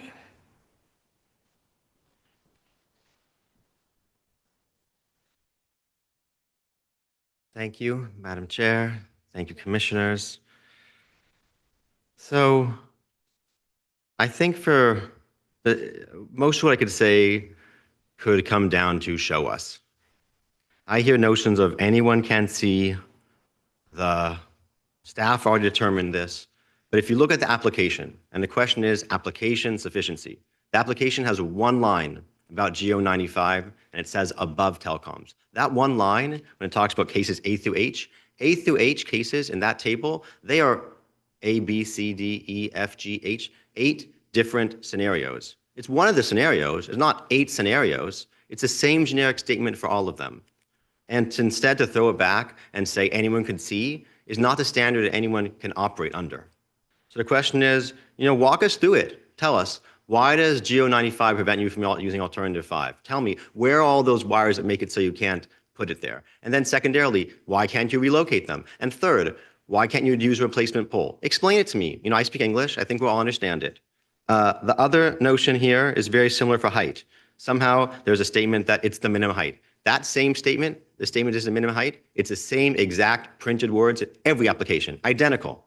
So again, walk me through it. Why is this the minimum height? I explained why I think it's not minimum height. Rule 38, Table 2, explains the distances that need to be had between different types of antennas, wires and antennas. And because these are communication wires, and because the top wire is a low voltage wire, if there is one there, for the proposed site, because the communication wires only require a 2-foot separation, and then it only is required to be a 4-foot separation from the low power wire. It does not need to be nearly 6 feet. That's my explanation. Someone can tell me why that's wrong, and we should hear it. When it comes to the notion that the FCC order just changed everything, it still has terminology in it that needs to be justified and validated in fact-specific circumstances in each case. So even if you accept that as the alternative, and I don't think it's correct too, but it's not important because either way, the applicant refuses to provide the facts. And that is, how dense is the network right now? As in, what is the coverage level that you're getting? What is the coverage level that you're going to get? How much more dense will it be? What does it mean to be dense? What do you mean when you say dense? When you say utilization, or when you say that it's going to have more capacity, what is the capacity right now? And what percentage utilization are you observing? And what percentage do you want to have? And is it only for these 4 or 5 houses? Frankly, these are factual statements that can be made, but they are not making them. With respect to the problems that supposedly exist for alternative 5 with the existing trees, there is a pole there. I walked over there, and there are palm trees 7, 8, 9 feet away. They exist. The palm trees exist. The pole always exists. It's not self-evident why you would need to remove the trees to add something to the pole. Presumably, you would have to do some trimming to some of those branches to keep them further away from an installed antenna. But when it comes to the aesthetic consequences of a choice, it is up to the commission and staff to assess whether that is a trade-off they want to make. The first point needs to be that if you have an application that is for a non-compliant pole, there have to be established there are no feasible alternatives. If the alternative is feasible, but there's some issue with it, for instance, you need to add a meter off-site, that can be done. You know, in front of Mr. Shank's house right now, there is a meter or a water sort of standoff that was recently installed in a small cage. You know, that would be far preferable to have something similar to that than to have the antenna right there. As far as I know, no one has mentioned the notion that they spoke with an arborist about these tree dynamics either. There's also no discussion of a replacement pole. Once you're talking about standard 1, which is a least intrusive site, tell me, could you put a replacement pole there? And if you could, why not? Why didn't you? We still get to the issue, though, that some of these sites are only 206 feet away. I mean, 206 feet. Is it so magically different? It's really mind-boggling, again, because the map that you saw is not the map of the coverage objective, that propagation dynamic. That's simply a model of the propagation from this specific site. Not the goal they have for their coverage objective, but the map model of this site. It tells you nothing about what alternatives are available or feasible. Thank you. Thank you. All right. And then we have a 5-minute rebuttal from the applicant. Yes. Hello again, everyone. Just a couple things to note here. In general, small cell networks, the idea behind these networks is that the coverage and capacity increase provided by the small cell network is going to allow those users within the range of that small cell to be supported by the small cell itself rather than the macro coverage around it. So when we talk about benefit of a small cell, it doesn't solely benefit those that are near it. It benefits the entire community by basically allowing more usage and bandwidth of the macro towers in the area because they're not serving those that are being served by the small cell. So it's a misnomer that these are only beneficial to those that are within the propagation area. They're really beneficial to the entire community. Lastly, on the GEO-95 considerations, we've met the burden of the standards, the design standards in the analysis of alternative sites as evaluated by staff and then with the approval of this application. I believe that there's a little bit of a misunderstanding in the room of GEO-95. The requirements for the separation between power and the antenna, and there's no notion of low voltage in this application, so I don't know where that's coming from, but the distance is 6 feet required between power and an antenna above. So I think that just illustrates some of the misunderstandings. When looking at alternative 5, one of the aspects at play here is that the lines are going in a lot of different directions. So therefore, they cannot be moved to an extension arm. They can't be consolidated to one level because they're basically crisscrossing. So there's a lot less flexibility on a pole like Alt5 for those reasons. So those who are familiar with Geo95, such as staff who've evaluated this application, will know that that site is not available to be compliant with a potential application. The information related to tree removal at Alt5, again, Alt5 is not a feasible alternative. It's provided as another data point to help staff. Tree removal is needed for RF propagation. And that's because those trees are so close and so directly in the line of propagation needed for that site that if we were to be able to install there, which we're not, that those trees would have to be removed. I'll turn over the rest of the time to Alan. Thank you. And as Alan said, we're available to help staff and commission with any questions. Thanks, Tyler. I think this is ultimately a technical feasibility issue in terms of where the requirements like Geo95, that is a CPUC order come into play. There is a little bit of law there, but I, would say pay attention to Tyler, the engineer, explaining that. I would just reiterate that if the application is denied and Crown Castle has to start all over here, then essentially you are telling us that we have to go through a whole new application process under a whole new set of rules. And I will note, it was noted in the record earlier, we have noted that this application is deemed approved under the federal shot clock rules that were part of the FCC's federally binding guidelines on here. We still are participating in this process because we respect the process of the city. But that is a legal fact that is out there, that it does qualify as a deemed approved application. Nonetheless, we ask the commission approve this on the merits of the application and on the merits of the staff's reasoning in rejecting the appeal, which we agree with. I think they've done good work. I'll end it there. Thank you again for your consideration and for all of your attention. And we would welcome questions and are happy to answer them. Great, thank you.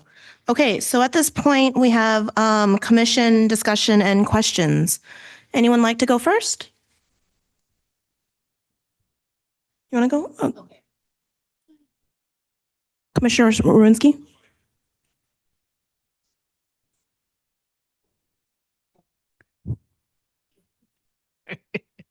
All right. I'll arm wrestle you. Okay, so the design standard says a pole cannot exceed 35 feet. Is that correct? That's correct. Right, A and new this pole, pole and this with the extension would be 31, so we're 4 feet below. That's Okay. correct. Let me ask another question here. There was, I've got a bunch of questions. Actually, Ariel, I have some questions for you. You mentioned that in your presentation, the 200-foot coverage, you referred to it as arbitrary, and you actually used the word ridiculous. Okay. Do you have some sort of data to back this up? Thank you, Commissioner. I appreciate the question. When I say it's ridiculous, I'm not referring to my knowledge about how the equipment works. I'm referring to my knowledge about how coverage alternatives work. So what you are being told when Crown Castle tells you that they cannot use a site within 200 feet, that it's infeasible, they are saying that their coverage objective can only be met within 200 feet of the pole that they are proposing to use. That anywhere else will not meet their coverage objective. Right. And the pole that they chose, though, is not based on coverage objectives. The pole that they chose is based on Geo95. It's based on the arbitrariness of where poles are placed for whatever reason they are placed there. It is due to the structural security of that pole. All sorts of things have zero to do with a coverage objective. So that's why, well, that illustration shows a model that device can only transmit 200 feet. That tells you nothing about where the coverage that they seek to provide is located and what would happen if you use a different pole. It's all focused on something that has nothing to do with coverage, which is centering it on a pole. Right. You see, now this would be a point for Tyler or someone in Crown to respond to. Because what you're saying is that pole wasn't selected based on coverage, which I guess it could, if I'm following you, right? Yes, Cherinsky. My understanding is it's impossible to have it be. I mean, yes, there is some coverage dynamics that go into which poles they are willing to consider, but that pole is not precisely centered on the midpoint of their goal. It can't be, simply as poles are not arrayed that way. Could Crown respond to that? Yeah, I could respond to that. Thank you. The FCC order is very clear that it is for the provider to define its performance characteristics and its objectives in terms of the service that it is trying to provide. So, while someone can stand there and maybe look at the map and maybe it doesn't make sense to them. Crown's engineers have looked at this. Crown's engineers and Crown's customers have determined what their performance characteristics that they are needing to do to provide great service to their customers are. And we really should not be litigating and under the FCC's guidance cannot be litigating whether or not Crown's decisions about the performance characteristics for the network are correct or not. That is just something that is out of bounds in terms of federal law. And Okay. Alan, would it be right to clarify when you say performance characteristics that includes the coverage objective? Absolutely. It's just broader than that. As we've said, it's also densification. It's any sort of 5G services that Crown or its customer wants to make available. So yes, that is definitely included, Tyler. Right. Sure. So part of you'll see some of my questioning is, we are told that the burden of proof to overturn staff's decision is on the appellate. And so I'm wondering, like I said, there was a lot of statements here. I'm wondering if you have information to back them up. Thank you, Commissioner Winsky. I appreciate that question. Yeah, I want to respond to that about the burden here. I mean, this is Sure. de novo hearing. That means to say that new evidence or new information or whatever weighing you choose to do is valid. You don't have to weigh it the way that staff did. And there's a responsibility here to make the required findings because this is a site that is exception site, that it is the least obtrusive location, and that it is compliant with the application requirements. And so what I want to try to explain about the burden is the fact that something was submitted does not create a very high burden to overcome. It still is the applicant's obligation to meet all the requirements of the policy. So if they submit something that is basically inscrutable, and then they say, we don't have to tell you, and I'm smiling a bit because I think this is exactly my point. I mean, the answer that we just received from Crown Castle is exactly my point. Precisely. This is not confidential information. This is not national security information. This is physics. And the insistence that they simply don't need to tell you, I think to me indicates that they have not met their burden of demonstrating with clarity and with precise information and with facts what they intend to do. Right. I have to, I'm sorry, Mr. Strauss, but I'll have to disagree with you. We've got instructions and documentations that say the burden of proof is on the appellate. Now, am I misinterpreting this? I don't know. You can ask Stephanie. Yeah. Thank you. And I'm looking up at the sky there. Stephanie, can you help me out here? I just want to make sure. Yes, so this is a de novo review, which means that the commission is going to start from the beginning in reviewing the permit application, and they can do so without giving deference to city staff previous decision. However, the commission still has to apply the same conditions of approval and design standards, of course, that staff did. But I'm not sure what you're referring to in terms of burden on the appellant. Where is that? And Okay, I can chime in on that one. Sure. In the Muni code that's effective, it does say section G that the appellant has the burden of proof. Yeah. I mean, I've read this multiple times. Commissioner Winsky, maybe I can give an example and help explain at least how I see it. Anyway, I think we don't want to beat this one to Do death. you mind? I think it could help. Okay. Thank you. I appreciate indulgence. So for instance, the requirement that the applicant provide a detailed and fact-specific explanation. I may have the burden of trying to show why that's not existing, but I've explained why I don't believe this to be detailed or fact-specific. None of the facts are unique to this site. They are not giving you the type of information that an engineer or other person would use to make these determinations, and they're refusing to do so.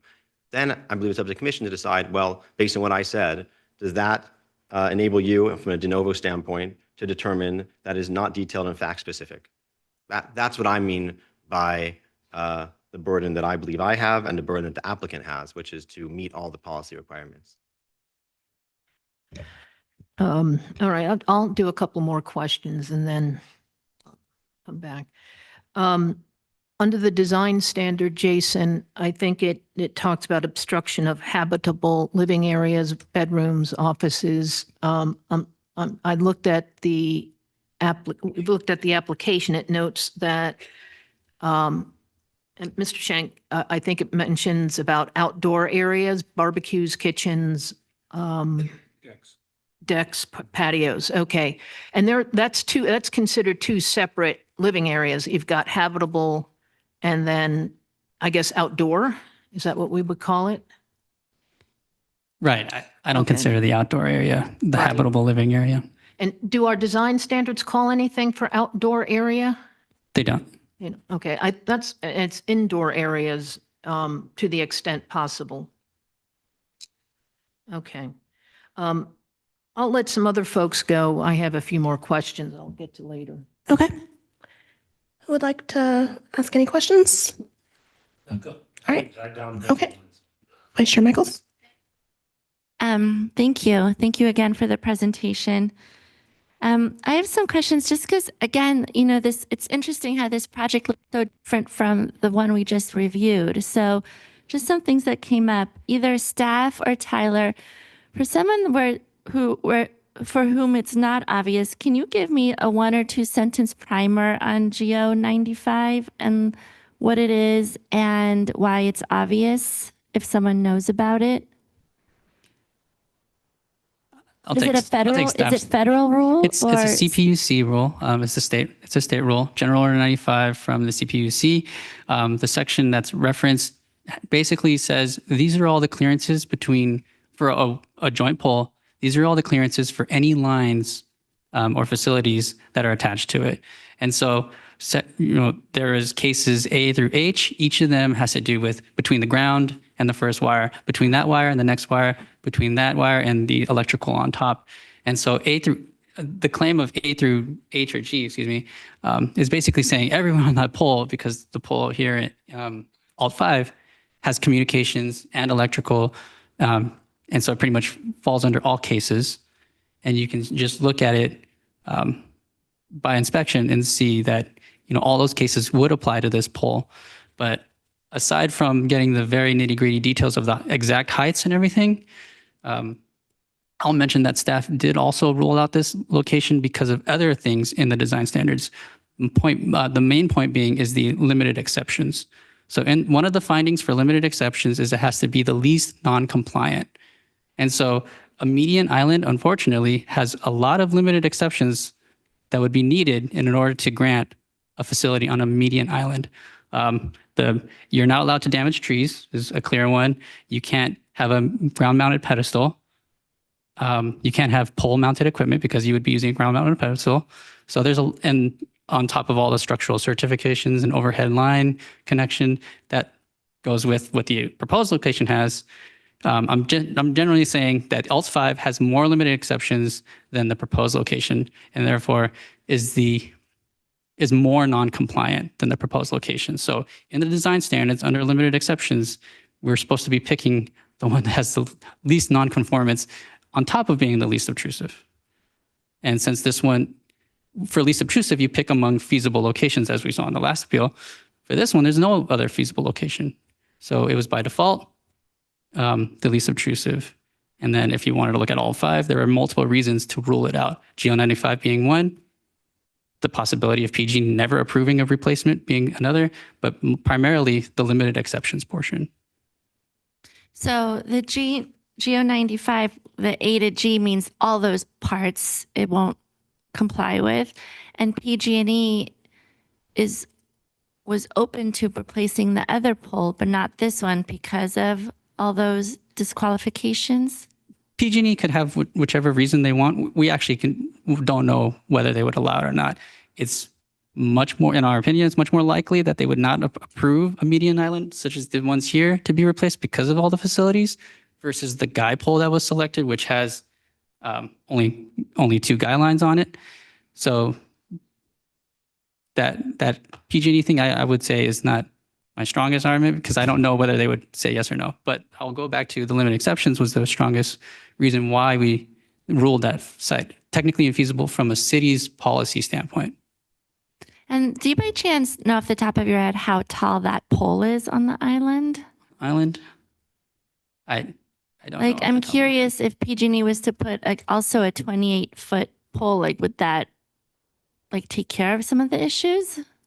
Like, Oh, yeah, I don't know the height of it. I'm sorry. because if they're able to do it on the preferred site just to replace the pole in order to make it qualify for them, like if they were just to replace the pole on the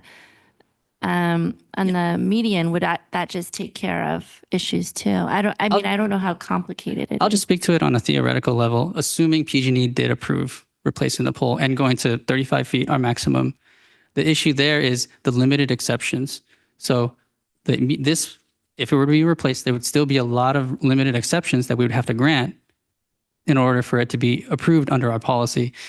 Unfortunately, the limited exception section says one of the findings is it has to be the least non-conforming. Which is And the so- least amount of which is- limited exceptions. Exactly. Got it. So the proposed location has 3 limited exceptions that were granted. How And many? 3. Mhm. And the Alt 5, if we were to choose it, it would probably have, off the top of my head, 5 already. Mm-hmm.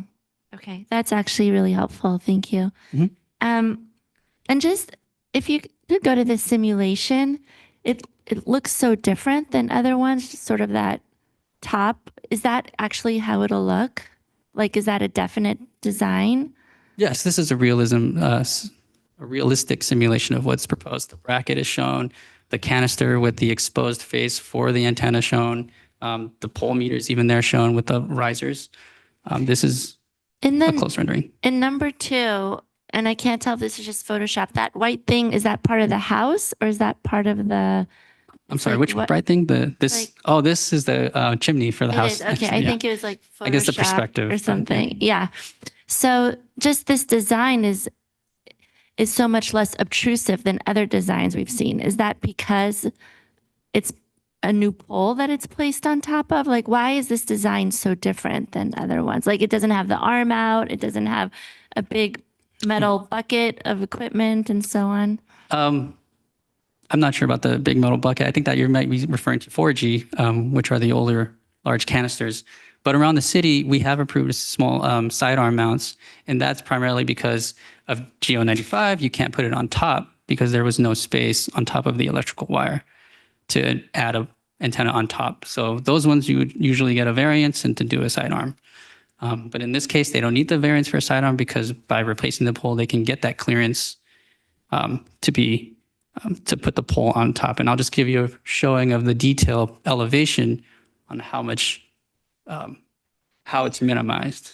I'm probably not giving you the best view of the detail, but it's showing the clearances. The primary issue here is that the guy wires have to remain in the same elevation. So they were trying to work around that constraint. It's a physical constraint. And then from there, they take the GO95 minimum requirements, and they're showing it here. And according to this one, the electrical service drop is 4 feet minimum to the bottom of the bracket. It's not to the antenna, the bottom of the bracket. And then that's them showing that they've used the minimum amount of height to comply with the GO95.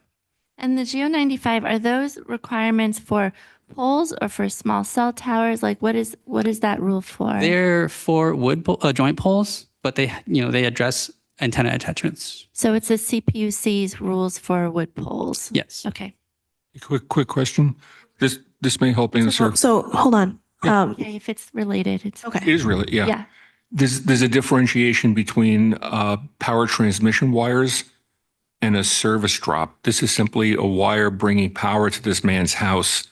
It's not power going down the block for all the houses. And I think that's where PG&E may make a discrimination and not have that requirement about you can't have the antenna on the same pole because it's not the same pole. It's different. Well, the service drop has a voltage and the table has clearances for each type of voltage for the electrical wire. And yeah, and All right. And so, Vice Chair Michaels, do you have additional questions? Yes. Mr. Strauss mentioned something about a new application is needed for a new pole. Is that correct? Like, can you explain that? Or did I catch your statement correctly? Thank you, Commissioner. My statement is about a standalone pole, that there has been expressed some concern in the past that pushing an applicant too far or too hard will result in them being eligible to seek a standalone pole. My point is that if that scenario transpires where there's a decision, this proposal is too bad, we can't approve it, then that would enable the applicant to seek a standalone pole. My point is that process is a brand new process. It's not an automatic determination, but it's a process where they can apply for standalone pole, and then they will seek to have that standalone pole in the most best place they can, and sometimes that might be better. I can speak to that. So a freestanding pole is not an explicit alternative shown in any alternative sites analysis, but staff by default, when we review, we have the understanding that it is an alternative, but it's arbitrary where it could be. The idea is that new freestanding poles will always be the least preferred alternative.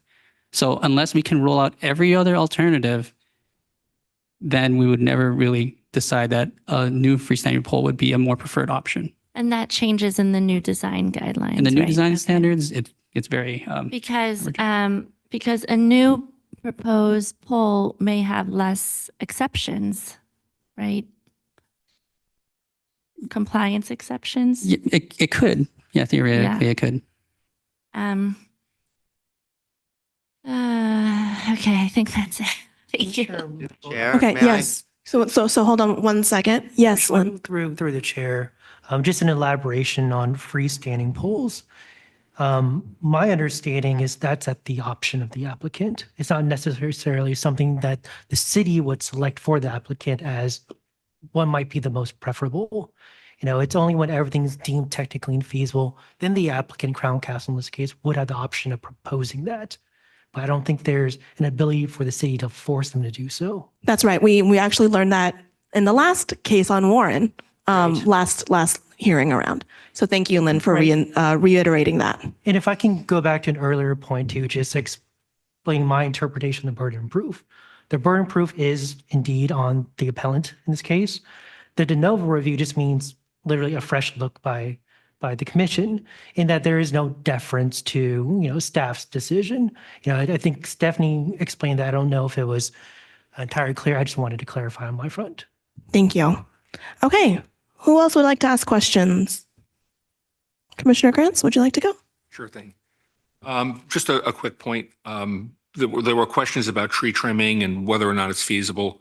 We may want to leave that to an arborist. It might be a more appropriate answer than an engineer. Yeah, I'm just saying it just to try and be fair. While we were talking, I did a quick internet search, and it turns out, according to PG&E, that, and I'm trying to absorb all this and trust it, take it at face value, but the whole thing about putting a pedestal on the island, we did notice that there was a pedestal already there. I don't know what it's connected to, but it had a lock on it. But PG&E is saying that as far as meterage, we do have RFI remote meters now, like my house has one. They don't have to come out and read it. They also offer an average or an estimated monthly use based on the wattage that's coming off this antenna. So it kind of flies in the face of we can't do it because the meter reader couldn't get out there. I'm just saying and I'm not an engineer. I just quick internet search. That's what I found. Here's the question of the day. If this antenna location won't work and moving it is problematic, is it possible to move another antenna in tandem with it, in synchronicity. I don't know if these antennas are cut in stone where they are, if there's any kind of calculus that can be done or neural networking to keep it in flux to get the antennas in the best possible scenario, the best possible locations. And it might require moving one down the block a little bit to move this one a little bit to fix. We don't have hundreds of these appeals. We've got a handful. So in order to try and make this work for everybody, have you guys investigated that? Has it been brought up? It's not part of the application requirements or design standards to review anything like that. Yeah, I come up with some off-label questions. I get it, but so we actually can come to yes. Can we make this work? Is that something that? I mean, it's physically possible, but Right. any movement of an antenna that's existing would require another application on its own. Sure, I get that, but okay, I rest my case. And I think I'm good. Thank you. Okay, great. Commissioner Robbins? Yeah, I don't have much. Just a couple of things to get on the record. Sam and I served on the Parks and Rec Commission together years ago, so I do know him, and he's a great guy. But we have not talked about this matter at all, so I just want to get that out there. To be fair, I have walked the site. I don't have any further questions that haven't already been raised. It's tough. I will say my impression is that this, it fits what's going to happen throughout our neighborhoods, and we don't have a whole lot of leeway. It's better than some. It's not right at a front door. If you walk around, note across the street there's a big transformer that's got higher danger issues than these things do. So that's kind of my perspective. So back to you, Madam Chair. Thank you. I have some clarifying questions. Ariel had brought up that some of them were right outside the 200 zone. I think, Ariel, you were talking about Alt 4, and I wanted to direct my question to Tyler. Actually, first, let me direct my question to staff. So, Jason and Jay, Alt 4 was listed in the alternative analysis at 204 feet. And in the last hearing on Warren, last session we've had on the Warren one, you mentioned the range is 200 to 300. And so why not in the conversation with Crown Castle, does the city not set, it doesn't seem the city sets the expectation that a more thorough analysis is needed about GAO 95 or other considerations for anything that's within the 300-foot range. Since our design standards do require, the 500-foot range to be named, why don't we require a deeper analysis of anything between 200 and 300, which is what our outside experts have deemed as potentially feasible? I'll go back to the applicant is the one that claims what the technical objective is in that area. And there's no design standard criteria for us to determine, is that area the size that we want it to be, or the size or any other size. So we, the only thing in the application requirements is they define it, but there's nothing for us to rule against that. Okay, so even though our technical, the city's technical experts have said 200 to 300 is viable, procedurally, because Crown Castle sets the parameter at 200, they are able to then dictate which alternatives to analyze. So the city is not empowered to ask questions about, for instance, Alt 4, which is at 4 feet beyond that 200 limit. I think it's rather Crown Castle stated what antennas within that range will meet their target objective. And if it's outside of that, they're saying that if an antenna was there, it's not going to meet their target objective. And so that's the point that is technically infeasible from both, their defined target objective and the technological limitations, which our third-party consultant concurs is a reasonable range that they stated. And Chair, to further elaborate, in the conversation we had with EBI, our RF consultant, it's not a exam in looking at an application. It is a discussion about what they have seen in their professional experience about a viable range for what carriers are actually deploying in real time. So 200, 300 feet is in the range. We did not specifically talk about a application, as our RF engineer stated. It's very complicated. There are bands, there are different settings that are ultimately set for these devices, as well as site-specific natures that really affect it. We ultimately wanted to talk to our RF consultant, very expensive as well. And we just want to see if 200, 300 feet is within the range of possibility, and it is in the range. That's helpful. So like, but procedurally with, in the interactions with Crown Castle as they submit things, there is never a conversation between staff and Crown Castle on any alternatives slightly beyond the 200 as articulated by Crown Castle.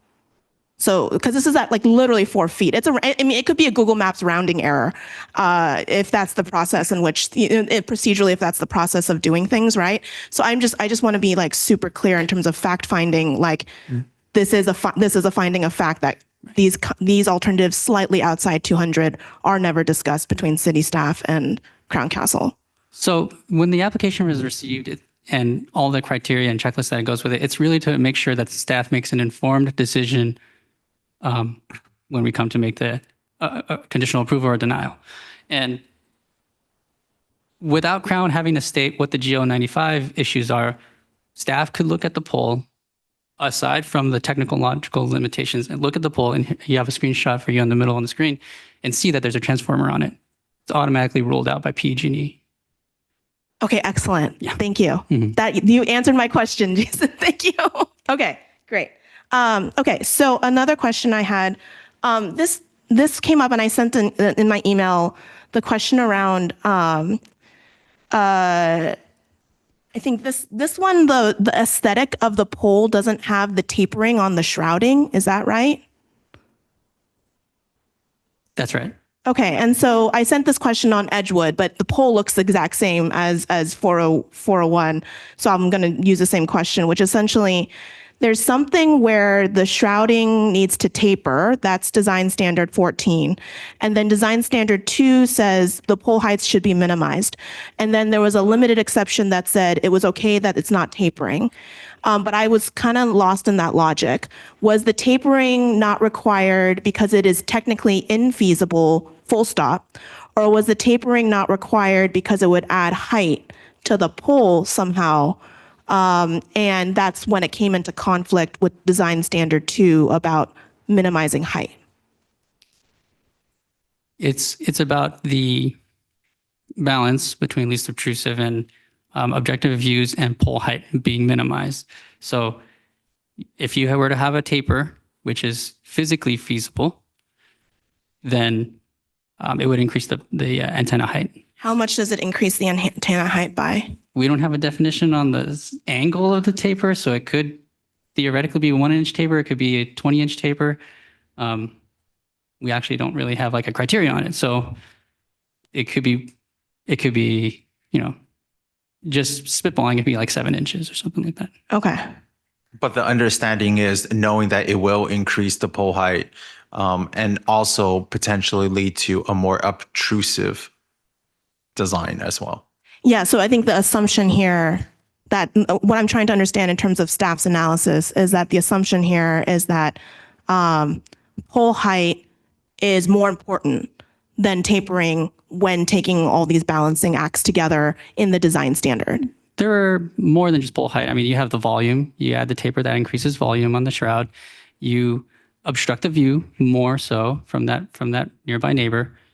So I guess, just off the top 3, you have the pole height, obstruction of views, and volume, antenna equipment volume. And sorry, and shrouding.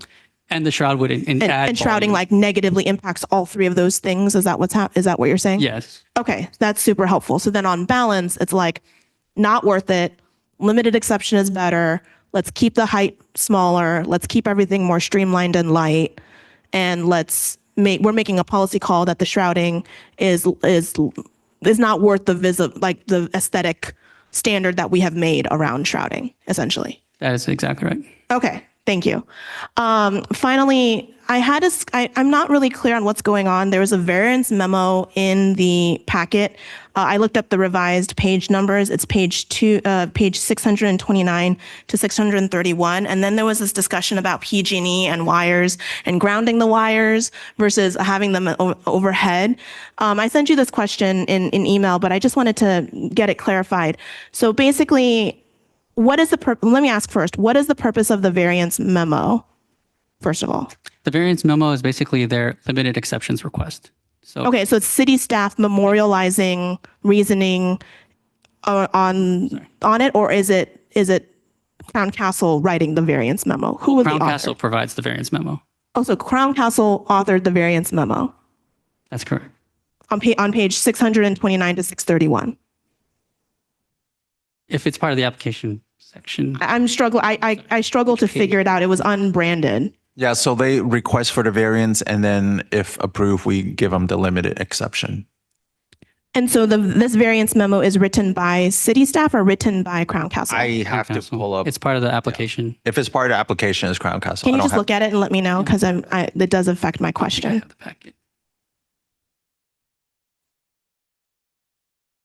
It comes right after the alternative analysis.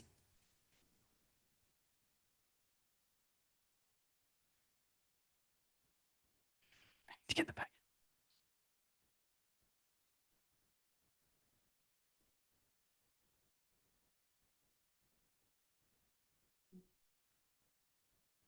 Because it talks about how lines will be permitted, which I didn't understand how Crown Castle could write something about.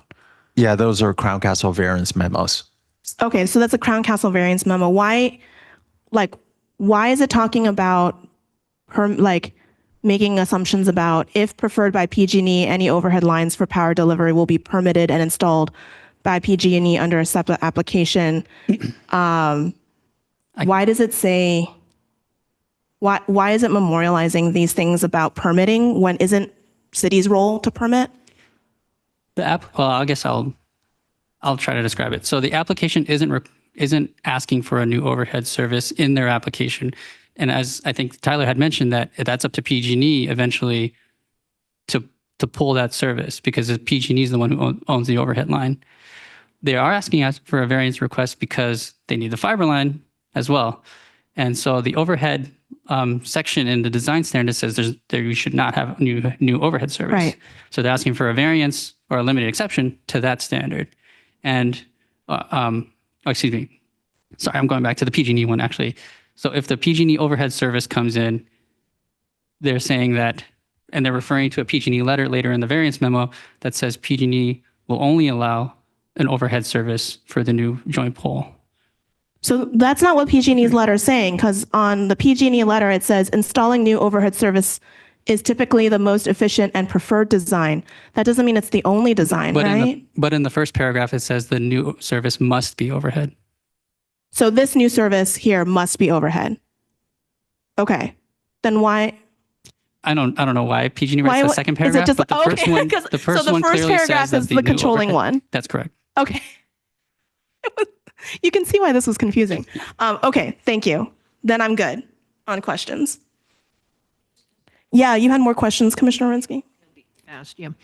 One, I just want to make a clarification here, and it was brought up during public comment, is, there was a comment from the public, and that is regarding my sensitivity to habitable sites in the prior application.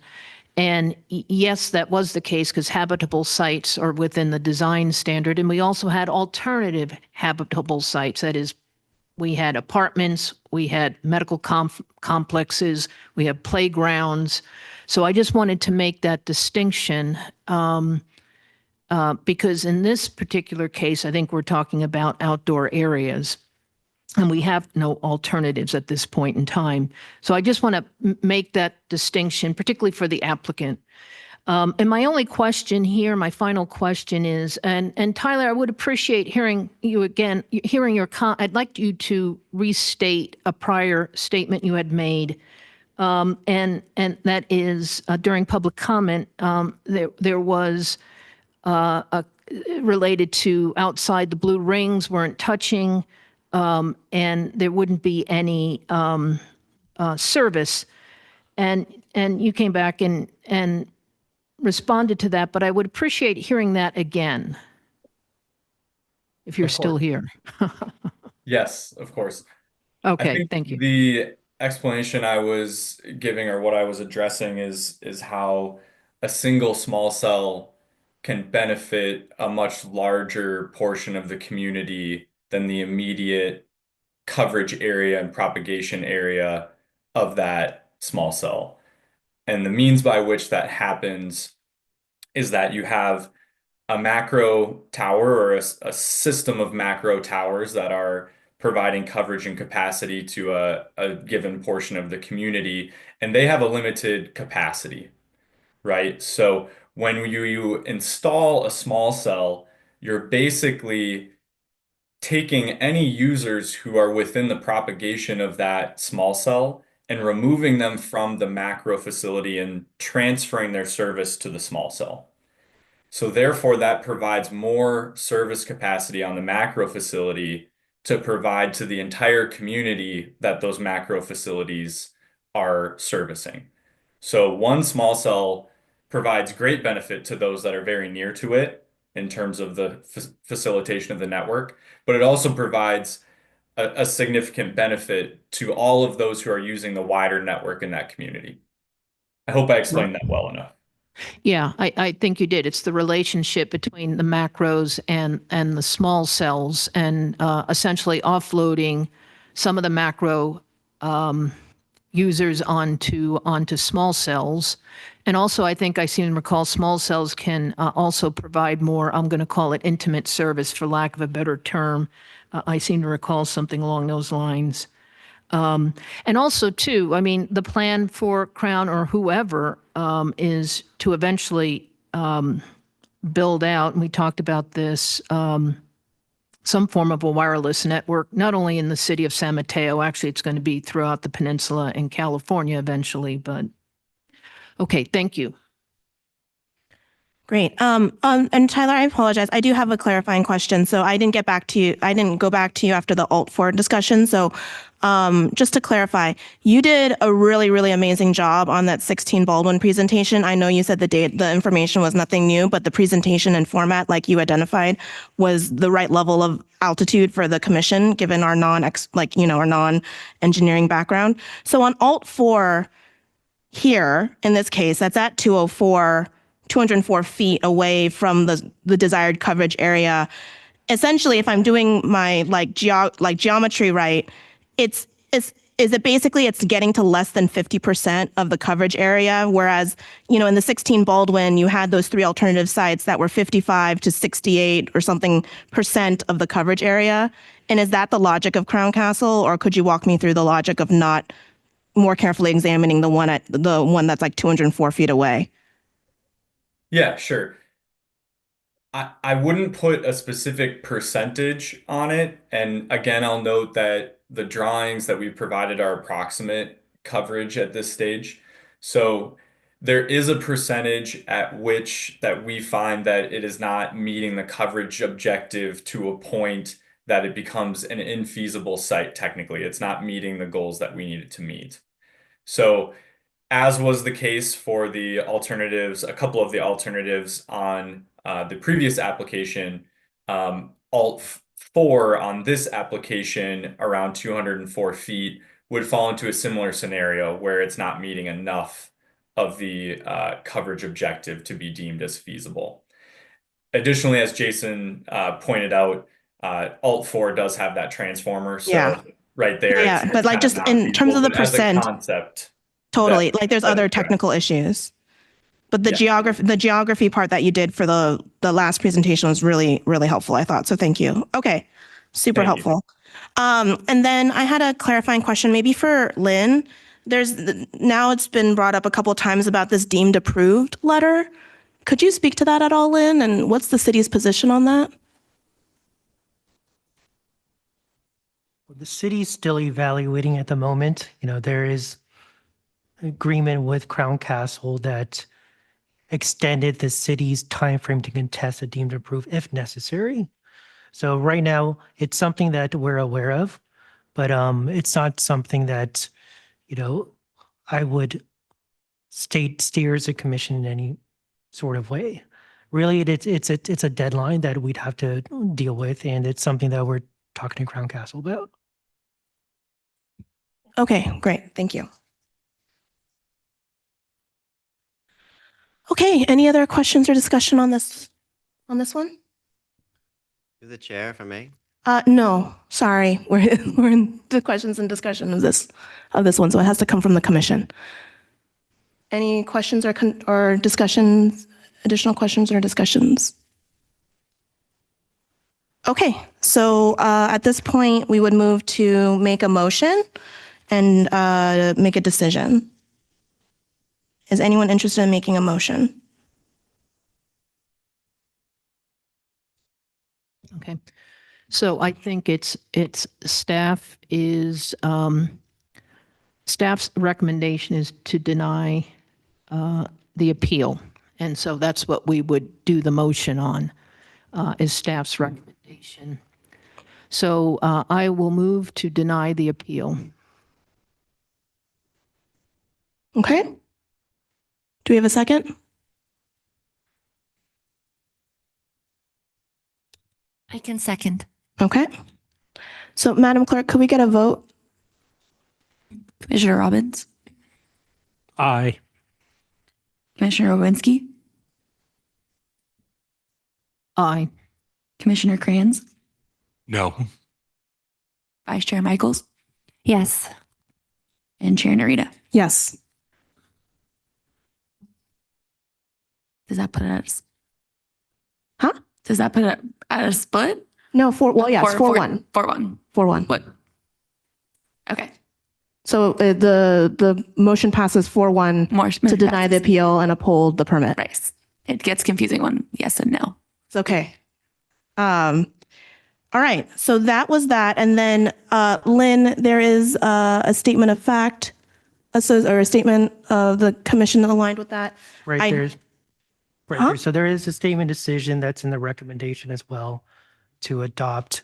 I'd like the commission's guidance on whether that's going to be adopted tonight or at a future meeting date. I would also request for a discussion about what those findings are, what the decision tonight was based on, to help me draft it as well. Okay, great. So along those lines, who made the motion? Commissioner Rinsky, do you want to get some guidance to Lynn on the findings, or would you like me to do so? Okay. Commissioner Robbins, would you like to provide some guidance to Lynn on the findings? Sure. I will quote some language at the end of your of a prior draft that is still under review and being worked on, but it's the simple statement. It happens to be item 3 under section 4. The proposed wireless facility complies with all applicable federal, state, and local laws, regulations, rules, restrictions, and conditions based on information presented during the hearing, period. I don't know what more specific factual findings we'd all agree on. Is there an agreement that the appellant did not meet their burden? I'm sorry, Lynn? I'm assuming there's an agreement that the appellant did not meet their burden? Yeah. Yes, that's language why would we be have to correct. deny Yeah. the appeal. Yes. Yes.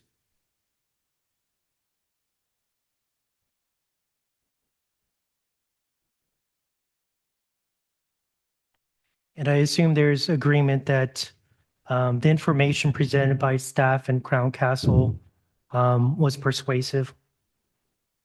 Yes. I think that's yes, we have to deny the appeal. It was persuasive. No, I'll second that. I think I understand the direction.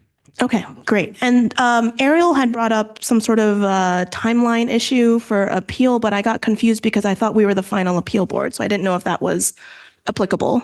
It's, the concern he raised is related to when you deny appeals for an applicant. And there's a timeline, the clock that runs from the time that occurs. And the practice that's preferred is to have a statement decision that's adopted contemporaneously with the decision as well, too. Okay. So, And do you feel like for 16 Baldwin, then you have enough guidance such that that one is draftable, or is I there, do have we need enough to? guidance that's draftable. Okay. It's a matter of when it can be adopted by the commission. So I think the earlier we can set a new meeting to ensure that that's adopted promptly, the better. Okay. And that would also go for this one as well, but that one has a more urgency Yes, attached to it. that's correct. Okay. Okay. So that concludes the appeals. Any other reports and announcements? Madam Chair, just looking forward in terms of meetings, we're looking at having a special meeting on March 26th. I think all of you have been polled, and I believe everyone potentially except for Commissioner Robbins is available on the 26th. Again, outside counsel is not available until 7 o'clock, so I think we'd be looking at a 7 o'clock start time. I think based on tonight's that it does not seem feasible to have more than 2 appeals on an agenda. We are getting a little bit faster. We did this in 5 hours for 2 appeals instead of 3 hours for 1 appeal last time. So, but I think I would take guidance from the commission on whether you want us to schedule more than 2 appeals. I think 3 would be the other option. And if I may add too, I don't believe Stephanie has confirmed that she's available on the 26th yet. So that's one potential meeting date. If there are other meeting dates that are also available for the commission, I think that is a good time to get that information as well. There was a poll that was sent around, and we provided all availability through that poll already. How many more appeals are there? We have, I believe, 4 pending appeals. And then We have 2 other applications that are still pending. So there hasn't been a decision made on those. And then that's sort of the end of the date for the Crown Castle to have applied. Correct? So those other ones that are pending, we're awaiting a resubmittal. So those aren't really things that we're concerned about at the moment for an appeal. The other 4, I think it's the better practice is to hear them as soon as possible. I think that does close out the remainder of the existing Crown Castle permits, and we have not received any new permits under the new guidelines. So this would theoretically. Any new ones the new guidelines any from now would apply. The new Yes, that would be guidelines. under the new That's correct. requirements. And did you say there is a new hearing, a hearing officer was hired? Yeah, there's been multiple hearing officers hired, is my understanding. They would need to go through some training to be able to do small cell appeals, but they're theoretically on board and capable of doing that. Is their only job going to be a small cell, or they have a range of? So what we did was we did select, after an RFP process, we selected a bench of hearing officers. There's 3 that are on our panel. And so it would be a rotational basis who hears it, who hears a particular case. But it would be for appeals, citywide for certain, types of areas. So it's not just telecom. It would be code enforcement. We've got tenant relocations. We've got a number of different things. Is that sorry, I could ask you offline, but is that through a consultant firm or private people? These are all attorneys. Attorneys. Thank you.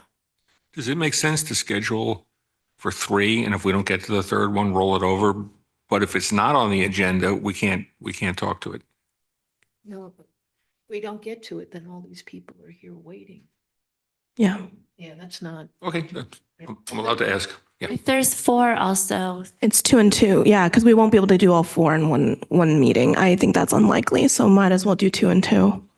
And I have promised to the boss of us all, the clerk's office, that I will try to make that meeting on the 26th. I may have to do it virtually. So I think the question is if we have enough dates already from the prior polling to find another date, or if the clerk will need to offer up more dates for us to then respond to.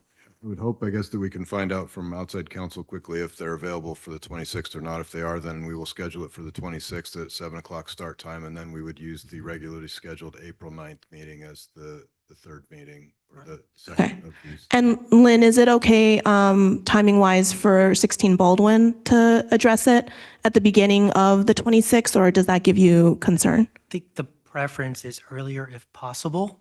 I Is there a don't way know. to like sign off on it collectively, not in a special session because we've already Has discussed to everything be- in record, or it has to It be in has a to be meeting? in an open meeting. Okay. Statement. So then I think the question is, we did offer, I think, sometimes next week even, but I don't know if maybe they were precluded I'm somehow. not sure that staff has the capability of getting another agenda published for a meeting. I think we had looked at the 18th next Yeah. week. I think it's going to be very difficult for us to get another agenda Yeah, I packet can't make it. published with 2 more appeals on there by Friday is when we'd have to publish. So I think that's, for us, I think from a staff perspective, I think the soonest we could really do this would be look at the 26th, but we'll have to coordinate with city attorney's office on the urgency of the statements of decision. And if we have to poll, we'll send out another poll to check dates. I don't remember exactly what dates we have on there, but we'll look at the dates that you've already responded to and see if we can make something work. Otherwise, we'll reach out with another request for